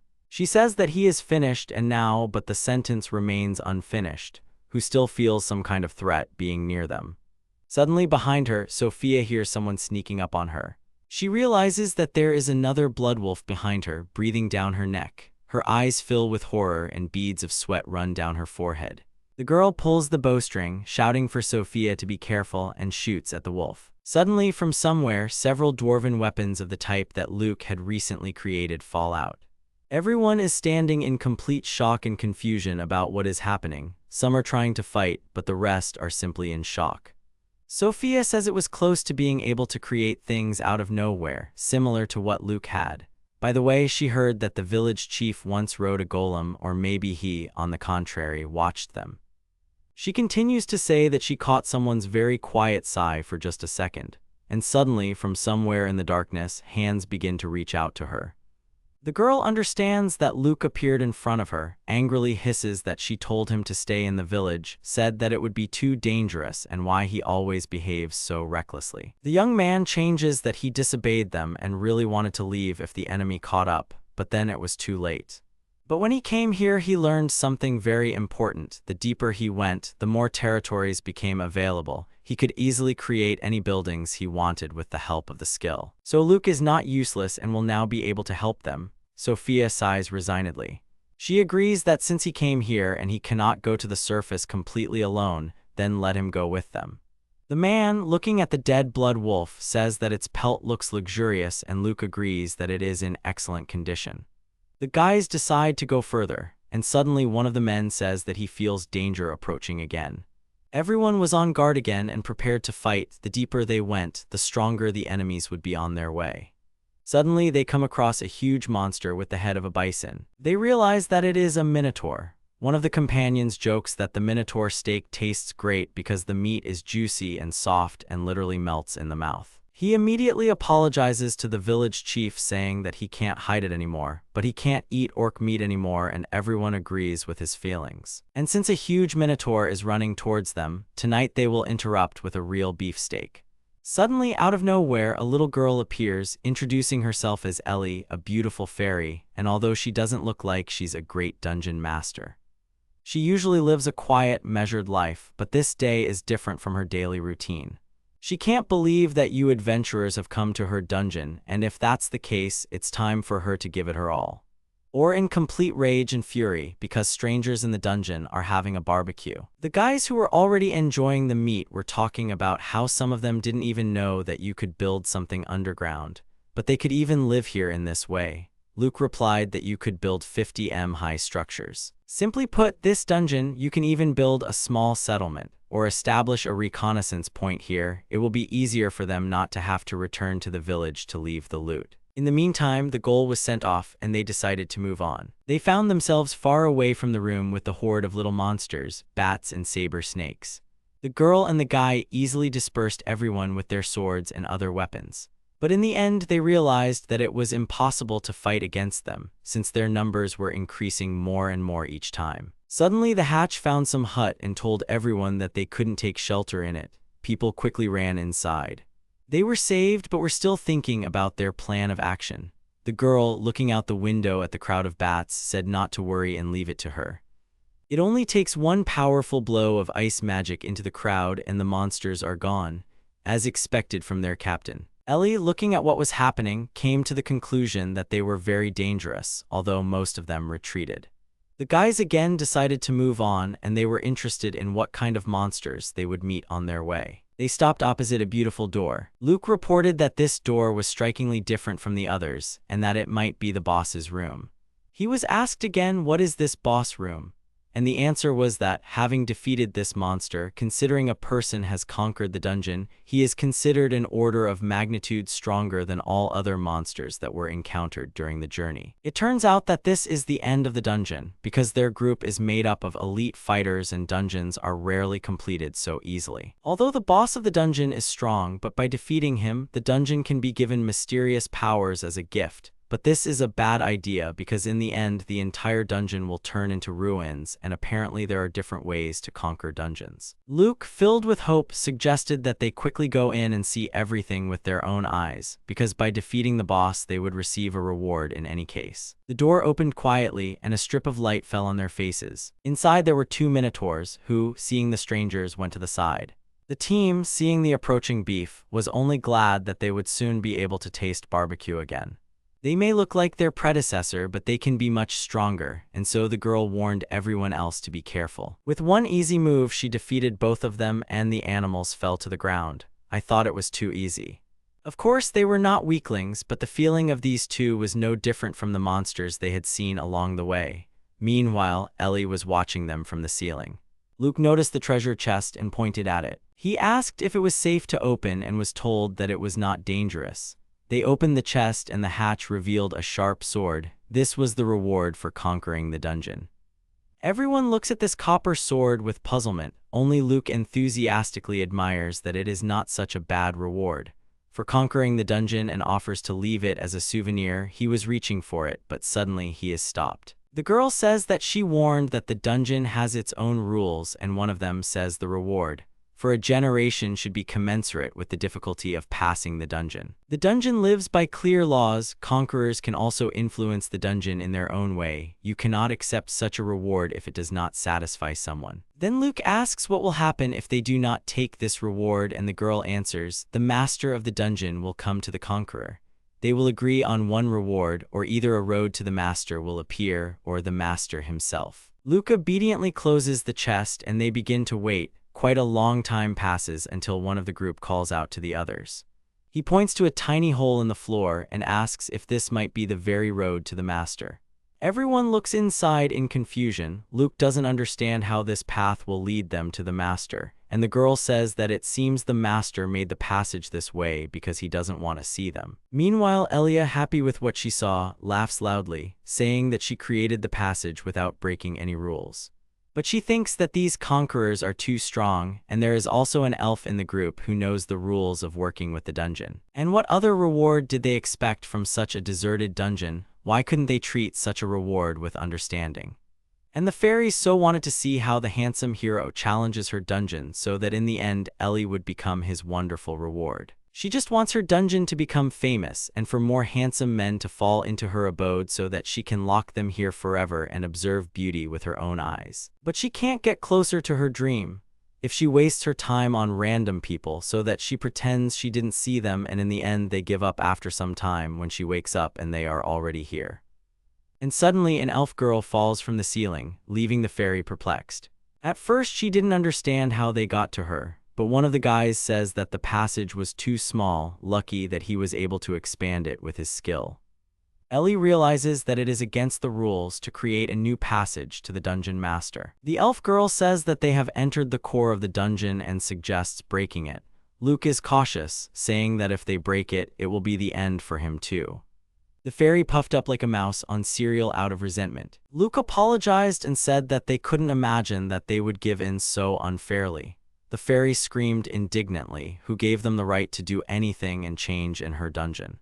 The elf girl said that the only one who cheated here was this fairy who intended to enter the passage, which none of them could pass through. If Mr. Luke had not widened the passage, then she would have simply destroyed the entire dungeon. But the other girl said that the dungeon master was a fairy and that she was very happy to meet him. Ellie said that it was mutual and she was the master of this dungeon. Falling to her knees, she burst into tears, saying that, unfortunately, this was an abandoned dungeon and no one had visited it for a long time, and therefore she could not give them a more significant reward. It was for this reason that she decided to hide away from them. Hoping that they would leave and not find her, she apologized very much for her actions.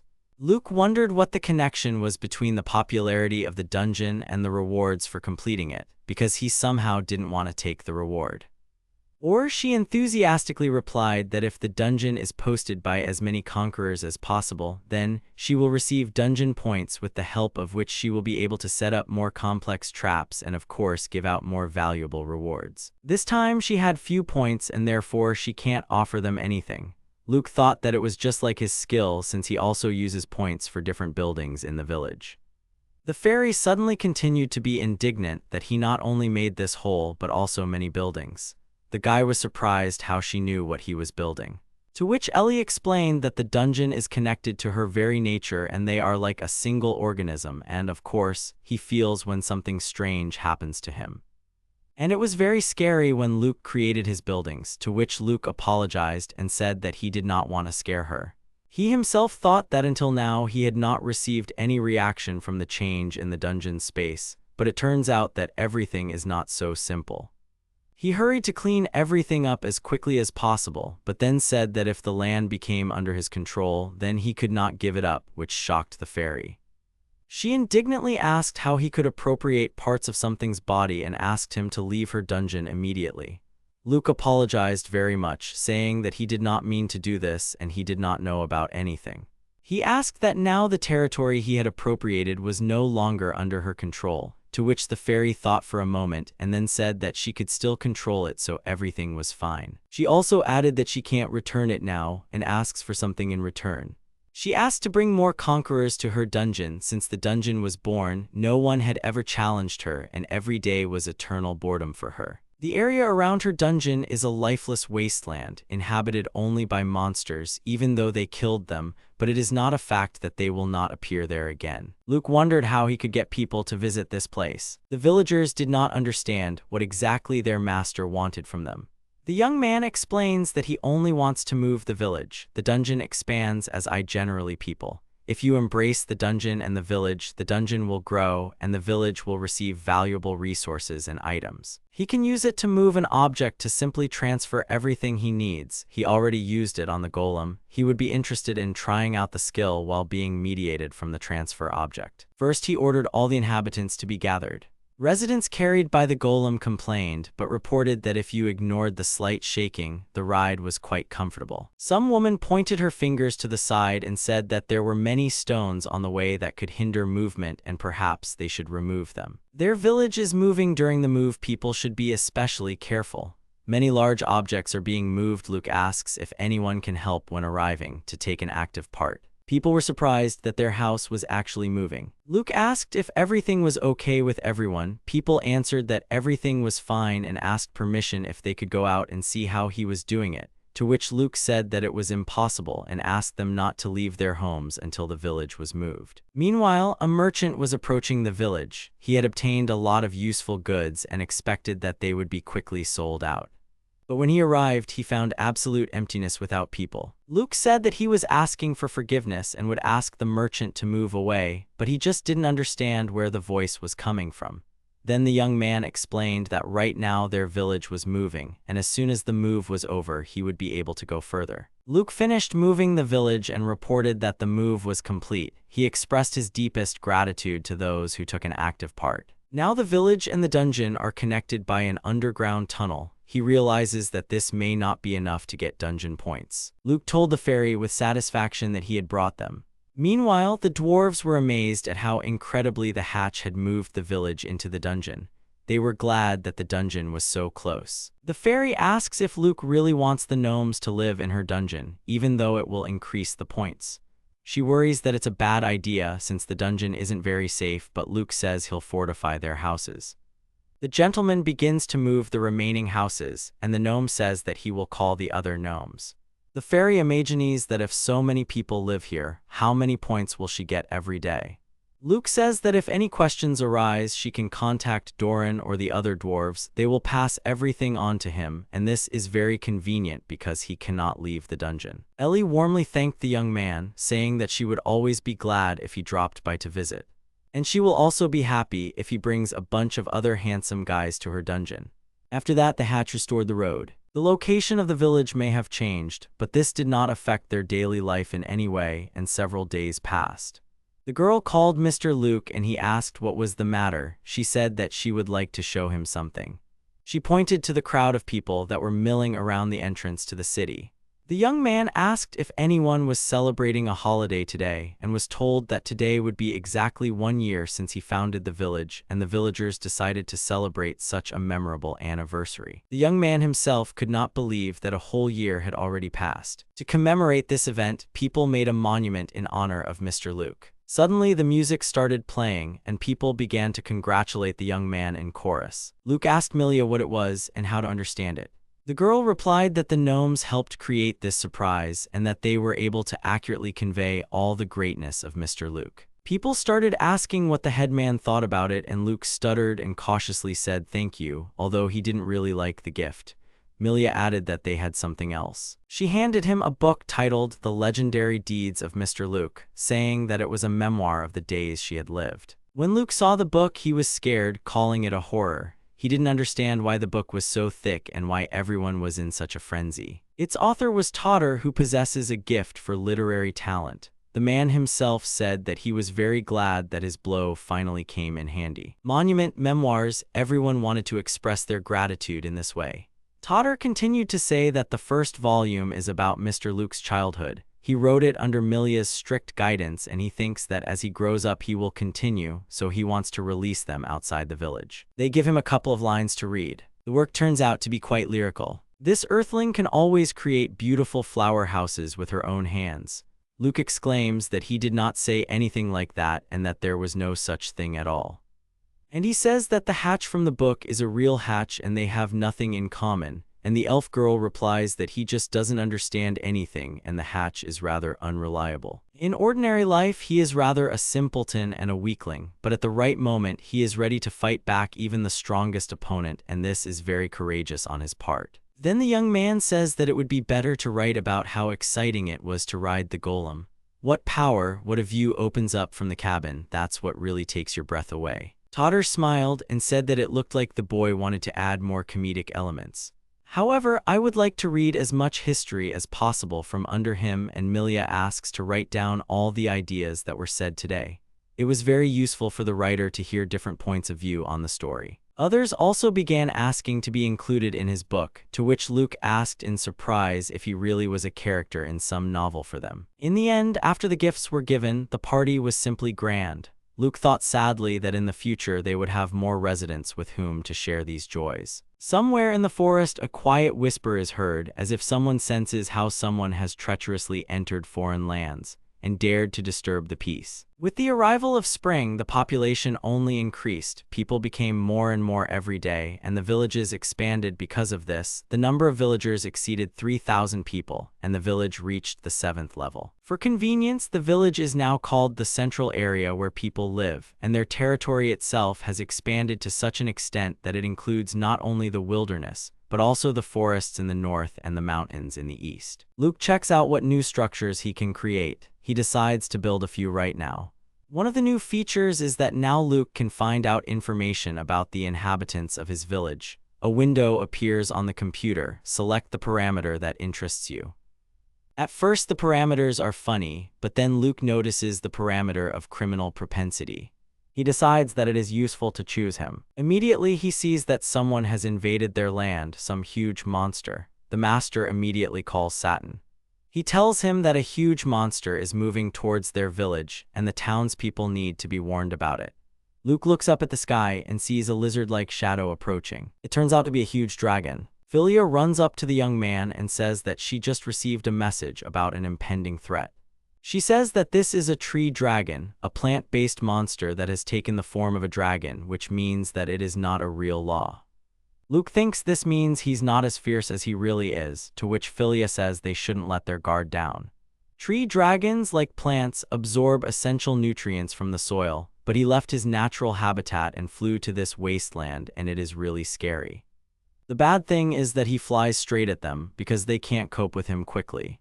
Luke shouts for all the villagers to take cover. He reports that a tree dragon is flying straight at them and asks everyone to go down into the dungeon. If they are too far from the entrance to the dungeon, then he tells them not to worry. Since he knows the location of everyone, he will be able to build a passage underground. Luke tells them not to panic and not to crowd. On the monitor screen, he suddenly notices that the dragon has stopped. More than an hour has passed, and the dragon is just lying in the field.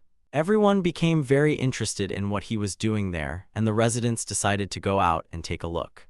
The dragon turns out to be very large and lies belly up on the crops. The villagers turn to the boy who has the gift of animals, and he says that he is more of a plant than an animal, and therefore he is at a loss. In the end, he still comes to the conclusion that the dragon does not intend to harm.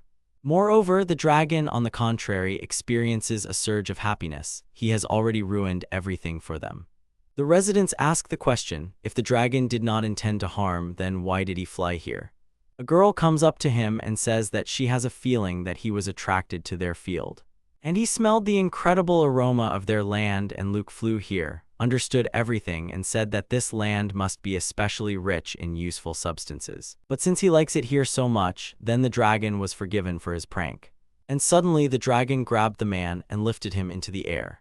The girl who spoke the language of animals translated what the dragon said, namely that man should not dare to touch him. Moreover, the dragon wanted to put down roots in this land. Suddenly, something hits the man on the head and everyone wonders what it is. It turns out to be the fruit of the tree dragon itself, a great rarity. Luke thought that this was how he expressed his friendliness. After eating it, even such a fool can you notice at least a share of wisdom is a direct quote from the book. Girls ask questions why insults she translates so accurately.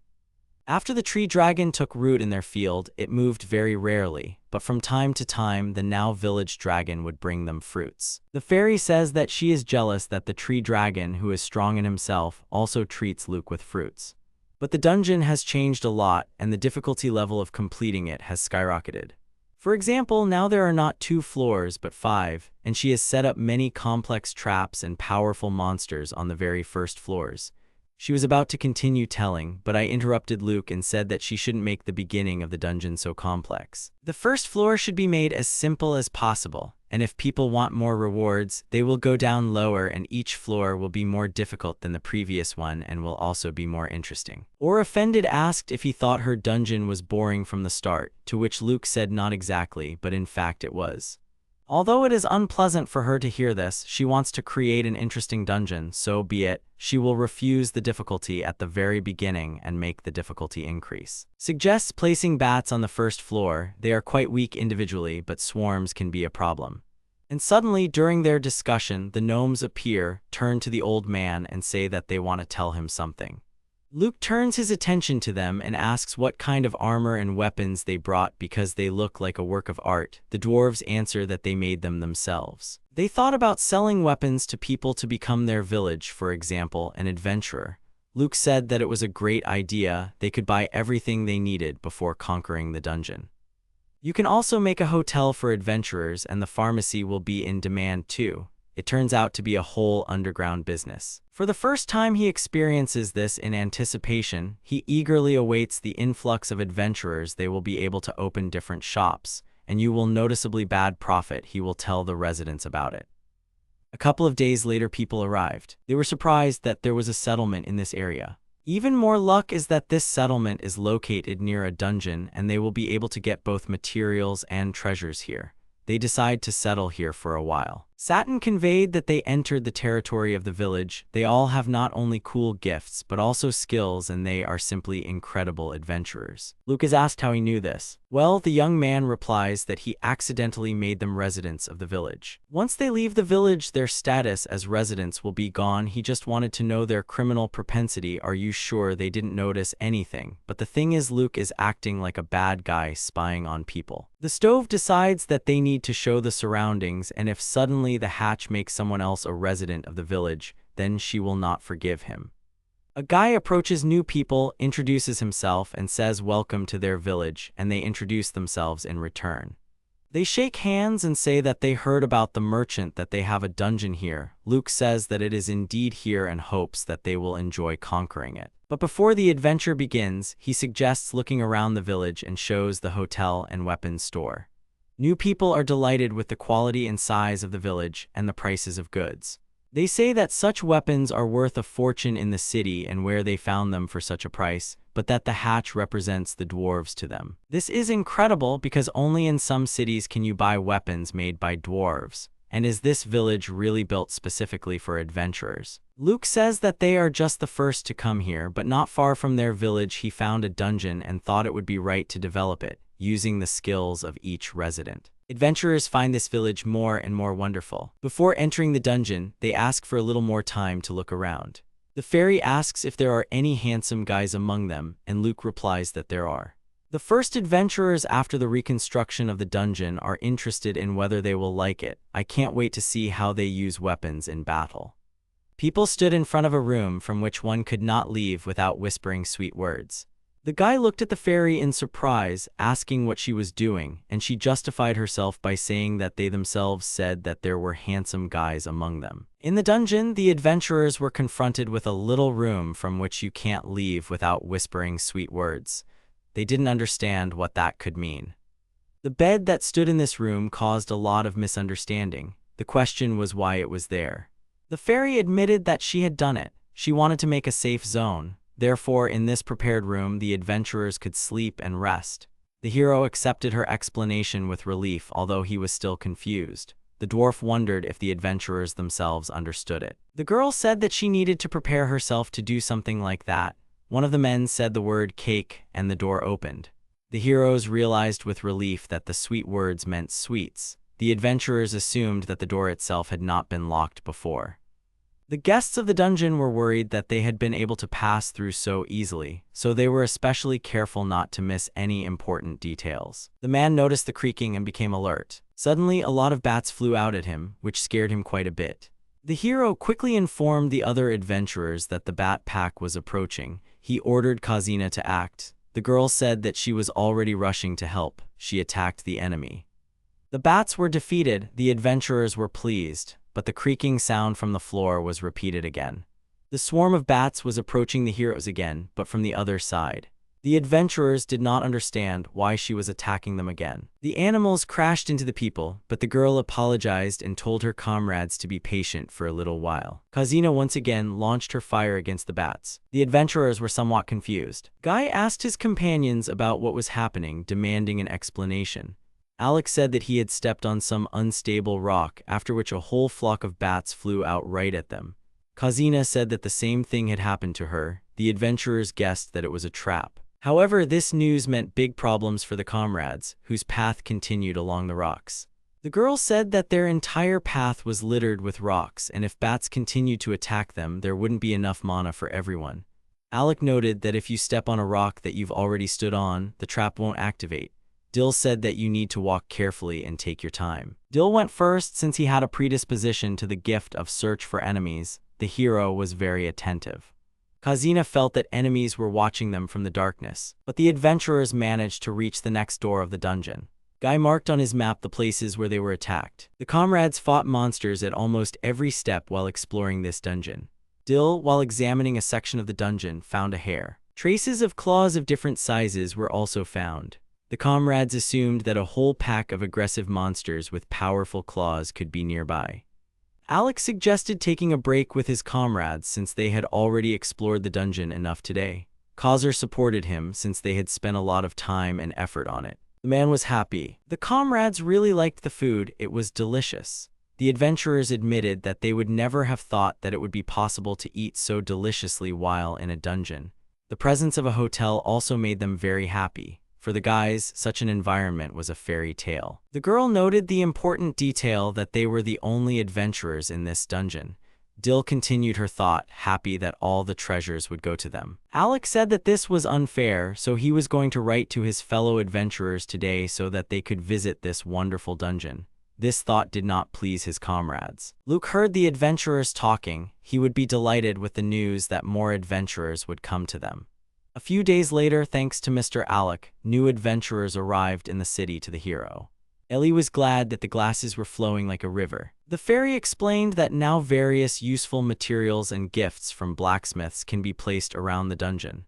The gnome was happy that now they can create as many powerful weapons as they want. The hero understood that now his weapons, which he creates with the help of customization, are no longer needed by anyone. Luke asked Alec how they were going with the dungeon.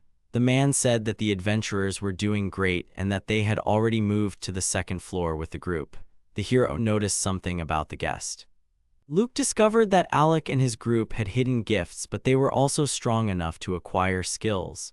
This meant that if they were given blessings, they would clear the dungeon much faster. The boy asked the adventurer if he wanted a blessing. The adventurer asked him again. Alec said that commoners like him wouldn't even dare dream of such a thing, so he refused. The man added that all adventurers are quite poor people, so they do not have the means for blessings. But Alec admitted that even as a child, he dreamed of receiving his gift. Luke did not expect such a reaction from the adventurer and personal recognition. The boy explained that there was a temple in their village where you could get a blessing absolutely free. For the sake of decency, the hero said that this information was secret. Alec thought it was something crazy. The adventurer said that he would still refrain from blessing. Luke still did not understand him. The man explained that there was no such thing as a free lunch, so Alec suspected the boy of being a trap or a danger. The hero tried to convince the guest that this was a unique chance to receive a gift because he wanted to reward Alec's group for their efforts, but the adventurer decided to go underground instead. Kazina received the gift of fire magic. The girl happily declared that she always knew that she was special. Dill received the gift of find enemies, and Guy received the gift of white magic. The man admitted that he never thought about his possibility of receiving a blessing. Alec was given the gift of great fencing and did not comment on what was happening. Kazin did not like her comrade's reaction. She accused him of being ungrateful and cackling over a gift. Alec said that he was simply very surprised because he always thought that gifts could only be received by nobles. Alec began to suspect something, but immediately stopped himself. He apologized to Luke for suspecting him. The man thanked the boy for making his childhood dream come true. The atmosphere between the adventurers and the village owner seemed very friendly. At the same time, something strange was happening in the wilderness. It seemed strange that the village seemed to have changed its position. It seemed that the whole village had moved to another place. It was also unusual that people were walking back and forth, looking like immigrants. It was very disturbing to wonder what these people were doing there. The village seemed very clean and lively. Despite the busy streets, not a single vagabond was to be seen. And despite the fact that winter had already arrived, not the food season, there was a lot of food on the streets of the village. The sale of weapons was also surprising. The most surprising thing was how this village could make and sell swords that were equal in level to the weapons of the royal capital. The most unthinkable thing was that in this village these weapons were sold very cheaply, almost for nothing. The men noted that the village had grown larger, so it was simply impossible to hide its existence. The man was alarmed that Mr. Luke was developing his village so quickly. Mr. Danto found Luke and greeted him, stating that they had not seen the boy for a long time. The hero noticed them and agreed with Danto's words. The men had already managed to walk around the village shops and buy a few things for themselves. Danto said that he actually sent me here to convey some important information to Luke. The hero became wary. The man said that in the last war Albel defeated Schnegger. The boy was not ready to accept this. He thought that the battle had only just begun. Danto replied that the entire battle had lasted less than a month. The man explained that the Albel family's army had been capturing cities one after another and had invaded the capital. The hero was also told that the biggest battle had taken place in the capital, and the Albel family had won there too. The Schnegger family had no choice but to surrender. Luke tried to digest the information that in just a month the Albel army had managed to subjugate such a huge territory.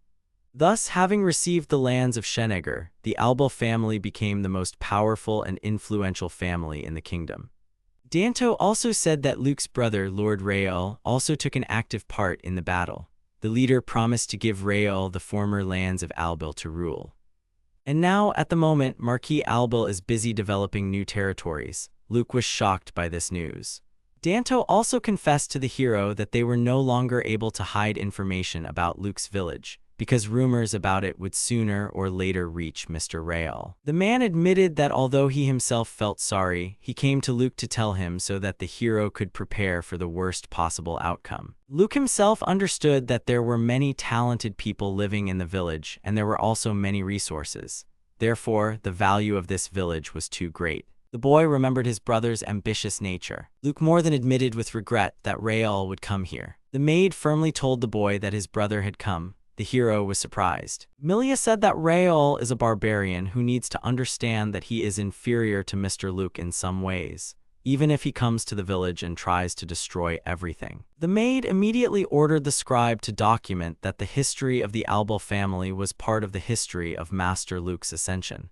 The young man immediately began to carry out the order. Milia gently reminded them that Luke was constantly compared to Rael. The girl dictated to the scribe that the reason why Mr. Luke was sent away was because no one believed in him. She wanted to say that when the hero proved his superiority even in this village, he was not rewarded. but the young man wanted to write it all down more simply. The scribe wrote that Mr. Raol himself realizes that only next to Mr. Luke can he be happy, and all this is love that comes from hatred. Milia was delighted with such a text. The maid told the young man to write down all the delights of love between the younger brothers. Selene declared that Milia was crazy. Oda believed that Raol should not be left without attention. The girl reminded Luke how his brother had stoned his servant. He had done it for fun, so it was hard to imagine what such a bloodthirsty man might be planning. Luke knew that Selene was right. However, the hero admitted that he actually doesn't know Raol very much. Even though they were brothers due to the difference in status, they didn't really communicate.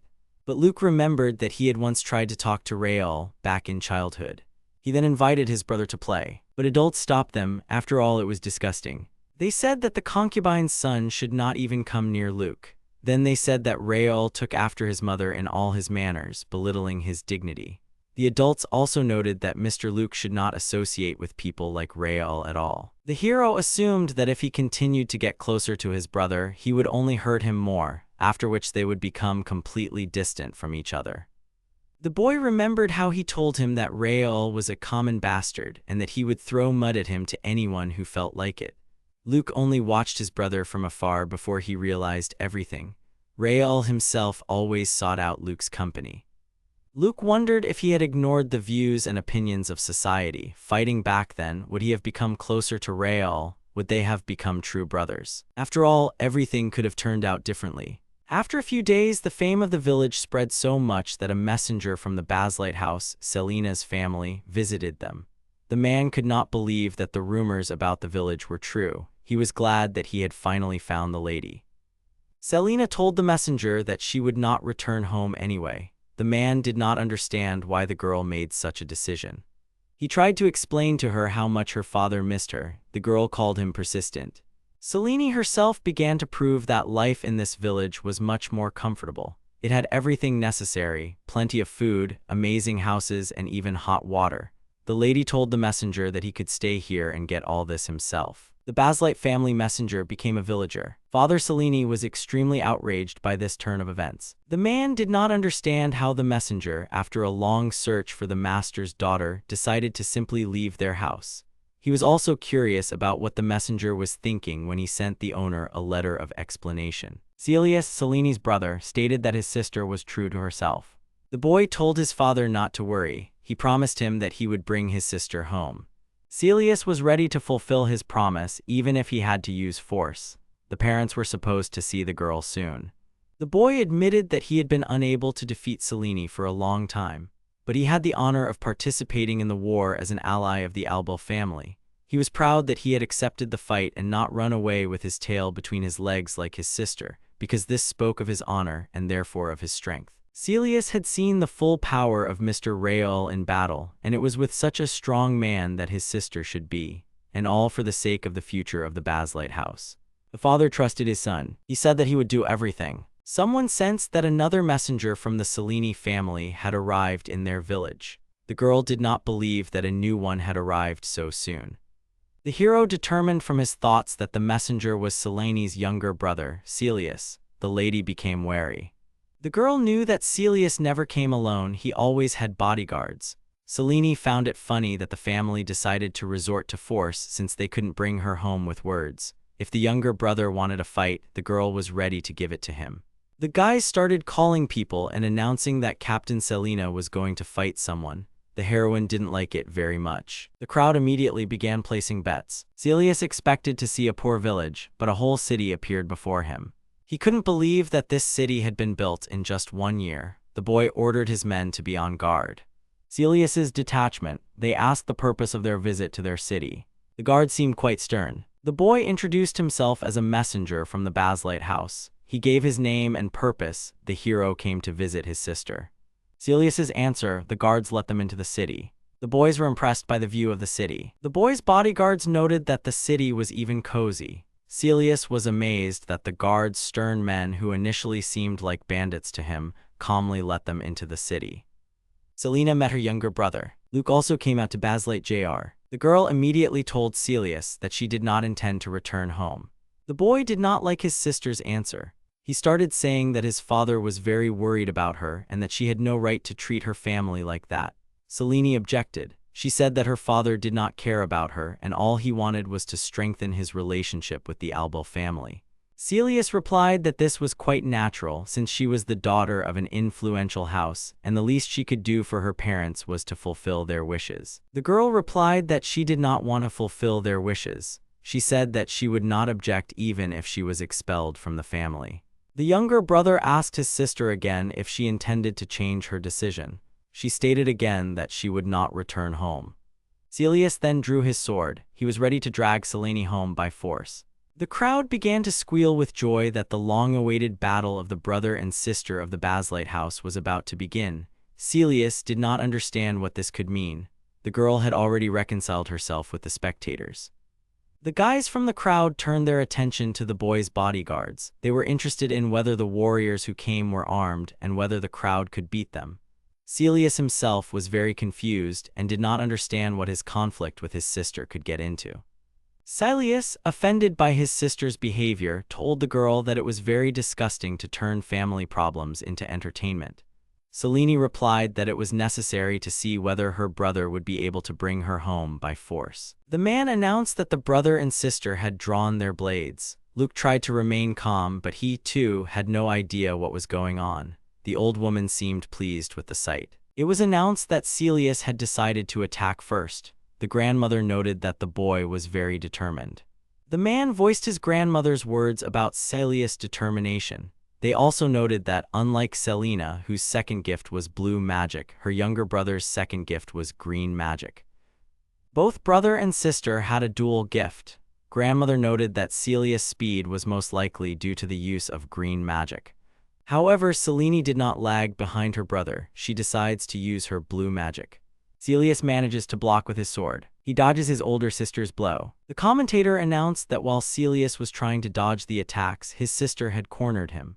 Grandmother noted that it was hard to fight a lady who was used to long fights. While the brother and sister were fighting, a serious fight began to break out among the spectators. The bodyguards entered the fight for Celius's bodyguard. The townspeople decided that the bodyguards, although armed, were still just amateurs. The guys wanted to show them how to fight on a real battlefield. The young man did not expect his opponent to be so strong. The knight could not believe that he had been knocked down. The opponents were told not to be arrogant as they were being overwhelmed by numbers. He didn't understand how a city dweller could be stronger than him. Celius' bodyguards realized that the man had the power of the gift. This scared them. They believed that this was impossible, since the city's inhabitants were not aristocrats. But the warrior swung his sword at them with force. He struck. The bodyguards were horrified. They confessed in despair that they could not do this any longer. The knight only smiled. The townspeople defending Seal defeated her brother's boys. They called the defeated enemies losers and laughed at the conceited ones. Selene was not pleased with the behavior of her protectors. She was ashamed of their actions. She ordered them to behave decently, and she called their behavior childish. The girl was momentarily distracted by the squabbles of the spectators. During this time, Celius managed to strike. He was cornered but was able to attack while his sister was hesitating.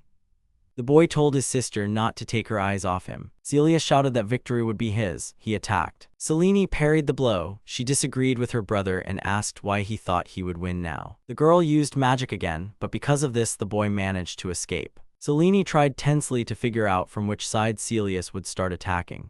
He was running around her, she couldn't catch him. Selena noted that her brother was too fast. The commentator thought the boy had disappeared altogether. He suggested that the girl's brother might have become invisible to human eyes. The grandmother said that she was too old to see the warrior.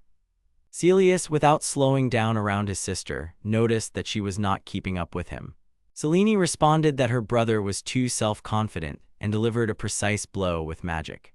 Celius realized that his sister had frozen him. The girl asked ironically how long the boy could hold out in battle at such a speed. He was angry, but then he began to calm himself down. He urged himself not to give in to his sister's provocation. Celius noted that throughout the entire fight, Selene had only defended herself and had not even attacked. It was a relief to the boy that he was not the only one fighting. Right now, the elite fighters of the Baslite house were fighting alongside him. But then he saw the result of this battle, where the elite troops of his house were shamefully defeated, and the warriors of this city acted as spectators of his duel with his sister.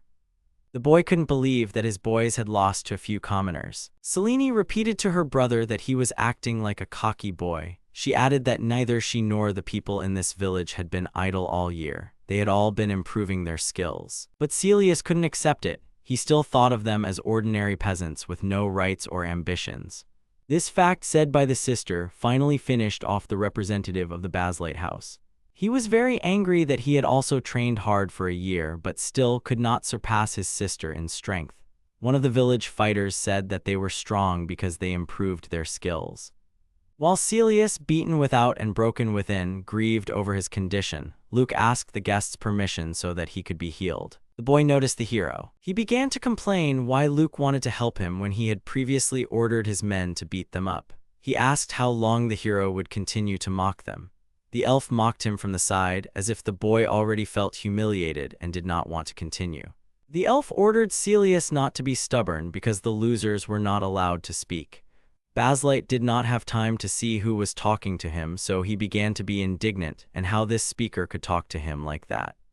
He looked more closely at his interlocutor. Then Celius saw that it was an elf. The boy was scared. He didn't even understand how he should react to the new creature. The elf felt uneasy because she had already gotten used to life in the village and had completely forgotten how ordinary people actually react to elves. Celius remembered the elves from the legends that no one believed in except him. As a child, they seemed cute to him. He always dreamed of meeting them someday. He even said that he would marry an elf. But the boy did not understand what this elf was doing in this village. Selene also suddenly remembered that her brother once dreamed of elves. The boy immediately began to justify himself, saying that he had always admired them, but not because of their appearance. After all, they were a people with a deep history and culture, so he respected them. The elf said that he was a charming boy, as expected of the younger brother of the respected Lady Selena. The girl did not quite understand how such a conclusion could be made. Celius permission again, whether he would allow himself to be healed or not. The boy sheepishly agreed. Another letter from Luke's village arrived at Baslite's house. It was sent by Celius. In it, the boy informed his father that he would not be returning home. This turned out to be a great disappointment for the head of the Baslite family. The father shouted his son's name throughout the entire area. Meanwhile, Luke's younger brother, Rael, asked if there had been a response from the governor. They told him that it had not been received, although the request had already been sent many times. The boy recalled that earlier it was reported that there was nothing in the desert, but recently various rumors had begun to circulate about this place. Previously, Raoul was told that when checking with the governors, no village was found. The boy decided that he had been lied to and now completely betrayed. Suddenly, one of the guards said that they had brought him a man who worked in the governor's mansion. The man wanted to make sure whether Mr. Danto was currently being accused of fraud. He was very interested in what would happen to him personally. He was ready to lay down his own life to find such a terrible criminal. But Raoul didn't care what the man wanted to do. He needed proof of his crimes. The man handed Raoul the letters. This was a genuine report that was sent as part of the investigation. Raoul immediately began to read. It was reported that the village population already numbered about 10,000 people. There was always delicious food and luxurious living conditions. It was also reported that there were double walls that could compete with the royal capital. But Raoul just laughed. He didn't believe the reports. The boy said that these papers were nonsense. After all, even if Luke had fertile land, it would still be impossible to build such a city in a year. Raoul declared that he had never read such heresy in his life. He ordered the man to be released. But then something began to bother the boy. He knew rationally that this couldn't be true, but some kind of nasty feeling wouldn't leave him. One of the servants noticed the boy's mood. He asked how he was feeling. Raoul ordered spies to be sent to his brother's village to find out what was going on there. From the very beginning, the spies were already convinced that the walls of Luke's village were indeed enormous. The spies' goal was to penetrate the wall and write a detailed report on what was happening in the city. The spies felt uneasy and seemed tense. Suddenly, they started falling somewhere. The spies found themselves in a hole. It felt as if the ground had suddenly disappeared from under their feet. They themselves did not understand how this could happen and what else awaited them, but Grandma was already waiting for them. The frightened spies tried to figure out where they were. They noticed an old woman standing on the other side of the bars. They wondered among themselves what she was doing there. The spies decided that she had also been put in prison because she was sitting behind iron bars. But Granny burst out laughing. She said that they were the ones who should have been put in prison, the scoundrels. The old woman had really scared the spies. Granny told me to tell them why they came to her village. The men began to tell her their legends. One of the men said that he was an ordinary merchant who had heard about this village from his colleagues and decided to visit it himself. Another man said that he had come here to start a new life here. The old lady just chuckled. She asked if they were really going to lie to the sweet old lady. This scared the spies even more. They assured her that they were not going to deceive her. Then Grandma herself told them that they were spies for the Albo family. She asked again if it would be difficult for them to tell her the whole truth. She needed all the details. Suddenly, the spies noticed behind the granny the tools she uses for her work. The old woman asked if the spies wanted to know what would happen to them if they tried to deceive her again. To prevent the screams of the spies from being heard, the hole in the middle of the street was closed. Luke noticed on the tablet that the danger sign had disappeared. Selene noted that this meant that the negotiations had been successful. After some time, new spies arrived. They were also met by the old woman. Luke was surprised at the lengths Rael went to send even more people. Meanwhile, in the lands of the Albo family, they were also trying to get information. Raoul was torturing them. The boy explained to the man that he had gone on business to a city in the desert. Raoul told him to tell him everything he had seen there. The hero ordered to search the merchant's house and bring to him everything connected with this city. Raoul systematized the information he was able to obtain. It turned out that once people visited this city, they did not want to leave it. Therefore, the boy had to interrogate those who had been there at least once. Raoul assessed what was brought to him, but it turned out that everything that people told him, he had already heard without rumors.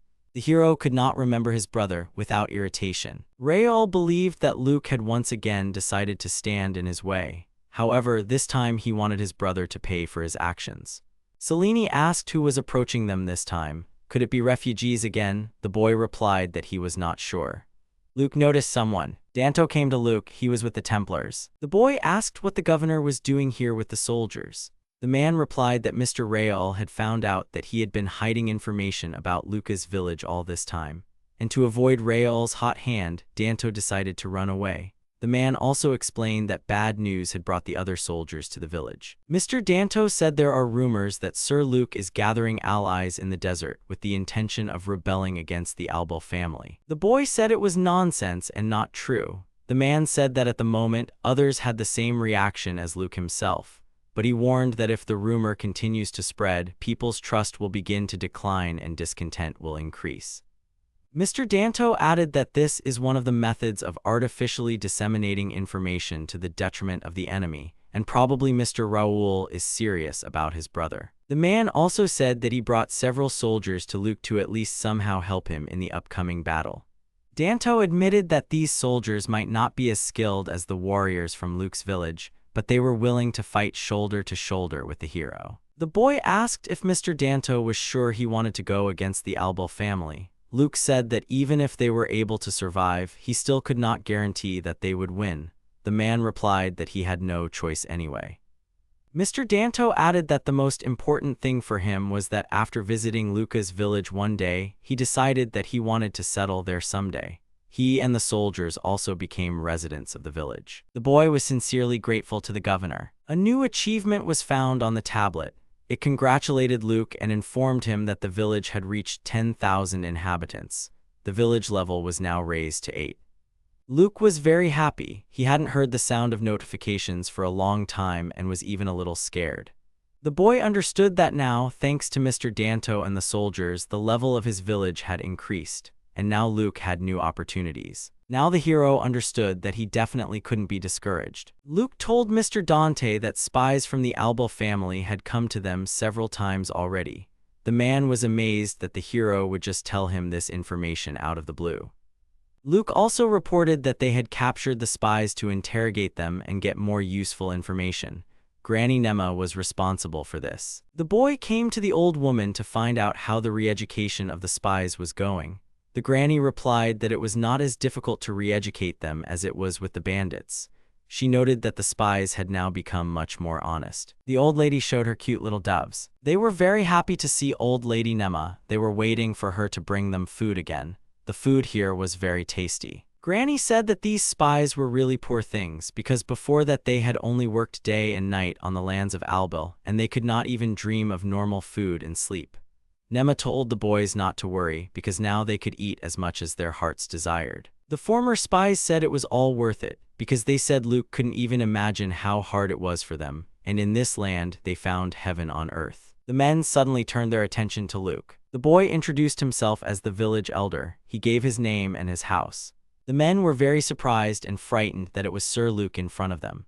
Granny was surprised that the spies didn't remember Luke. They tried to explain that no one could meet such a respected man in person, so they only saw him a couple of times and then from afar. The men remembered that Luke was, after all, the future heir of the family, very aristocratic and powerful. The hero turned to the spies. He knew that his request might seem too bold, but he asked them to tell him what was currently happening in the lands of Albil. The boy immediately explained that he simply wanted to protect the villagers. The men thought for a moment, wondering what to tell him.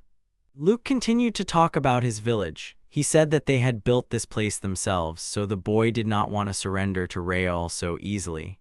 The spies examined the fruits of this built land. The men responded that they thought that if they were caught and discovered, they would still not say a word to protect their families and the lands of Albil. But the spies realized that Mr. Rael was lying to them because Luke was not as bad as he said.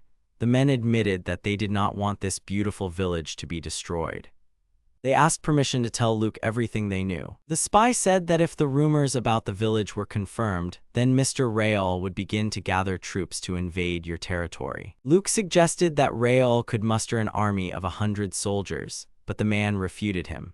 He said that the army would consist of 5,000 soldiers. Because of their beautiful appearance and long life, elves have been persecuted by humans for many years, and now they have completely disappeared from human sight. They are now considered a mythical race. Celius felt it was now his responsibility to protect them. He believed that they were beautiful and gentle creatures who hated wars and conflicts.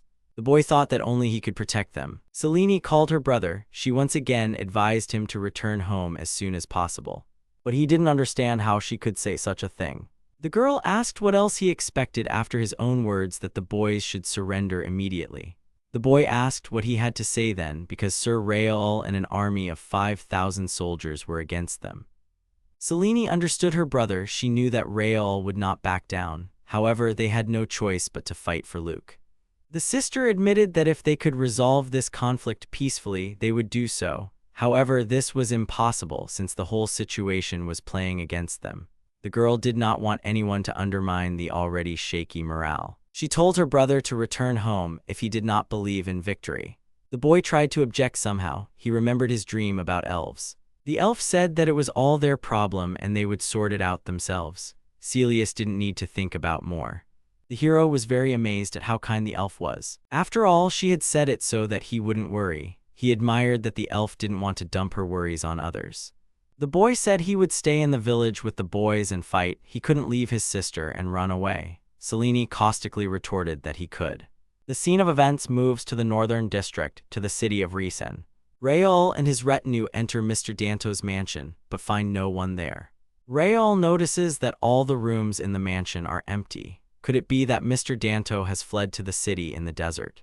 The boy was very angry that the advisor was the first to leave the city and run away. The hero compared him to a rat.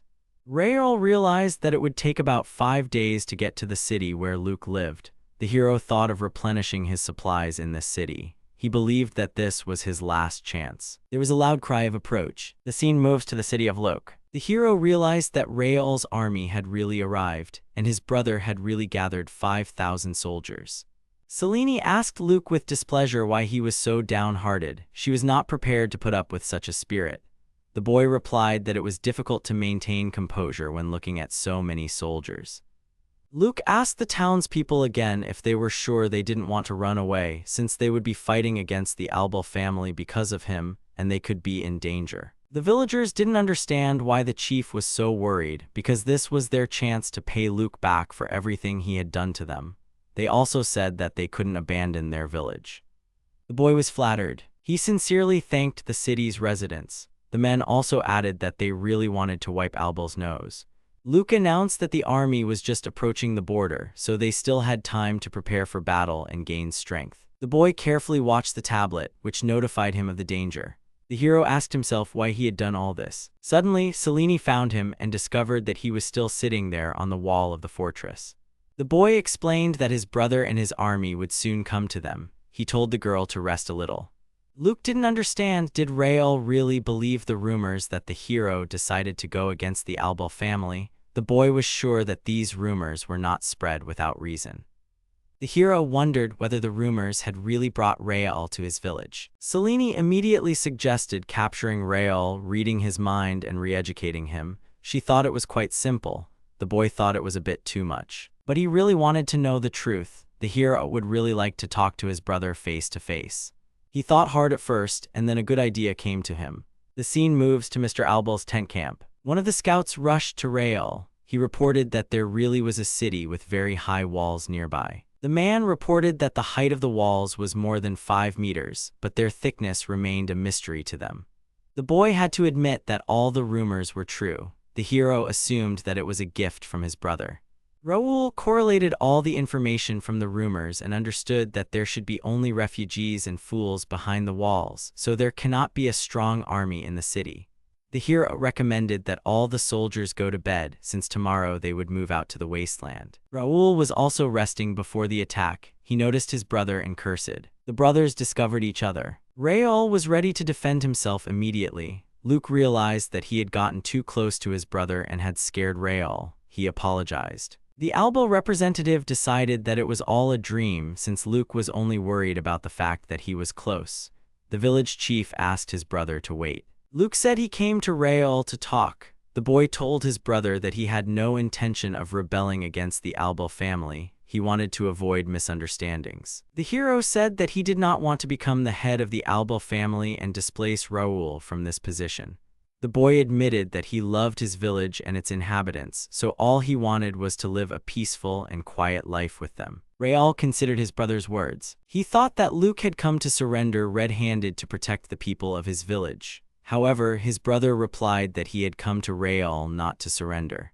Luke said again that he came to him to talk. He needed to hear what Raoul thought himself. He thought that everything his brother said was nonsense. Chief Albal thought he was being taken for a fool to believe such a lie. The boy claimed that Luke had come to impose his own ideals on him. Raoul didn't care about Luke himself. He believed that his brother was evil that threatened his family. Raoul stated that he would personally get rid of the hero. Luke thought it was a good idea, but Raoul was not in the mood for dialogue. Raoul didn't understand how it could have happened, but Luke had just fallen through the ground. He began to listen to the place where his brother stood in order to somehow solve this riddle. The boy tried to analyze the space because Luke came out from the side of the road to his village. Albal's warriors asked if something had happened as he was looking at something carefully. The hero reported that his brother had just appeared in front of the tent. He ordered the soldiers to quickly take their shovels and follow him to dig. The soldiers tried to dig a passage. The men told Mr. Raoul that they had found nothing unusual there. They asked if Sir Luke had really appeared there. The soldiers suggested that the appearance of the gentleman's brother had been an illusion. Raoul thought that if it was an illusion, Luke would not have avoided his blow. The boy remembered that as soon as his brother fell into the ground, he heard a strange sound that was moving away towards the wasteland. Raoul also tried to understand how powerful Luke's gift of building a village was. It was terrifying to think what might have happened if he hadn't woken up then. The hero announced that Luke had the ability to appear anywhere in the area he wanted. And since Raoul and his soldiers were on Luke's territory, they had to be extremely careful. The scene moves to Luke's village. The boy was frightened by the fact that his body was still shaking from nerves. He noticed something that brought him out of his reverie. It was the disgruntled maid and Selene. The hero, as if nothing had happened, asked what they were doing there. Selene announced that he had been gone all night. She asked where he had disappeared to. Luke tried to explain that he was too nervous to sleep, so he decided to take a little walk around the area. The maid was unhappy that the boy had not warned anyone in the village about this. She was also angry that he was nowhere to be found outside the village. The woman asked again where exactly the boy had been walking. The boy said directly that he had gone to talk to Raoul. The girl had not expected this at all. Selene asked if he had used his gift or had simply entered the enemy camp. The girl was very unhappy that the hero did not take bodyguards with him because a lot of trouble could have happened to him. Luke explained that he wanted to talk to his brother face to face because if he had not come alone, it would not have been possible to talk. The maid asked what the outcome of their dialogue was. Luke said that Raoul got angry and tried to attack him. Selene said that it was all useless from the very beginning. However, the boy said that he did not regret at all that he at least tried. The woman accepted this answer. 4 days later, the boys noticed that the enemy was already approaching. The brothers met again. Luke ordered his men to take positions. Raoul ordered the soldiers to go into battle. A horde of warriors rushed towards the walls of the village. The brothers looked at each other tensely. Luke was clearly uncomfortable with what he was doing now. He would very much like to avoid conflict. But he launched the gun. The blow did not even reach the enemy army. Raoul's soldiers did not understand why the enemy was using cannons but was not being hit. Raoul ordered his men to move to the second position. The cannons continued to fire cannonballs. The maid reported that the enemy army was getting closer and closer. The hero ordered to leave the wall immediately. Luke also ran away somewhere, and the gate closed behind him. Raoul's soldiers couldn't understand where the village elder had run off to. Was no one going to shoot anymore? The hero decided that Luke was just making fun of him. The boy gave the order to follow the headman and destroy the gate. Raoul also burst into the city. He decided that Luke had run into the door he had seen.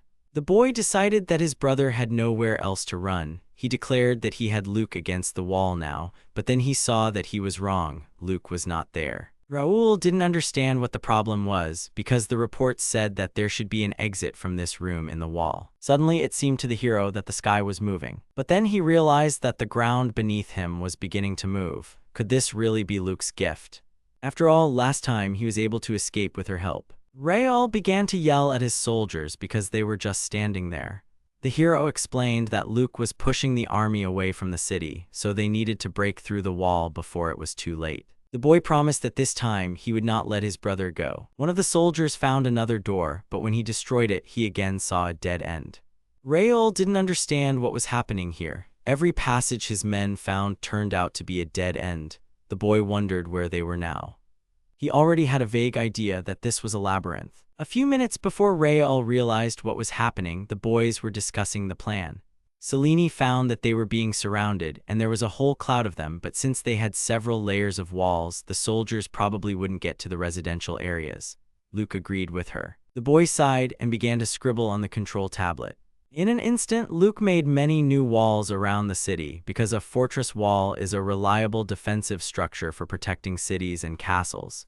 Its shape could be changed. The hero said that if all 5,000 could move freely, it would be truly scary. But since they are now crowded in one place, it will be much easier to deal with them. Selene noticed a few stragglers in the rear. Luke knew it might seem rude, but he kept them on their way to keep them moving. It was hard enough moving forward, and communication would be difficult from here on out. Selene said it was cheating. The maid said it could be quite harsh treatment, but she was delighted with the master.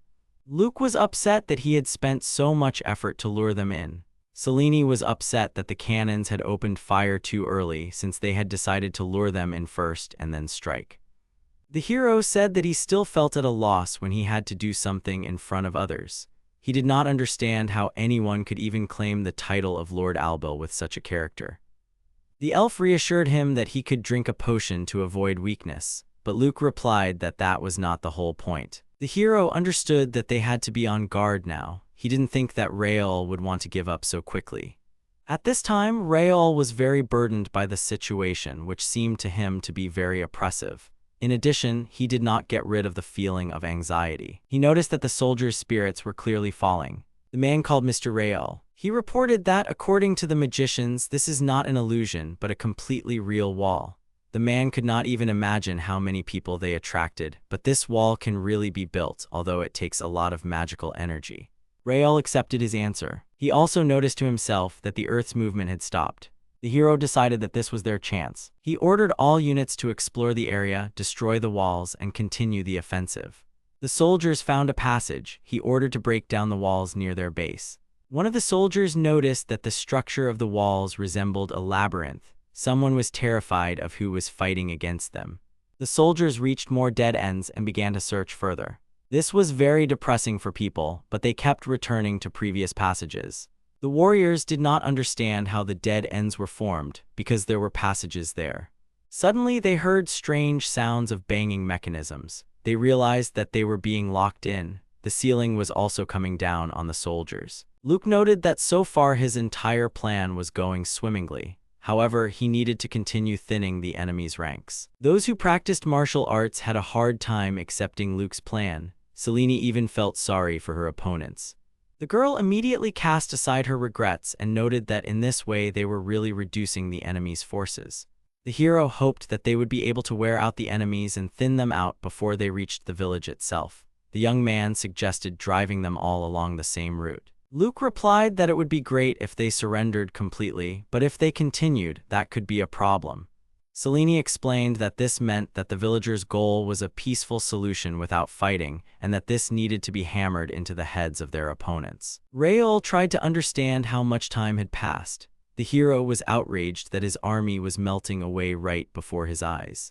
Has Luke really not exhausted his magical power yet? Raoul understood that if he did not find a way out and some kind of solution, then it would be the end for him and the army. Suddenly he noticed something. It was Luke, who for some reason came out to meet him. The hero was calm, but he tried to look determined. Tired Raoul was glad to see him. He was already very exhausted, so he was irritated. Luke immediately ordered the projectile to be launched. Raoul saw how his brother immediately found himself on top of the wall, and water began to collect from under the ground. The ground turned out to be a ditch. The boy did not understand what kind of illusion it was. The hero ordered a retreat as it was a trap, but many soldiers were already cut off from him.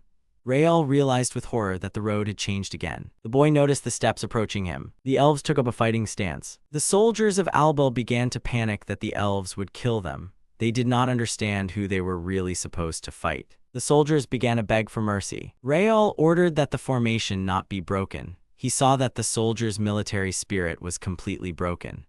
The hero didn't understand what was happening in front of him because Luke was right in front of them. He was already ordering himself not to dare retreat. Luke declared from the heights of the wall that Rael could not defeat him. The boy said that neither his brother nor his soldiers were capable of eliminating him. Rael looked at his brother. Luke looked scary. The hero asked Rael if he hadn't realized yet that he had no intention of destroying the Albel family. He just wanted to live here in peace, and he didn't want to fight with them. Luke suggested ending their feud with his brother. Rael didn't seem to be in favor of his brother's idea. He was irritated by Luke and his actions. The villagers did not understand why they could not get rid of Rael. After all, even after spending hours in a labyrinth designed to suppress the will to fight, he still did not give in. Men called him stubborn. They were alarmed that Rael was heading towards them. The boy jumped onto the wall from the moat, ready to attack. The hero headed towards Luke, but Noel managed to protect the headman with a shield. Luke was amazed by his comrade's skill. The force of the shield's impact threw Rael away from his brother. He managed to break and land successfully. The boy saw his confused soldiers. He began to scold them for not doing anything. Raoul said that the soldiers were humiliating him with their behavior right in front of the enemy. The army tried to gather its strength again and attack. She rushed forward to lay siege. Luke announced that the enemy was heading straight for them. He was told that it would have come to this sooner or later anyway. The village elder ordered them to act as the townspeople had learned in training. They were ready to defend themselves. The villagers shouted at Rael's warriors not to get too cocky, because they themselves were pathetic strangers. The soldiers climbed the wall and skillfully attacked their opponents, but the villagers resisted them fiercely. The warriors did not understand why ordinary people were so strong. After all, they even fired at them with long-range weapons. The soldiers asked each other why these people were so strong, but Luke knew that the skill power of these people was limited and was wearing them down. Therefore, the hero activated the skill he received after, when the village's population exceeded 10,000 people. The boy used the residence enhancement. This effect temporarily increased the villagers' stats. The duration of the effects depended on the level of the increase. For example, a 1.5 time increase lasted for 10 minutes, and a 2 time increase lasted for about 5 minutes. After the skill expired, the cooldown lasted about an hour. It is noteworthy that only villagers can be selected for this enhancement. Therefore, if the people belonged to Luke's village, then he was able to strengthen up to 300 people at once. The villagers began to laugh at the soldiers. For them, the opponents turned out to be much weaker than they suspected. Some suggested that they had become even stronger. Selene also prepared for battle. She said that such carelessness could cost them their lives. After all, it doesn't matter who is in front of them in battle since they need to be on guard. The men accepted the commander's instructions. Rael noticed Selene. He now realized that she had been on Luke's side all this time. The girl replied that it was all thanks to him, Raoul. Selene attacked. She used ice magic. Rael realized that they were being pushed back again. It didn't help that the ground was beginning to shake beneath them again. The boy returned to the wall. Suddenly he noticed something and became wary. A dragon flew to the village. He decided to land on the village wall and really scared the soldiers. The men couldn't understand why it had decided to attack the village and disturb them at that moment. But soon, the soldiers realized that the dragon had definitely come for them. They couldn't believe that there was a gifted person in the village with the ability to tame the monster. The monster's name was Twiggy and it was controlled by children. Selene told Rael to turn around. She commented that the picture that was emerging was, to put it mildly, pathetic. The hero told her to shut up because he hadn't lost to them yet. The girl sarcastically noted that the boy still believed in it. She added that Rael started with 5,000 soldiers, and now it turned into a disaster for them. Selena said that no matter how he twisted it, it would all lead to his end. Suddenly, a wall formed between the girl and Rael, and the young man recoiled. He tried to understand with horror what was happening this time. It was Luke who used his skill. Rael was defeated, but he said it wasn't over yet and hung up.